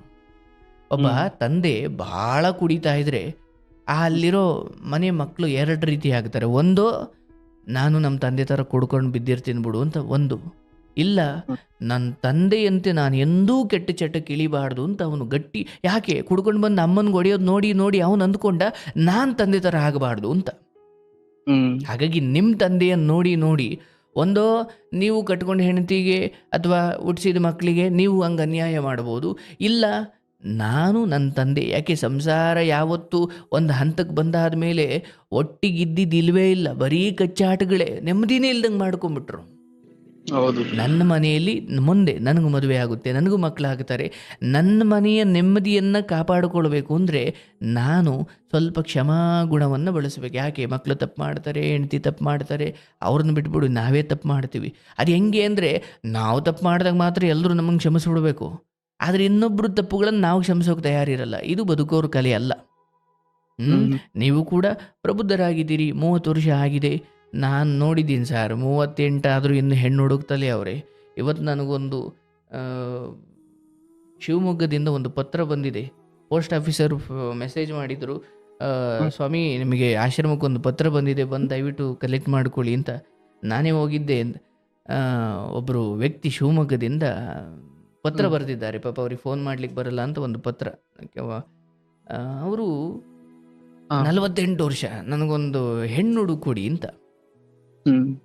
ಯೋಚನೆ ಮಾಡಿ, ಈಗ ನನ್ನ ಪತ್ರ, ಪಾಪ ಅವ್ರು ತೀರಾ ವೈಯಕ್ತಿಕ ಅಂತ ಹೇಳಿದ್ರು, ಹೆಸರು ಊರು ಹೇಳೋದು ಬೇಡ, ಬಟ್ ಆದರೂ 48 ವರ್ಷ ಒಂದು ಹೆಣ್ಣು ಹುಡುಕೊಡಿ ಅಂದರೆ ಅವ್ರದ್ದೇನು ಮೊದಲೇ ಮದುವೆ ಅಲ್ಲ, ಪಾಪ ಏನೋ ತೊಂದರೆ ಆಗಿ ಎಲ್ಲ ಹೊರಗಡೆ ಹಾಕ್ಬಿಟ್ಟಿದ್ದಾರೆ. ಮಕ್ಕಳು ಈಗ, ಹೆಂಡತಿನೂ ಇಲ್ಲ, ಕಡೆಗಾಲಕ್ಕೆ ಒಂದು ಆಸರೆ ಬೇಕು ಅಂತ ಅವರು. ಅಂದರೆ ನಾನು ನಿಮ್ಗೆ ಏನೇ ಹೇಳ್ತಾ ಇದ್ದೀನಿ, 30 ವರ್ಷ ಅಂದರೆ ಇವತ್ತು ಹೆಣ್ಣು ಸಿಗೋದೇ ಕಷ್ಟ ಆಗ್ಬಿಟ್ಟಿದೆ. ಹೌದು ಸರ್, ಕಷ್ಟ. ಒಂದು ನಾನು ತುಂಬಾ ಕಡೆ ಹುಡುಕಿದೀನಿ, ಬಟ್ ಎಲ್ಲೋದ್ರೂ ತಂದೆ ತಾಯಿ ಬರ್ದಲ್ಲಿ ಹೆಣ್ಣು ಕೊಡಲ್ಲ ಅಂತಾನೆ ಹೇಳ್ತಾರೆ. ಆಯಿತು ಸರ್, ಒಬ್ಬ ಬಡವನಿಗೆ ಬಡವಿನೇ ಇರ್ತಾಳೆ. ಈ ರೀತಿ ತಂದೆ ತಾಯಿ ಬೆಂಬಲ ಇಲ್ಲದವನಿಗೆ ತಂದೆ ತಾಯಿ ಬೆಂಬಲ ಇಲ್ಲದ ಹೆಣ್ಣೆ ಇರ್ತಾಳೆ. ಅದು ಒಂದು ಕಾಲ ಕೂಡ ಬರಲಿ, ಕಾಯಿರಿ, ತಾಳ್ಮೆ, ಭರವಸೆ ಇಟ್ಕೊಳ್ಳಿ. ಬೆಳಿಗ್ಗೆ ನೀವು ಇವತ್ತು ಮಲಗ್ತೀರಾ, ಬೆಳಿಗ್ಗೆ ಎದ್ದೇಳೋದು ಯಾಕೆ? ಇಲ್ಲ ಇವತ್ತೇನೋ ಕೆಲಸ ಇದ್ದಾವೆ ಅಂದರೆ ಕನಸುಗಳು ಭರವಸೆಗಳು ಇಲ್ಲದೆ ಹೋಗಿದ್ರೆ ಮನುಷ್ಯ ಹಾಸಿಗೆಯಿಂದ ಎದ್ದೇಳಲಿಕ್ಕೆ ಕಾರಣಗಳೇ ಇಲ್ಲ, ಹೌದಲ್ಲ? ಹೌದು. ಭರವಸೆ ಇಟ್ಕೊಳ್ಳಿ. ಇಲ್ಲ, ಈ ದಿನ ನಾನು ಕೆಲಸವನ್ನು ಚೆನ್ನಾಗಿ ಮಾಡ್ತೀನಿ, ಇನ್ನು ಗುರುಗಳು ಹೇಳಿದ್ದಾರೆ ಇನ್ನೊಂದು 2 ವರ್ಷದಲ್ಲಿ ನನಗೆ ಒಳ್ಳೆ ಹೆಣ್ಮಗಳೇ ಸಿಗ್ತಾಳೆ, ನನ್ನ ಪ್ರಯತ್ನ ನಾನು ಮುಂದುವರಿಸೋಣ. ಯಾರನ್ನೂ ಇಲ್ಲಿ ದೂಷಿಸುವುದು ಬೇಡ. ಕುರುಡನಿಗೂ ಕುಂಟನಿಗೂ ಎಲ್ಲರಿಗೂ ಒಂದು ಈಡು ಜೋಡು ಅಂತ ಇರುತ್ತೆ ಕಣಪ್ಪ. ಹ್ಮ್ ಆಯ್ತಲ್ಲ. ಇಲ್ಲಿ ಯಾರು ಬಂದು ನಿಮಗೆ ಇವತ್ತು ನೋಡಿ ಎಷ್ಟು ದೊಡ್ಡ ದೊಡ್ಡವರೇ ಸರಳವಾಗಿ ದೇವಸ್ಥಾನ ಮುಂದೆ ಮದುವೆ ಆಗ್ತಾವ್ರೆ. ಹೌದು. ಹಾಗಾಗಿ ಸರಳತೆಯನ್ನು ಮೈಗೂಡಿಸ್ಕೊಳ್ಳಿ. ಅಂತ ಹೆಣ್ಮಗಳೇ ಸರ್ ನಿಮ್ಮ ನಮಗೂ ಬದುಕಲ್ಲಿ ಏನು ಬರ್ತಾಳೆ. ಅಷ್ಟೊಂದು ಸ್ಟೈಲು ಶೋಕಿ ಮಾಡೋದೆಲ್ಲ ನಮಗೂ ಇಷ್ಟ ಇಲ್ಲ ಸರ್. ನಾವು ಅಷ್ಟೇ, ನಿಮ್ ಬೇಕಾದ್ರೆ ಡೈರೆಕ್ಟ್ ಆಗಿ ನೋಡಿದ್ರು ಅಷ್ಟೇ, ನಾವು ಬಡವ್ರ ಲೆಕ್ಕಾಚಾರದಲ್ಲೇ ನಾನು ಬದುಕ್ತಾ ಇರೋದು. ನನ್ನ ಕಷ್ಟ ಕಾಲದಲ್ಲಾದ್ರೂ ನನ್ ಕಷ್ಟ ಕಾಲದಲ್ಲಿ ನನ್ನ ನೋಡ್ಕೊಳಕಾದ್ರೂ ಈಗ ಬೇರೆ ಎಷ್ಟು ದಿವಸ ಅಂತ ಬೇರೆ 30 ರಾಷ್ಟ್ರದಲ್ಲಿರೋದು. ಕೇಳಿಸ್ಕೊಳಪ್ಪ, 30 ವರ್ಷಕ್ಕೆ ನೋಡಪ್ಪ, ಎಲ್ಲ ಚೆನ್ನಾಗಿರೋ ಮನೆ ಹುಡುಗನಿಗೆ ಹೆಣ್ಣು ತರೋ ಕಷ್ಟ ಆಗ್ತಿದೆ. ಸೊ ಅಂಥದ್ರಲ್ಲಿ ಏನೋ ಮನೆ ಕಡೆ ಇಷ್ಟೆಲ್ಲ ಇರೋ ನಿಮಗೆ ಒಂಚೂರು ತಾಪತ್ರೆ ಇದ್ದಿದ್ದೆ. ಆದರೆ ಹ್ಮ್ ಅದೇ ಕಾರಣಕ್ಕೆ ಸಿಗೋದೇ ಇಲ್ಲ ಅಂತ ಇಲ್ಲ, ಎಂತೆಂಥವ್ರಿಗೂ ಆಗಿದೆ. ಸ್ವಲ್ಪ ಕಾಯುವಿಕೆಗೆ ನಾವು ತಯಾರಿರಬೇಕು. ಆಯಿತಾ? ಹ್ಮ್ ಇದು ನಿನ್ನ ವೈಫಲ್ಯ ಅಲ್ಲ, ಭಗವಂತ ಕೊಟ್ಟಿರೋ ಪರೀಕ್ಷೆ. ವೈಫಲ್ಯಗಳು ಏನು? ಪ್ರಯತ್ನಿಸಿ ಸೋತ್ರೆ ಅಥವಾ ನಮಗೇನು ಸೋಲಾದರೆ ಅದು ನಾವು ವೈಫಲ್ಯ ಅನ್ಬೋದು. ಬಟ್ ಇದು ಮದುವೆ ವಿಚಾರ, ಇದು ಸೋಲಿನ ಲೆಕ್ಕವೇ ಇಲ್ಲ, ಅಲ್ಲಿ ಸೋಲಿನ ಪ್ರಶ್ನೆನೇ ಇಲ್ಲ. ಹ್ಮ್ 36 ಆದರೂ ಹುಡುಕ್ತಲೇ ಇದ್ದಾರೆ. ಹಾಗಾಗಿ ಇವತ್ತು ಸಮುದ್ರದಲ್ಲಿ ಮುತ್ತು ಸಿಗೋದು, ಯೋಗ್ಯ ಹೆಂಡತಿ ಸಿಗೋದು ಎಲ್ಲ ದುರ್ಲಭ. ಹ್ಮ್ ಯಾವುದೋ ಒಂದು ಅಂದ್ರೆ ನಾಳೆನೇ ಸಿಗುತ್ತಪ್ಪ, ಬಟ್ ಯೋಗ್ಯವಾದದ್ದು ಬೇಕಲ್ವನಯ್ಯ. ಹೌದು. ಯಾವುದೋ ಒಂದು ಬೇಕು ಅನ್ನೋಷ್ಟು ಏನು ಬರ್ಗೆಟ್ಟಿಲ್ಲ ಜೀವನ. ಇಲ್ಲ ಆಯ್ತಲ್ಲ? ಸರ್, ನಾನು ಅದೇ ಸ್ವಲ್ಪ ದಿವಸ ಯೋಗ್ಯವಾದದ್ದು ಲೇಟ್ ಬೇಕು. ಆದ್ರೂನು ಹೌದು ಹೌದು. ನಾನು ಇಷ್ಟೆಲ್ಲ ಯಾರಿಂದಾನು, ತಂದೆ ತಾಯಿ ಅಕ್ಕ ತಂಗಿ ಅಣ್ಣ ತಮ್ಮದಿರಿ ಕಡೆಯಿಂದ ಪಡ್ಕೊಳ್ದೇ ಇರೋ ಪ್ರೀತಿ ಅವ್ರ ಕಡೆಯಿಂದನಾದ್ರೂ ಪಡ್ಕೋಬೇಕು ಅಂತಾನೆ ನಾನು. ಆಗಲಿ ಆಗಲಿ, ಒಳ್ಳೇದಾಗಲಿ. ನಮ್ಮ ಹಾರೈಕೆ, ಕೃಷ್ಣನ ಅನುಗ್ರಹ. ಈ ದಿನ ಕರೆ ಸಿಕ್ಕಿದೆ, ಅದ್ರ ಬಗ್ಗೆ ನಾನು ತುಂಬ ಪ್ರೀತಿಯಿಂದ ಹಾರೈಸಬಲ್ಲೆ. ಮುಂದಿನ 2 ವರ್ಷದಲ್ಲಿ ನಿಮಗೆ ಅಂದರೆ ಬಾಲ್ಯದಿಂದ ನೀವು ಯಾವ್ಯಾವ ಪ್ರೀತಿಯನ್ನು ನೋಡಲಿಲ್ಲ, ಎಲ್ಲ ಪ್ರೀತಿಯನ್ನು ಕೊಡೋ ಹೆಣ್ಮಗಳು ಸಿಗಲಿ. ಆದರೆ ಒಂದು ಕಾಯಿರಿ, ಯಾವ್ರಿವ್ರ ಬದುಕನ್ನು ನೋಡಬೇಡಿ. ನನ್ನ ಸ್ನೇಹಿತರೆಲ್ಲ ಮದುವೆ ಆಗ್ಬಿಟ್ರು, ನನ್ನ ಜೊತೆ ಓದೋರೆಲ್ಲ ಮದುವೆ ಆಗ್ಬಿಟ್ರು, ಹಿಂಗೆ ಅಂದರೆ ಅವರಿವ್ರ ಬದುಕನ್ನು ನೋಡಿದಾಗಲೇ ನಿಮ್ಮ ಬದುಕು ಕೀಳು ಅನಿಸ್ಬಿಡುತ್ತೆ. ಬೇಡ, ನಿಮಗಿಂತ ಕೀಳಾದವ್ರು ಇನ್ನೂ ಇದ್ದಾರೆ ನೋಡಿ. ಮದುವೆ ವಿಚಾರ ಬಿಟ್ಬಿಡಿ, ಒಂದು ಕೆಲಸ ಇಲ್ಲದವ್ರು ಇದ್ದೆಷ್ಟು ಜನ ಇದ್ದಾರೆ. ಅಯ್ಯೋ ಎಂಥದೋ ಒಂದು ಕೆಲಸ ಅಂತ ದಿವಸಕ್ಕೆ 18 ಅವರು 12 ಅವರ್ ಕೆಲಸ ಮಾಡಿ 5,000 8,000 ಸಂಬಳ ತಗೊಳ್ಳೋರು ಅವರೇ. ಹಾಗಾಗಿ ಹೇಗೆ ನೀವೊಬ್ರು ಡ್ರೈವರ್ ಆಗಿ ಅಲ್ಲೇನೋ ಬ್ರೇಕ್ ಸರಿ ಇಲ್ಲ, ಅಲ್ಲೇನೋ ಕ್ಲಚ್ ಸರಿ ಇಲ್ಲ, ಅಲ್ಲೇನೋ ಟೈರಲ್ಲಿ ಏನು ಹೇರ್ ಇಲ್ಲ, ಅಥವಾ ಟೈರ್ ಪಂಚರ್ ಆಗಿದೆ, ಅಯ್ಯೋ ತಡೆಯಪ್ಪ ಇದನ್ನ ಹಾಕ್ಸೋಕೆ ದುಡ್ಡು ಖರ್ಚಾಗುತ್ತೆ, ಹೆಂಗೋ ಇದರಲ್ಲೇ ಓಡಿಸ್ಬಿಡೋಣ ಅಂತ ಅವಸರ ಬಿದ್ದರೆ ಒಂದಷ್ಟು ನಿನ್ನ ಪ್ರಾಣನ ಕಳ್ಕೊಂಡು ಒಂದಷ್ಟು ಜನ ಪ್ರಾಣಕ್ಕೆ ತೆಗಿತೀರಾ. ಅಂದರೆ ಒಂಚೂರು ಖರ್ಚಾದರೂ ಪರವಾಗಿಲ್ಲ, ಗಾಡಿ ಎಲ್ಲ ರೀತಿಯಲ್ಲೂ ಸೇಫ್ ಇರೋದು ಬಹಳ ಮುಖ್ಯ, ಹೌದಲ್ಲ? ಹೌದು. ಹಾಗೆ ಸ್ವಲ್ಪ ತಡವಾದರೂ ಪರವಾಗಿಲ್ಲ ಎಲ್ಲ, ಯಾಕಂದ್ರೆ ಒಟ್ಟಾರೆ ಪ್ರಯಾಣ ಸುಖಮಯವಾಗಿರ್ಬೇಕಷ್ಟೇ. ಹೌದು. ಒಂಚೂರು ಖರ್ಚಾಗಬೇಕು. ಖರ್ಚಾದರೆ ನಾವು ಒಂಚೂರು ಕೊಟ್ರೇನೆ ನಮಗೆ ಅಪ್ಪರ ಬರ್ಲಿಕ್ಕೆ ಸಾಧ್ಯ. ನಾವು ಕೊಡಲಿಕ್ಕೆ ತಯಾರಿಲ್ಲ ಅಂದರೆ ಬರೋದು ಇಲ್ಲ, ಬಂದರೂ ಕೂಡ ಅದು ಪ್ರಯೋಜನ ಇರಲ್ಲ. ತಡವಾಗಲಿ ತೊಂದರೆ ಇಲ್ಲ, ಆದರೆ ಮೊದಲು ತಂದೆ ತಾಯಿಗಳ ಕುರಿತು ಯಾವ ದ್ವೇಷವನ್ನು ನಿನ್ನ ಹೃದಯದಲ್ಲಿ ಇಟ್ಟುಕೊಳ್ಳಬೇಡ. ಯಾಕೆ? ಈ ಮಟ್ಟಿಗೆ ನನಗೆ ಈ ಪ್ರಪಂಚದಲ್ಲಿ ಜನ್ಮ ಕೊಟ್ಟು ಇಲ್ಲಿವರೆಗೂ ತಂದಿದ್ದಾರೆ ಅಷ್ಟೇ, ಇನ್ನು ಮುಂದೆಯೂ ನನಗೆ ಏನೇನೋ ಮಾಡಬೇಕಿತ್ತು ಅಂದುಕೊಳ್ಳೋದು ಹೌದು, ಬಟ್ ಕೆಲವೊಬ್ರು ನಿಮ್ಮ ಯೋಗದಲ್ಲಿ ಅದಿಲ್ಲ. ಆಯಿತಾ? ಇಷ್ಟು ಮಾತ್ರ ಕೊಟ್ಟಿದ್ದಾರಲ್ಲಪ್ಪ, ಇಷ್ಟು ಮಾತ್ರ ಇದೆಯಲ್ಲ, ಅಷ್ಟು ತಗೊಳ್ಳಿ ಸಾಕು. ಅವ್ರು ಹಾಗೆ ಇದಕ್ಕೆ ನನಗೆ ಮಾಡಿದ ಅನ್ಯಾಯಕ್ಕೆ ಅನುಭವಿಸ್ತಾರ ಬಾ, ಬೇಡ. ಅದನ್ನು ನಾನು ಹೇಳೋಣ, ಈ ಸ್ಥಾನದಲ್ಲಿ ಕೂತಿರೋನಾಗ ನಾನು ಹೇಳೋಣ, ಒಬ್ಬ ಮಗನಾಗ ನೀನು ಹೇಳಂಗಿಲ್ಲ. ನಾನು ಹೇಳಿದ್ರು ಕೂಡ ಬಿಡಪ್ಪ ನಿನ್ನ ತಂದೆ ಅನುಭವಿಸ್ಕೊಳ್ತಾರೆ ಬಿಡಯ್ಯ ಅಂದರೂ ಕೂಡ ನೀನು ಹೇಳಬೇಕು, ಗುರುಗಳೇ ಬೇಡ ಗುರುಗಳೇ ಅವರು ಚೆನ್ನಾಗಿರಲಿ, ನೀನು ಹೇಳಬೇಕು. ಈ ಗುಣ ಮಾತ್ರ ನಿನ್ನನ್ನು ತುಂಬ ದೂರ ಕರ್ಕೊಂಡು ಚೆನ್ನಾಗಿ ನಡೆಸ್ಕೊಂಡು ಹೋಗುತ್ತೆ. ಇಲ್ಲ ಅವ್ರು ಬೀಳೋದನ್ನು ನೀವು ಕಾಯುವಷ್ಟು ಹೋದ್ರ ಆಯಿತು, ನೀವು ಎಷ್ಟು ದಿನ ಅಂತ ತುಂಬ ಗಟ್ಟಿಮುಟ್ಟಾಗೇ ಇರ್ತೀರಾ, ನಿಮಗೂ ಆ ಕಾಲ ಬರುತ್ತಲ್ಲ. ಹೌದು. ಬೇಡ, ಹಂಗೆ ಭಾವಿಸಲೇಬೇಡಿ. ಅವ್ರು ಏನೇ ಇರಲಿ ಚೆನ್ನಾಗಿರಲಿ, ನನಗೂ ಭಗವಂತ ಏನು ಬರೀ ಖಾಲಿ ಹೊಟ್ಟೆಲಿ ಏನು ಮಲಗಿಸುವಷ್ಟು ದರಿದ್ರತನ ಕೊಟ್ಟಿಲ್ಲ. ನನ್ನ ಬಹುಶಃ ನಿಮ್ಮ ಆತ್ಮಸ್ಥೈರ್ಯ ಹೆಂಗಿದೆ ಇವತ್ತಿಗೆ ಅಂದರೆ, ನನಗೆ ಬರಬೇಕಾದ ಆಸ್ತಿ ಬರದೇ ಹೋದರೂ ನನಗೆ ಬದುಕುವಷ್ಟು ಯೋಗ್ಯತೆ ಇದೆ, ಹೌದಲ್ಲ? ಹೌದು ಸರ್. ಬರುತ್ತೆ, ಅದು ಬೇರೆ. ಬಟ್ ಏನಿಲ್ಲದೆ ಹೋದರೂ ನಾನು ಬದುಕುವಷ್ಟು ಧೈರ್ಯ ಇದೆಯಲ್ಲ ನನಗೆ. ಹೌದು. ಹಾಗಾಗಿ ಮದುವೆನೇ ದೊಡ್ಡ ಸಾಧನೆ ಬೇಡ, ಅದ್ರ ಪಾಡಿಗೆ ಅದಾಗುತ್ತೆ. ಇನ್ನೂ ದೊಡ್ಡ ಸಾಧನೆ ಇಟ್ಕೊಳ್ಳಿ, ಗುರಿ ಇಟ್ಕೊಳ್ಳಿ. ಹೌದು. ಹ್ಮ್ ನಾನೀಗ ಡ್ರೈವಿಂಗ್ ಮಾಡ್ತೀನಿ ಅಥವಾ ನನ್ನ ಸ್ವಂತದ್ದು ಇನ್ನೂ ಏನೋ ಮಾಡ್ತೀನಿ. ಯಾಕಂದರೆ ನೀವು ಹೆಚ್ಚು ಹೆಚ್ಚು ಆಲದ ಮರವಾಗಿ ಬೆಳೆದಷ್ಟು ಹೆಚ್ಚು ಪಕ್ಷಿಗಳು ಬಂದು ನಿಮ್ಮಲ್ಲಿ ಗೂಡು ಕಟ್ತವೆ. ಹೌದಲ್ಲ? ಹೌದು ಸರ್. ಇಲ್ಲ ಸರ್, ಅದೇ ತರ ಗುರಿ ಇದೆ. ಅವರು ನಾ ಅದು ನಮ್ ದೊಡ್ಡಮ್ಮನ್ ಕಡೆಯಿಂದ ಜಮೀನ್ ತಗೊಂಡಿದ್ದವ್ರು, ನಮ್ ದೊಡ್ಡಮ್ಮನ್ ದುಡ್ಡಲ್ಲಿ. ಅವರು ದುಡ್ದೇನ್ ತಗೊಂಡ್ಲಿಲ್ಲ. ಆದ್ರೂನು ನಾನ್ ತಗೊಂಡೆ, ನಾನ್ ದುಡ್ದು ಮಾಡ್ದೆ, ನಾನ್ ಆಗಿರೋದಕ್ಕೆ ಇಷ್ಟಾದ್ರೂ ಸಂಪಾದನೆ ಮಾಡಿದೀನಿ. ನಿಮಗ್ ತಾಕತ್ತಿದ್ರೆ ನಿಮ್ ಬುಲ್ಡೆ ಚುಪ್ನಾಗ್ ಬರ್ದಿದ್ರೆ ಒಂದೇ ಒಂದ್ ಅಂಗೈ ಅಗಲ ಸಂಪಾದನೆ ಮಾಡಿ ತೋರಸ್ರಿ ಅಂತ ಅಂದಿದ್ ಮಾತ್ಕೋಸ್ಕರನೇ ನಾನು ಸೈಡ್ ಸಂಪಾದನೆ ಮಾಡಿದ್ದು ಆಟವಾಗಿ. ಆಗಲಿ, ಆಗಲಿ, ತೊಂದರೆ ಇಲ್ಲ. ಆದರೆ ಎಲ್ಲಿವರೆಗೂ ಕರೆದು ಬರ್ರಪ್ಪ ನಿಮ್ಮ ತಗೊಳ್ಳಿ ಅನ್ನೋ ಕಾಲ ಬರುತ್ತೆ. ಕಾಲ ಅವರನ್ನು ಮಾಗಿಸಿ, ಹಣ್ಣಾಗಿಸಿ, ನರಳಿಸಿ ಆ ಮಾತು ಬರೋವರೆಗೂ ಆ ವಿಚಾರಕ್ಕೆ ಕೈ ಹಾಕಬೇಡಿ. ಇಲ್ಲ ಸರ್, ನಾವು ಕೇಳಕ್ಕೆ ಹೋಗಿಲ್ಲ. ಇವತ್ತು ಅಷ್ಟೇ, ಅದು ಲಕ್ಷಾಂತರ ರೂಪಾಯಿ ವ್ಯವಹಾರ ಇದೆ ಅಡಿಕೆ ತೋಟದಲ್ಲಿ. ನಾವ್ ಏನ್ ಮಾಡ್ತೀಯಾ, ಎತ್ ಮಾಡ್ತೀಯಾ, ನಮಗ್ ಕೊಡು ಅಂತಾನು ಇವತ್ತಿನವರೆಗೂ ನಾವ್ ₹1 ಹೋಗಿ ಕೇಳಿಲ್ಲ. ಅವ್ರು ಅವ್ರು ಹೇಳೋದು ಅದೇನೆ, ಅದ್ ಎಷ್ಟ್ ದಿವಸ ಚೆನ್ನಾಗಿರ್ತಾರ, ಚೆನ್ನಾಗಿರ್ಲಿ ಬಿಡು ಅಂತ ಅಂದ್ಬಿಟ್ಟು ಅವರು ದೊಡ್ಡವರು ಇಬ್ರು ಅದೇ ಮಾತು ಬಿಡಪ್ಪ, ಹೇಳ್ತಾರೆ. ಆಯ್ತು, ತಂದೆ ತಾಯಿ ತಾನೇ, ತಿನ್ಲಿ, ಆಯ್ತು, ಅದಕ್ಕೆ ಏನ್ ಅಲ್ಲ ತೊಂದ್ರೆ ಸರ್, ನಮಗ್ ಇನ್ನೇನ್ಕೋ ಬೇಜಾರಿಲ್ಲ. ಅವ್ರು ತಿಂದು ಚೆನ್ನಾಗಿರ್ಲಿ, ತಿನ್ನೋದಕ್ಕಲ್ಲ. ಬಟ್ ಬೇರೆಯವ್ರಿಗೆ ತಗೊಂಡಾಗ ಬೇರೆಯವ್ರಿಗೆ ಹಾಕ್ತಾರಲ್ಲ, ಅದಕ್ ಬೇಜಾರು. ಅವೆಲ್ಲ ನಿಮ್ಮ ಕಂಟ್ರೋಲಿಗೆ ಬರೋವರೆಗೂ, ನಿಮ್ಮ ಕೈಗೆ ಬರೋವರೆಗೂ ಅವುಗಳನ್ನು ನೀವು ಪ್ರಶ್ನೆ ಮಾಡಿದ್ರು ಕೂಡ ಅಲ್ಲಿ ನಿರಾಸೆನೇ ಹೊರತು ಅದಕ್ಕೆ ತಕ್ಕಂಗೆ ಅವ್ರು ತಿದ್ದುಕೊಂಡು ನಡೆಯಲ್ಲ. ಗೊತ್ತಲ್ವನಪ್ಪ ನಿಮಗೂ ಅದು? ಹೌದು, ಇನ್ನೂ ಜಾಸ್ತಿನೇ ಮಾಡ್ತಾರೆ. ಹೌದು, ನನ್ನ ಕಂಟ್ರೋಲಿಗೆ ಬಂದಂಗೆ ನಾನು ತಗೊಳ್ತೀನಿ ಅಷ್ಟೇ. ನನ್ನ ಮನೆ ಅದೊಂದು ನಲ್ಲಿ ಥರ ಕೊಳಾಯಿ, ನನಗೆ ಬೇಕಾದಷ್ಟು ನಾನು ತಿರುಗಿಸ್ಕೊಳ್ಬೋದು. ಯಾವಾಗ ನನ್ನ ಕಂಟ್ರೋಲಿಗೆ ಬರಲಿ ಅದು. ಈಗ ಕೊನೆಗೆ ನಾನು ಯಾವ್ದು ಒಂದ್ ಅಡಿನೂ ಯಾವನ್ಗೂ ಕೊಡಲ್ಲ, ಎಲ್ಲ ಪೂರ್ತಿ ಮಾರ್ಕೊಂಡು ನಾವೇ ಜೀವನ ಮಾಡ್ತೀವಿ ಅಂತಾನು ಹೇಳೋರಿ. ಸರಿ ಆಯ್ತು, ನಾವೆಲ್ಲ ಸೈನ್ ಹಾಕ್ಯಂಗ್ ಕೊಡ್ತೀವಿ, ನೀನೇ ಮಾರ್ಕೊಂಡು ಚೆನ್ನಾಗಿರು, ಯಾರಿಗೂ ಕೊಡ್ಬೇಡ ಅಂತಾನೆ ನಾವು ಹೇಳಿರೋದು. ನೋಡಪ್ಪ, ಅದೆಲ್ಲ ಬಾಯಲ್ಲಿ ಬರ್ತವೆ, ಹಂಗೆಲ್ಲ ಆಗಲ್ಲ. ಹಂಗೆ ಹೇಳಿದ್ರೆ ಆ ಆತ್ಮಕ್ಕೆ ಅದು ಮುಕ್ತಿಯೂ ಸಿಗಲ್ಲ. ಆ್ಯಂಡ್ ಊರಲ್ಲಿ ಅದು ನ್ಯಾಯವಾದ ದಾರಿ ಅಲ್ಲ. ಅವ್ರು ಏನೋ ಕೋಪದಲ್ಲಿ ಹಂಗೆ ಅಂದಿರ್ಬೋದು. ಬಟ್ ನಾನು ಹೇಳೋದಪ್ಪ, ನನಗೆ ಯಾವ ಆಸ್ತಿನೂ ಇಲ್ಲ ಅಂದ್ಕೊಂಡು ಬದುಕಪ್ಪ ನೀನು. ಇಲ್ಲ ಸರ್, ನಾನು ಯಾವತ್ತೂ ಅವು ಆಸ್ತಿಗೆ ನಾನು ಆಸೆನೆ ಪಟ್ಟಿಲ್ಲ. ನನ್ ಗುರಿ ಏನು ಅಂತ ಅಂದ್ರೆ, ಅವ್ರ ಹಂಗ ಅಂದವ್ರಲ್ಲ, ನಾನೇ ಸ್ವಂತ ಸಂಪಾದನೆ ಮಾಡಿ ನಾನು ಬದುಕ್ಬೇಕೇ ಹೊರತು ನಾನು ಯಾವತ್ತು, ನನ್ಗೆ ಎಷ್ಟೋ ಜನ ಹೇಳ್ತಾರೆ ಹೋಗಿ ತಿರುಕಣಕ್ಕಾಗಲ್ವಾ ಅಂತ. ನನಗ್ ಬೇಕಾಗಿಲ್ಲ, ನಾನ್ ಸಂಪಾದನೆ ಮಾಡ್ತೀನಿ, ನಾನ್ ಚೆನ್ನಾಗಿರ್ತೀನಿ, ನಾನು ಯಾವತ್ತೂ ಹೋಗಲ್ಲ ಅಂತಾನೆ ನಾನು ಹೇಳಿರೋದು. Super, super. ನನಗೆ ಬಹಳ ಖುಷಿ ನಿಮ್ಮ ಬಗ್ಗೆ. ಯಾಕೆ ನೀವು ಮನೆ ಬಿಟ್ಟ ಕಾಲ ತಂದೆ ತಾಯಿಗಳು ಕುರಿತು ಒಂಚೂರು ಅದನ್ನು ನಾನು ಹೇಳಲೇಬೇಕಾಯಿತು, ಹೇಳಿದೆ. ಬಟ್ ಅದರ್ವೈಸ್ ನೀವು ಹೆಣ್ಣು ಮಕ್ಕಳು ಅಥವಾ ಯಾಕಂದರೆ ಒಂಟಿಯಾಗಿದ್ದಾಗ ತಪ್ಪು ಮಾಡಲಿಕ್ಕೆ ಮನಸ್ಸು ಪ್ರಚೋದನೆ ಕೊಟ್ಟಾಗಲೂ ನೀವು ಬದುಕನ್ನು ಕಟ್ಕೊಳ್ಳೋ ಕಡೆ ಹೋಗಿದ್ದೀರಿ. ಕಟ್ಕೊಳ್ಳಿ, 4 ಜನಕ್ಕೆ ಸಹಾಯ ಅಥವಾ ಕೆಲಸ ಕೊಡುವಷ್ಟು ಬೆಳೀರಿ. ಯಾಕಂದರೆ ಜನ ಅಂತಿಮವಾಗಿ ನೀವು ಸುಂದರವಾದ ಹೆಂಡತಿ ಮದುವೆ ಆದರೆ ಎಷ್ಟು ಜನ ಮಕ್ಕಳು ಮಾಡಿಕೊಂಡ್ರೆ ಇದು ಜನ ನೋಡಲ್ಲಪ್ಪ. ಅದು ನಿಮ್ಮ ಪಾಲಿನ ವಿಚಾರಗಳು.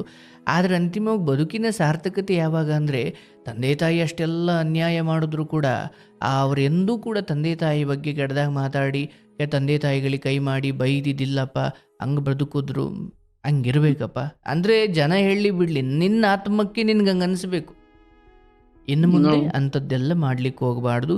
ಯಾಕಂದರೆ ನಿನಗೂ ಒಂದು ಜೀವನ, ಸದ್ಯದಲ್ಲೇ ನಿಂದು ಒಂದು ಹೊಸ ಜೀವನ ಆಗಲಿದೆ. ಅಲ್ಲಿ ನಿನಗೇನು ಆ ಶಾಪಗಳು, ಆ ಕೇಡುಗಳು ತಟ್ಟಬಾರ್ದು ಅಂತ ಎಚ್ಚರಿಸಿದ್ದೀನಿ. ಅದ್ರ ಮೇಲೆ ನೀನು ಬಿಟ್ಟಿದ್ದು. ಯಾವುದೇ ನಿನ್ನ ತುಟಿ ಅಂಚಿನಲ್ಲೂ ಯಾವುದೇ ಗೊತ್ತಿದ್ದು ಗೊತ್ತಿಲ್ಲದೆಯೂ ಅವರ ಬಗ್ಗೆ ಅಪಸ್ವರಗಳು ಬೇಡ, ಆಯ್ತಲ್ಲ?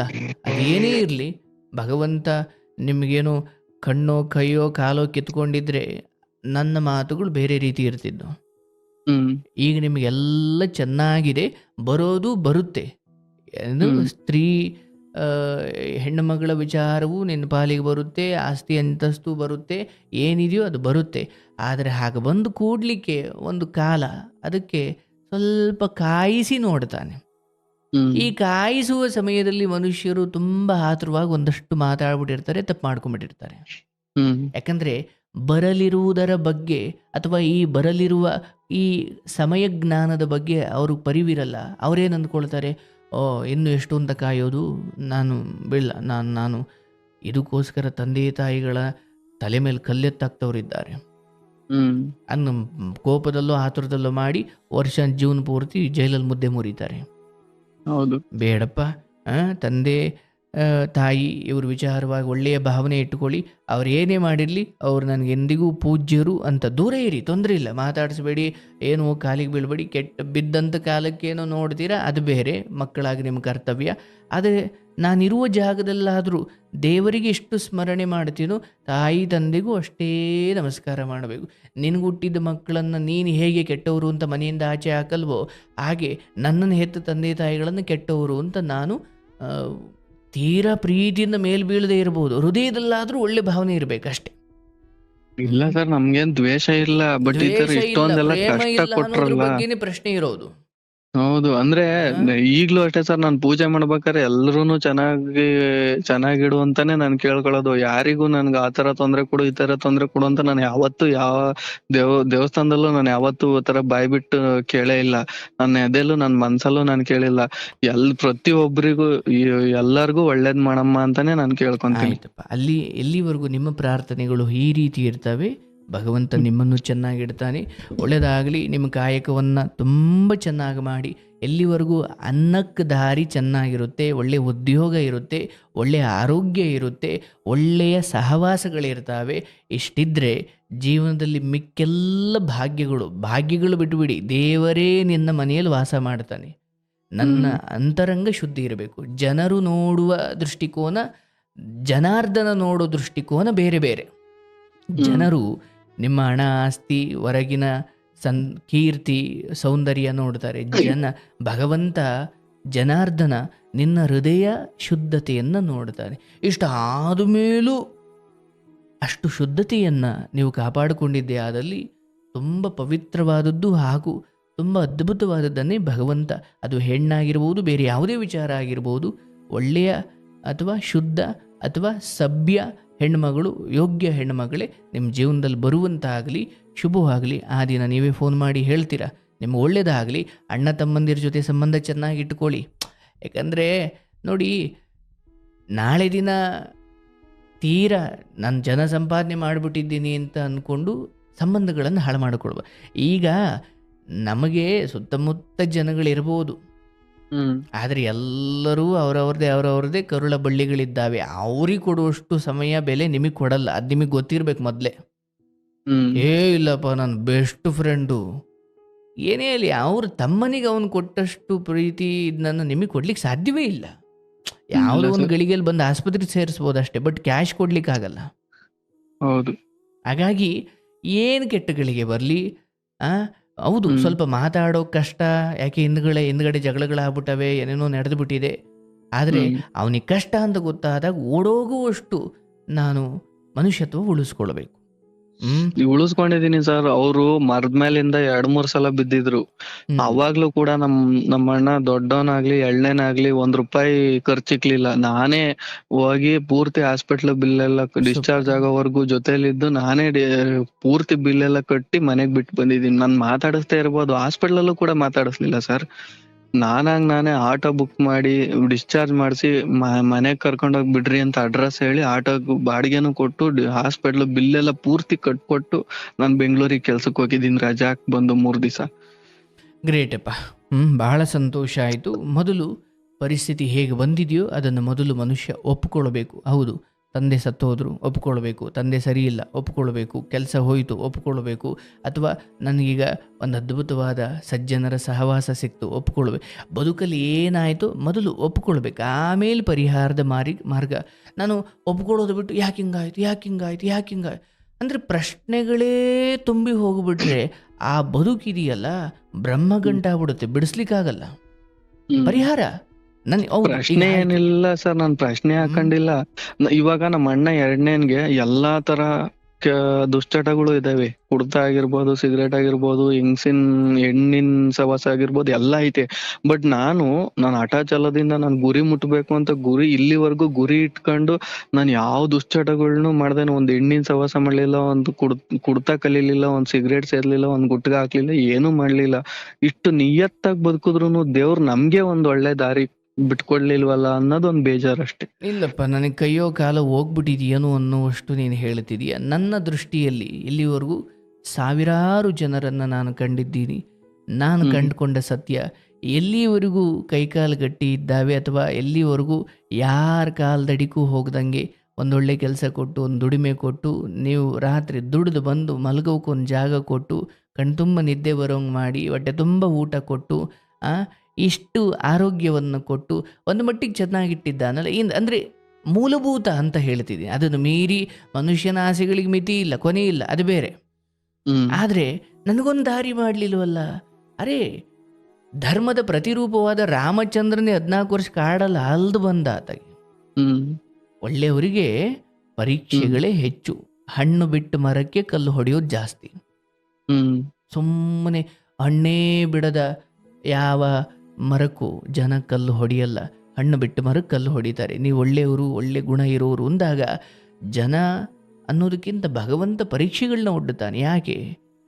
ಶಾಲೆಯಲ್ಲಿ ಮೇಷ್ಟ್ರು ಕೇಳಿದ್ಕೆಲ್ಲ ಉತ್ತರ ಹೇಳಿದ ಮಾತ್ರಕ್ಕೆ ಅವನಿಗೆ ಸರ್ಟಿಫಿಕೇಟ್ ಕೊಡಲ್ಲ. ಅವನು ಏನೇ ಎಲ್ಲದಕ್ಕೂ ಮೊದಲು ಕೈ ಎತ್ತಿದ್ರು ಕೂಡ ಎಲ್ಲರಂತ ಅವನು ಒಂದು ಎಕ್ಸಾಮ್ ಬರೆದೇ ಸರ್ಟಿಫಿಕೇಟ್ ತಾಳ್ಬೇಕು, ಹೌದಲ್ಲ? ಹಂಗೆ ನಾವೇನೇ ಒಳ್ಳೆಯವರಾಗಿದ್ರು ಭಗವಂತ ಒಂದು ಪರೀಕ್ಷೆ ಅಂತ ಇಟ್ಟೇ ಇಡ್ತಾನೆ. ಅಲ್ಲೂ ನಾವು ಗೆಲ್ಲಬೇಕು. ಆ ಎಲ್ಲ ಕಡೆ ನೀವು ಗೆದ್ದಿದ್ದೀರಿ, ನಿಮ್ಗೆ ಒಳ್ಳೇದಾಗಲಿ, ನಿಮಗೆ ಶುಭ ಆಗಲಿ. ನಿಮ್ಮ ಅಣ್ಣ ತಮ್ಮಂದಿರ ಜೊತೆ ಅಷ್ಟೋ ಇಷ್ಟೋ ತೀರ ಮೇಲೆ ಬಿದ್ದಲ್ಲದೆ ಹೋದರೂ ಅವರ ಅವಗುಣಗಳನ್ನು ನೀವು ಒಪ್ಕೊಳ್ಬೇಡಿ. ಒಳ್ಳೆ ಗುಣವನ್ನು ಪುರಸ್ಕರಿಸಿ, ಒಳ್ಳೆಯದನ್ನು ಎತ್ತಿ ಆಡಿ, ಒಳ್ಳೆಯದ ಗುಣಗಳನ್ನು ಎತ್ತಿ ಹೇಳಿ. ಆದಷ್ಟು ತಾಯಿ ತಂದೆಯ ಕುರಿತು ಸದ್ಭಾವನೆಗಳನ್ನೇ ಹೊಂದಿ, ಈ ನಿಮ್ಮ ಭಾವನೆಗಳು ಎಲ್ಲಿವರೆಗೂ ಶುದ್ಧೀಕರಿಸಲ್ಪಡೋದಿಲ್ಲವೋ ಅಲ್ಲಿವರೆಗೂ ಕೊಚ್ಚೆ ನೀರು ಕುಡಿಯೋದಕ್ಕೂ ಫಿಲ್ಟ್ರು ನೀರು ಕುಡಿಯೋದಕ್ಕೂ, ಅರ್ಥಾತ್ ಶುದ್ಧ ನೀರು ಕುಡಿಯೋದಕ್ಕೂ ವ್ಯತ್ಯಾಸ ಇದೆ. ಕೆಟ್ಟ ಭಾವನೆಗಳು, ನನ್ನೊಳಗಿರುವ ದ್ವೇಷ, ಅಸೂಹೆ, ಹಿಂದೆ ಹಿಂಗೆ ಮಾಡಿಬಿಟ್ರು, ಹಿಂದೆ ನನ್ನ ಹಿಂಗೆ ನಡೆಸ್ಕೊಂಬಿಟ್ರು, ಹಿಂದೆ ಅವ್ರಿಗೆ ಕೊಟ್ಬಿಟ್ರು, ಅವ್ರಿಗೆ ಯಾರಿಗೂ ಒಳ್ಳೇದು ಮಾಡಿದ್ರು, ನನಗೆ ಅನ್ಯಾಯ ಮಾಡು, ಇವೆಲ್ಲ ಕೊಚ್ಚೆ ನೀರಿದ್ದಂಗೆ. ಅದನ್ನು ಕುಡಿದವನು ಅನಾರೋಗ್ಯ ಬರಲೇಬೇಕು ಅಲ್ವಾ? ಹೌದು. ಹಂಗೆ ಹೇಗೆ ನೀರನ್ನು ಶುದ್ಧೀಕರಿಸಿ ಕುಡಿತೀವೋ, ನಮ್ಮ ಯೋಚನೆಗಳನ್ನು ಪ್ರತಿ ರಾತ್ರಿ ಮಲಗುವ ಮುನ್ನ ನನಗೆ ಈ ಸಮಯದಲ್ಲಿ ಯಾರ್ದಾದ್ರ ಬಗ್ಗೆ ದ್ವೇಷ ಇದೆಯಾ, ಅಥವಾ ಅವ್ರು ಯಾರೋ ಉದ್ಧಾರ ಆಗ್ಬಿಟ್ರು ಅನ್ನೋ ಅಸೂಹೆ ಇದೆಯಾ, ಅಥವಾ ನಾನು ಎಲ್ಲರಿಗಿಂತ ಹಿಂದೆ ಉಳಿದ್ಬಿಟ್ಟೆ ಅನ್ನೋ ಕೀಳಿರಿಮೆ ಇದೆಯಾ, ಅಥವಾ ನಾನು ಎಲ್ಲರಿಗಿಂತ ಅದ್ಭುತ ಆಗ್ಬಿಟ್ಟೆ ಅನ್ನೋ ಅಹಂಕಾರ ಇದೆಯಾ? ರಾತ್ರಿ ಮಲಗುವ ಮುನ್ನ ಅವ್ರ ಮನೆ ಇವ್ರ ಮನೆ ಬಗ್ಗೆ ಮಾತಾಡೋದಕ್ಕೆ ನನ್ನಲ್ಲಿ ಏನಾದರೂ ಅವಗುಣಗಳಿದ್ದರೆ ಅದನ್ನು ತಿದ್ದುಕೊಂಡ್ಬಿಟ್ಟು ಮಲಗಿಬಿಡಬೇಕು. ಬೆಳಿಗ್ಗೆ ಎದ್ದಾಗ ಅದು ಯಾವುದೂ ಇರಬಾರ್ದು. ಯಾಕೆ? ಮನುಷ್ಯ ಪ್ರತಿದಿನ ತನ್ನಂತಾನು ತಿದ್ದುಕೊಳ್ಳಿಕ್ಕೆ ಏನೇನು ಪ್ರಯತ್ನ ಮಾಡ್ತಾನೋ ಅದೆಲ್ಲವೂ ಅವನ ಬದುಕನ್ನು ಬೆಳಕಿನಡೆ ಕರ್ಕೊಂಡು ಹೋಗುತ್ತೆ. ಆದರೆ ನಾವು ಪ್ರತಿದಿನ ಬರೀ ಅವರಿವರು ಬದುಕಲ್ಲಿ ಅವನು ಹಂಗಾದಂತೆ ಇವನು ಹಿಂಗಾದಂತೆ. ಗುರುವಿನ ವಾಣಿಯನ್ನು ಕೇಳಬೇಕು, ಭಗವಂತನ ಅನುಗ್ರಹವನ್ನು ಸದಾ ಪಡ್ಕೊಳ್ಬೇಕು, ಒಳ್ಳೆ ಮಾತಾಡಬೇಕು, ಕಾಯಕವನ್ನು ಶ್ರದ್ಧೆಯಿಂದ ಮಾಡಬೇಕು. ನಾನು ತಂದೆ ತಾಯಿ ಕುರಿತಾಗಲಿ, ಅಣ್ಣನ ಕುರಿತಾಗಲಿ, ಅವನಂಗೆ ಅವಳಂಗೆ, ಅವನು ಇವಳಿಟ್ಕೊಂಡನೆ, ಇವಳು ಅವನಿಟ್ಕೊಂಡಳೆ, ಅದು ಇದು ಏನೂ ಬೇಡ. ನಾನು ಮಲಗುವ ಮುನ್ನೆ ಏನೇ ಕಾರ್ಯಕ್ರಮದಲ್ಲಿ ಕತೆ ಕೇಳಬಹುದು, ಆದರೆ ಅಂತಿಮವಾಗಿ ಅಲ್ಲಿ ಕೇಳುವ ಒಳ್ಳೆಯ ವಿಚಾರಗಳನ್ನು ಮಾತ್ರ ತಲೆಯಲ್ಲಿಟ್ಟುಕೊಳ್ಬೇಕೇ ಹೊರತು ಯಾವ ಅವಗುಣಗಳು ನಿಮ್ಮ ಹೃದಯದಲ್ಲಿ, ನಿಮ್ಮ ಬದುಕಲ್ಲಿ ಇರಬಾರ್ದು. ಭಗವಂತ ನಿಮ್ಮನ್ನು ಚೆನ್ನಾಗೇ ಇಟ್ಟಿದ್ದಾನೆ, ಮುಂದೆಯೂ ಚೆನ್ನಾಗಿಡ್ತಾನೆ. ಅಯ್ಯೋ, ನಾನು ಇಷ್ಟೆಲ್ಲ ಒಳ್ಳೆಯವನಾಗಿದ್ದು ನನಗೇನೂ ಒಳ್ಳೆಯದಾಗಲಿಲ್ವಲ್ಲ ಅನ್ನೋ ಆ ಕೊರಗು ಬೇಡ. ಎಲ್ಲವೂ ಒಳ್ಳೆಯದಾಗೇ ಇದೆ. ನಾಳೆ ಒಂದು ವೇಳೆ ಹಂಗಾಗೋದು ಬೇಡ. ನಾಳೆ ಒಂದು ವೇಳೆ ಏನೋ ಒಂದು ಆಕ್ಸಿಡೆಂಟ್ ಆಗಿ ಒಂದು ನಡೆಯೋಕ್ಕೂ ಒಂದು ಕೂರೋಕ್ಕೂ ಆಗಲಿಲ್ಲ, ಜೀವನ ಪೂರ್ತಿ ಹಾಸಿಗೆ ಹಿಡಿಯೋ ಕಾಲ ಬಂತು ಅಂದರೆ ಅವನು ಹೇಳಬಹುದು ನನಗೆ ದೇವರು ಮೋಸ ಮಾಡ್ದ ಅಂತ, ಹೌದಲ್ಲ? ಯಾಕೆ? ಆಗಿರೋದು ಎದ್ದೇಳೋಕೆ ಆಗದಿರೋಷ್ಟು ದೊಡ್ಡ ಆಕ್ಸಿಡೆಂಟು, ಮತ್ತು ನೋಡೋಕ್ಕೂ ಯಾರ ಇಲ್ಲ ಅಂದ್ರೆ ಅವನ ಬದುಕು ನರ್ಕ. ಹೌದು. ಆದರೆ ಭಗವಂತ ನಿಮಗೆ ಹಂಗೆ ಮಾಡಿಲ್ಲ, ಮಾಡಲ್ಲ. ಯಾಕಂದರೆ ನಿಜವಾಗಿಯೂ ಸಂತೋಷದ ಜೀವನ ಅಂದರೆ ನನಗೆ ಹಸ್ದಾಗ ಅನ್ನ ಸಿಗ್ತಾ ಇದೆಯಪ್ಪ, ಮಲಗದಾಗ ನಿದ್ದೆ ಬರ್ತೈತಪ್ಪ, ಮತ್ತು ಆರೋಗ್ಯವಾದ ಜೀವನ ಕೊಟ್ಟವನಪ್ಪ, ದುಡಿಯೋಕೊಂದು ಕೆಲಸ, ಇರೋಕೊಂದು ಮನೆ, ತಿನ್ನೋಕೆ ಊಟ, ಮಲಗೋಕೆ ಜಾಗ, ಇಷ್ಟಿದ್ದು ಬಿಟ್ರೆ ನಿಮಗಿಂತ ದೊಡ್ಡ ಅದೃಷ್ಟವಂತ ಇಲ್ಲ. ಆದರೆ ಇದಕ್ಕೆ ಮೀರಿ ಮನುಷ್ಯ ಏನೇನೋ ಬಯಸ್ತಾನಲ್ಲ, ಅದು ದೇವ್ರ ತಪ್ಪಲ್ಲ, ಅದು ಅಲ್ವಾ? ಹಾಗಾಗಿ ದೇವರು ನಿಮ್ಮನ್ನು ಚೆನ್ನಾಗಿ ಇಟ್ಟಿದ್ದಾನೆ. ಹಿಂಗೇ ನಿಮ್ಮನ್ನು ಚೆನ್ನಾಗಿಡ್ಲಿ, ನಿಮಗೆ ಶುಭ ಆಗಲಿ. ಆಯ್ತಾ? ನಿಮ್ಗೆ ಒಳ್ಳೇದಾಗ್ಲಪ್ಪ. ಸರಿ ಸರ್, ಥ್ಯಾಂಕ್ ಯು ಸರ್.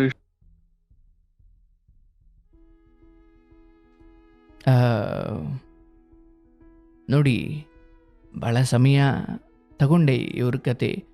ಪಾಪ ಅವರು ಆರಂಭದಲ್ಲಿ ಒಂದು ಮಾತು ಹೇಳಿದ್ರು, ಅಯ್ಯೋ ನನ್ನನ್ನು ಯಾರು ನಂಬಲ್ಲ, ನಾನು ಹೇಳಿದ್ರೆ ಸುಳ್ಳು ಅಂತಾರೆ, ಏನು ಮಾಡಲಿ, ಹಂಗೆ ಹಿಂಗೆ ಅಂತ. ಪಾಪ ಅವ್ರಿಗೆ ಆ ಒಳಗಿನ ನೋವನ್ನು ಹಂಚ್ಕೊಳ್ಳಿ. ಅದು ಏನಿದೆಯೋ, ಸರಿನೋ ತಪ್ಪೋ, ಸುಳ್ಳೋ ಸತ್ಯವೋ ಆಮೇಲೆ ಮಾತಾಡೋಣ, ಮೊದಲು ಹೇಳ್ಕೊಂಬಿಡ್ಲಿ ಅಂತ ನಾನು ಅವ್ರ ಕಥೆಯನ್ನು ಕೇಳಿದೆ. ಇಲ್ಲಿ ಕೆಲವೊಮ್ಮೆ ಇದೇ ಥೆರಪಿ, ಅಂದರೆ ಒಬ್ಬರ ನೋವನ್ನು ಕಡಿಮೆ ಮಾಡೋದು ಅಂದರೆ ಇದೆ. ನಾನು ಹೇಳೋದು ಅದು ಸೆಕೆಂಡ್ರಿ, ಮೊದಲು ಕೇಳೋದಿದೆಯಲ್ಲ, ಅಯ್ಯೋ ನಮ್ಮ ಕಥೆನೂ ಯಾರೋ ಕೇಳಿದ್ರಪ್ಪ ಅನ್ನೋ ಒಂದು ತೃಪ್ತಿ, ಖುಷಿ ಅವ್ರಿಗೂ ಬರುತ್ತೆ ಅಂತ ಇರಲಿ. ಬಟ್ ತಂದೆ ತಾಯಿಗಳು ಈ ಮಟ್ಟಿಗೆ ಇರ್ತಾರ ಅನ್ನೋದು ಆಶ್ಚರ್ಯ ಅನಿಸುತ್ತೆ. ತಪ್ಪು ಮಾಡಿದಾಗ ತಿದ್ದಬೇಕು, ಮತ್ತೆ ಮುನ್ನಡೆಸಬೇಕು ಮಕ್ಕಳನ್ನು. ಅದಕ್ಕೆ ಪೋಷಕರು ಅಂತ ಕರೆಯೋದು.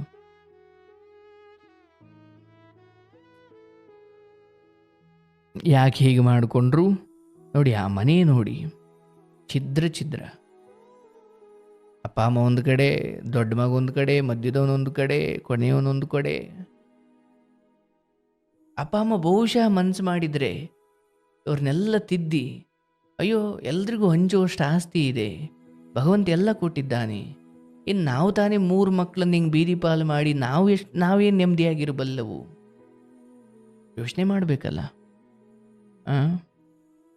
ಆಯಿತು, ಅದೇನೇ ತಪ್ಪುಗಳಿರಲಿ, ಏನು ಮಕ್ಕಳು ದೇಶದ್ರೋಹಿಗಳಾಗಿಲ್ಲ, ಉಗ್ರಗಾಮಿಗಳಾಗಿಲ್ಲ, ಅದನ್ನು ಮೀರಿ ಇನ್ಯಾವುದು ಹೆಣ್ಮಗಳನ್ನು ಹಾಳು ಮಾಡಿ, ಜೀವನ ಹಾಳು ಮಾಡಿ, ತಲೆ ತಗ್ಸೋ ಹಾಗೆ ಮಾಡಿಲ್ಲ, ಏನೂ ಇಲ್ಲ ಅಂದಾಗ ಇದಕ್ಕೆ ಮೀರಿದ ಇನ್ನೇನು ತಪ್ಪಿದ್ದಾವೆ? ನೀವು ಹೊರಗಡೆ ಇಟ್ಟು ಇನ್ಯಾವತ್ತೂ ಅವರನ್ನು ಮಾತಾಡದೇ ಇರುವಷ್ಟು ಅನ್ಯಾಯ ಏನು ಮಾಡಿದ್ದಾರೆ? ಪೋಷಕರಾಗಿ ದೊಡ್ಡ ದೊಡ್ಡವರ ಚಿಕ್ಕತನಗಳು ಕೆಲವೊಮ್ಮೆ ಸಂಸಾರವನ್ನು ಬೀದಿಗೆ ತಂದುಬಿಡ್ತವೆ. ಇಲ್ಲಿ ಯಾವ ಮಕ್ಕಳಿಗೂ ಆ ಪರಿಸ್ಥಿತಿ ಬರದೇ ಇರಲಿ, ಹೆತ್ತವರದನ್ನು ಅರ್ಥ ಮಾಡಿಕೊಳ್ಬೇಕು. ಒಳ್ಳೆಯದಾಗಲಿ ನಿಮಗೆ.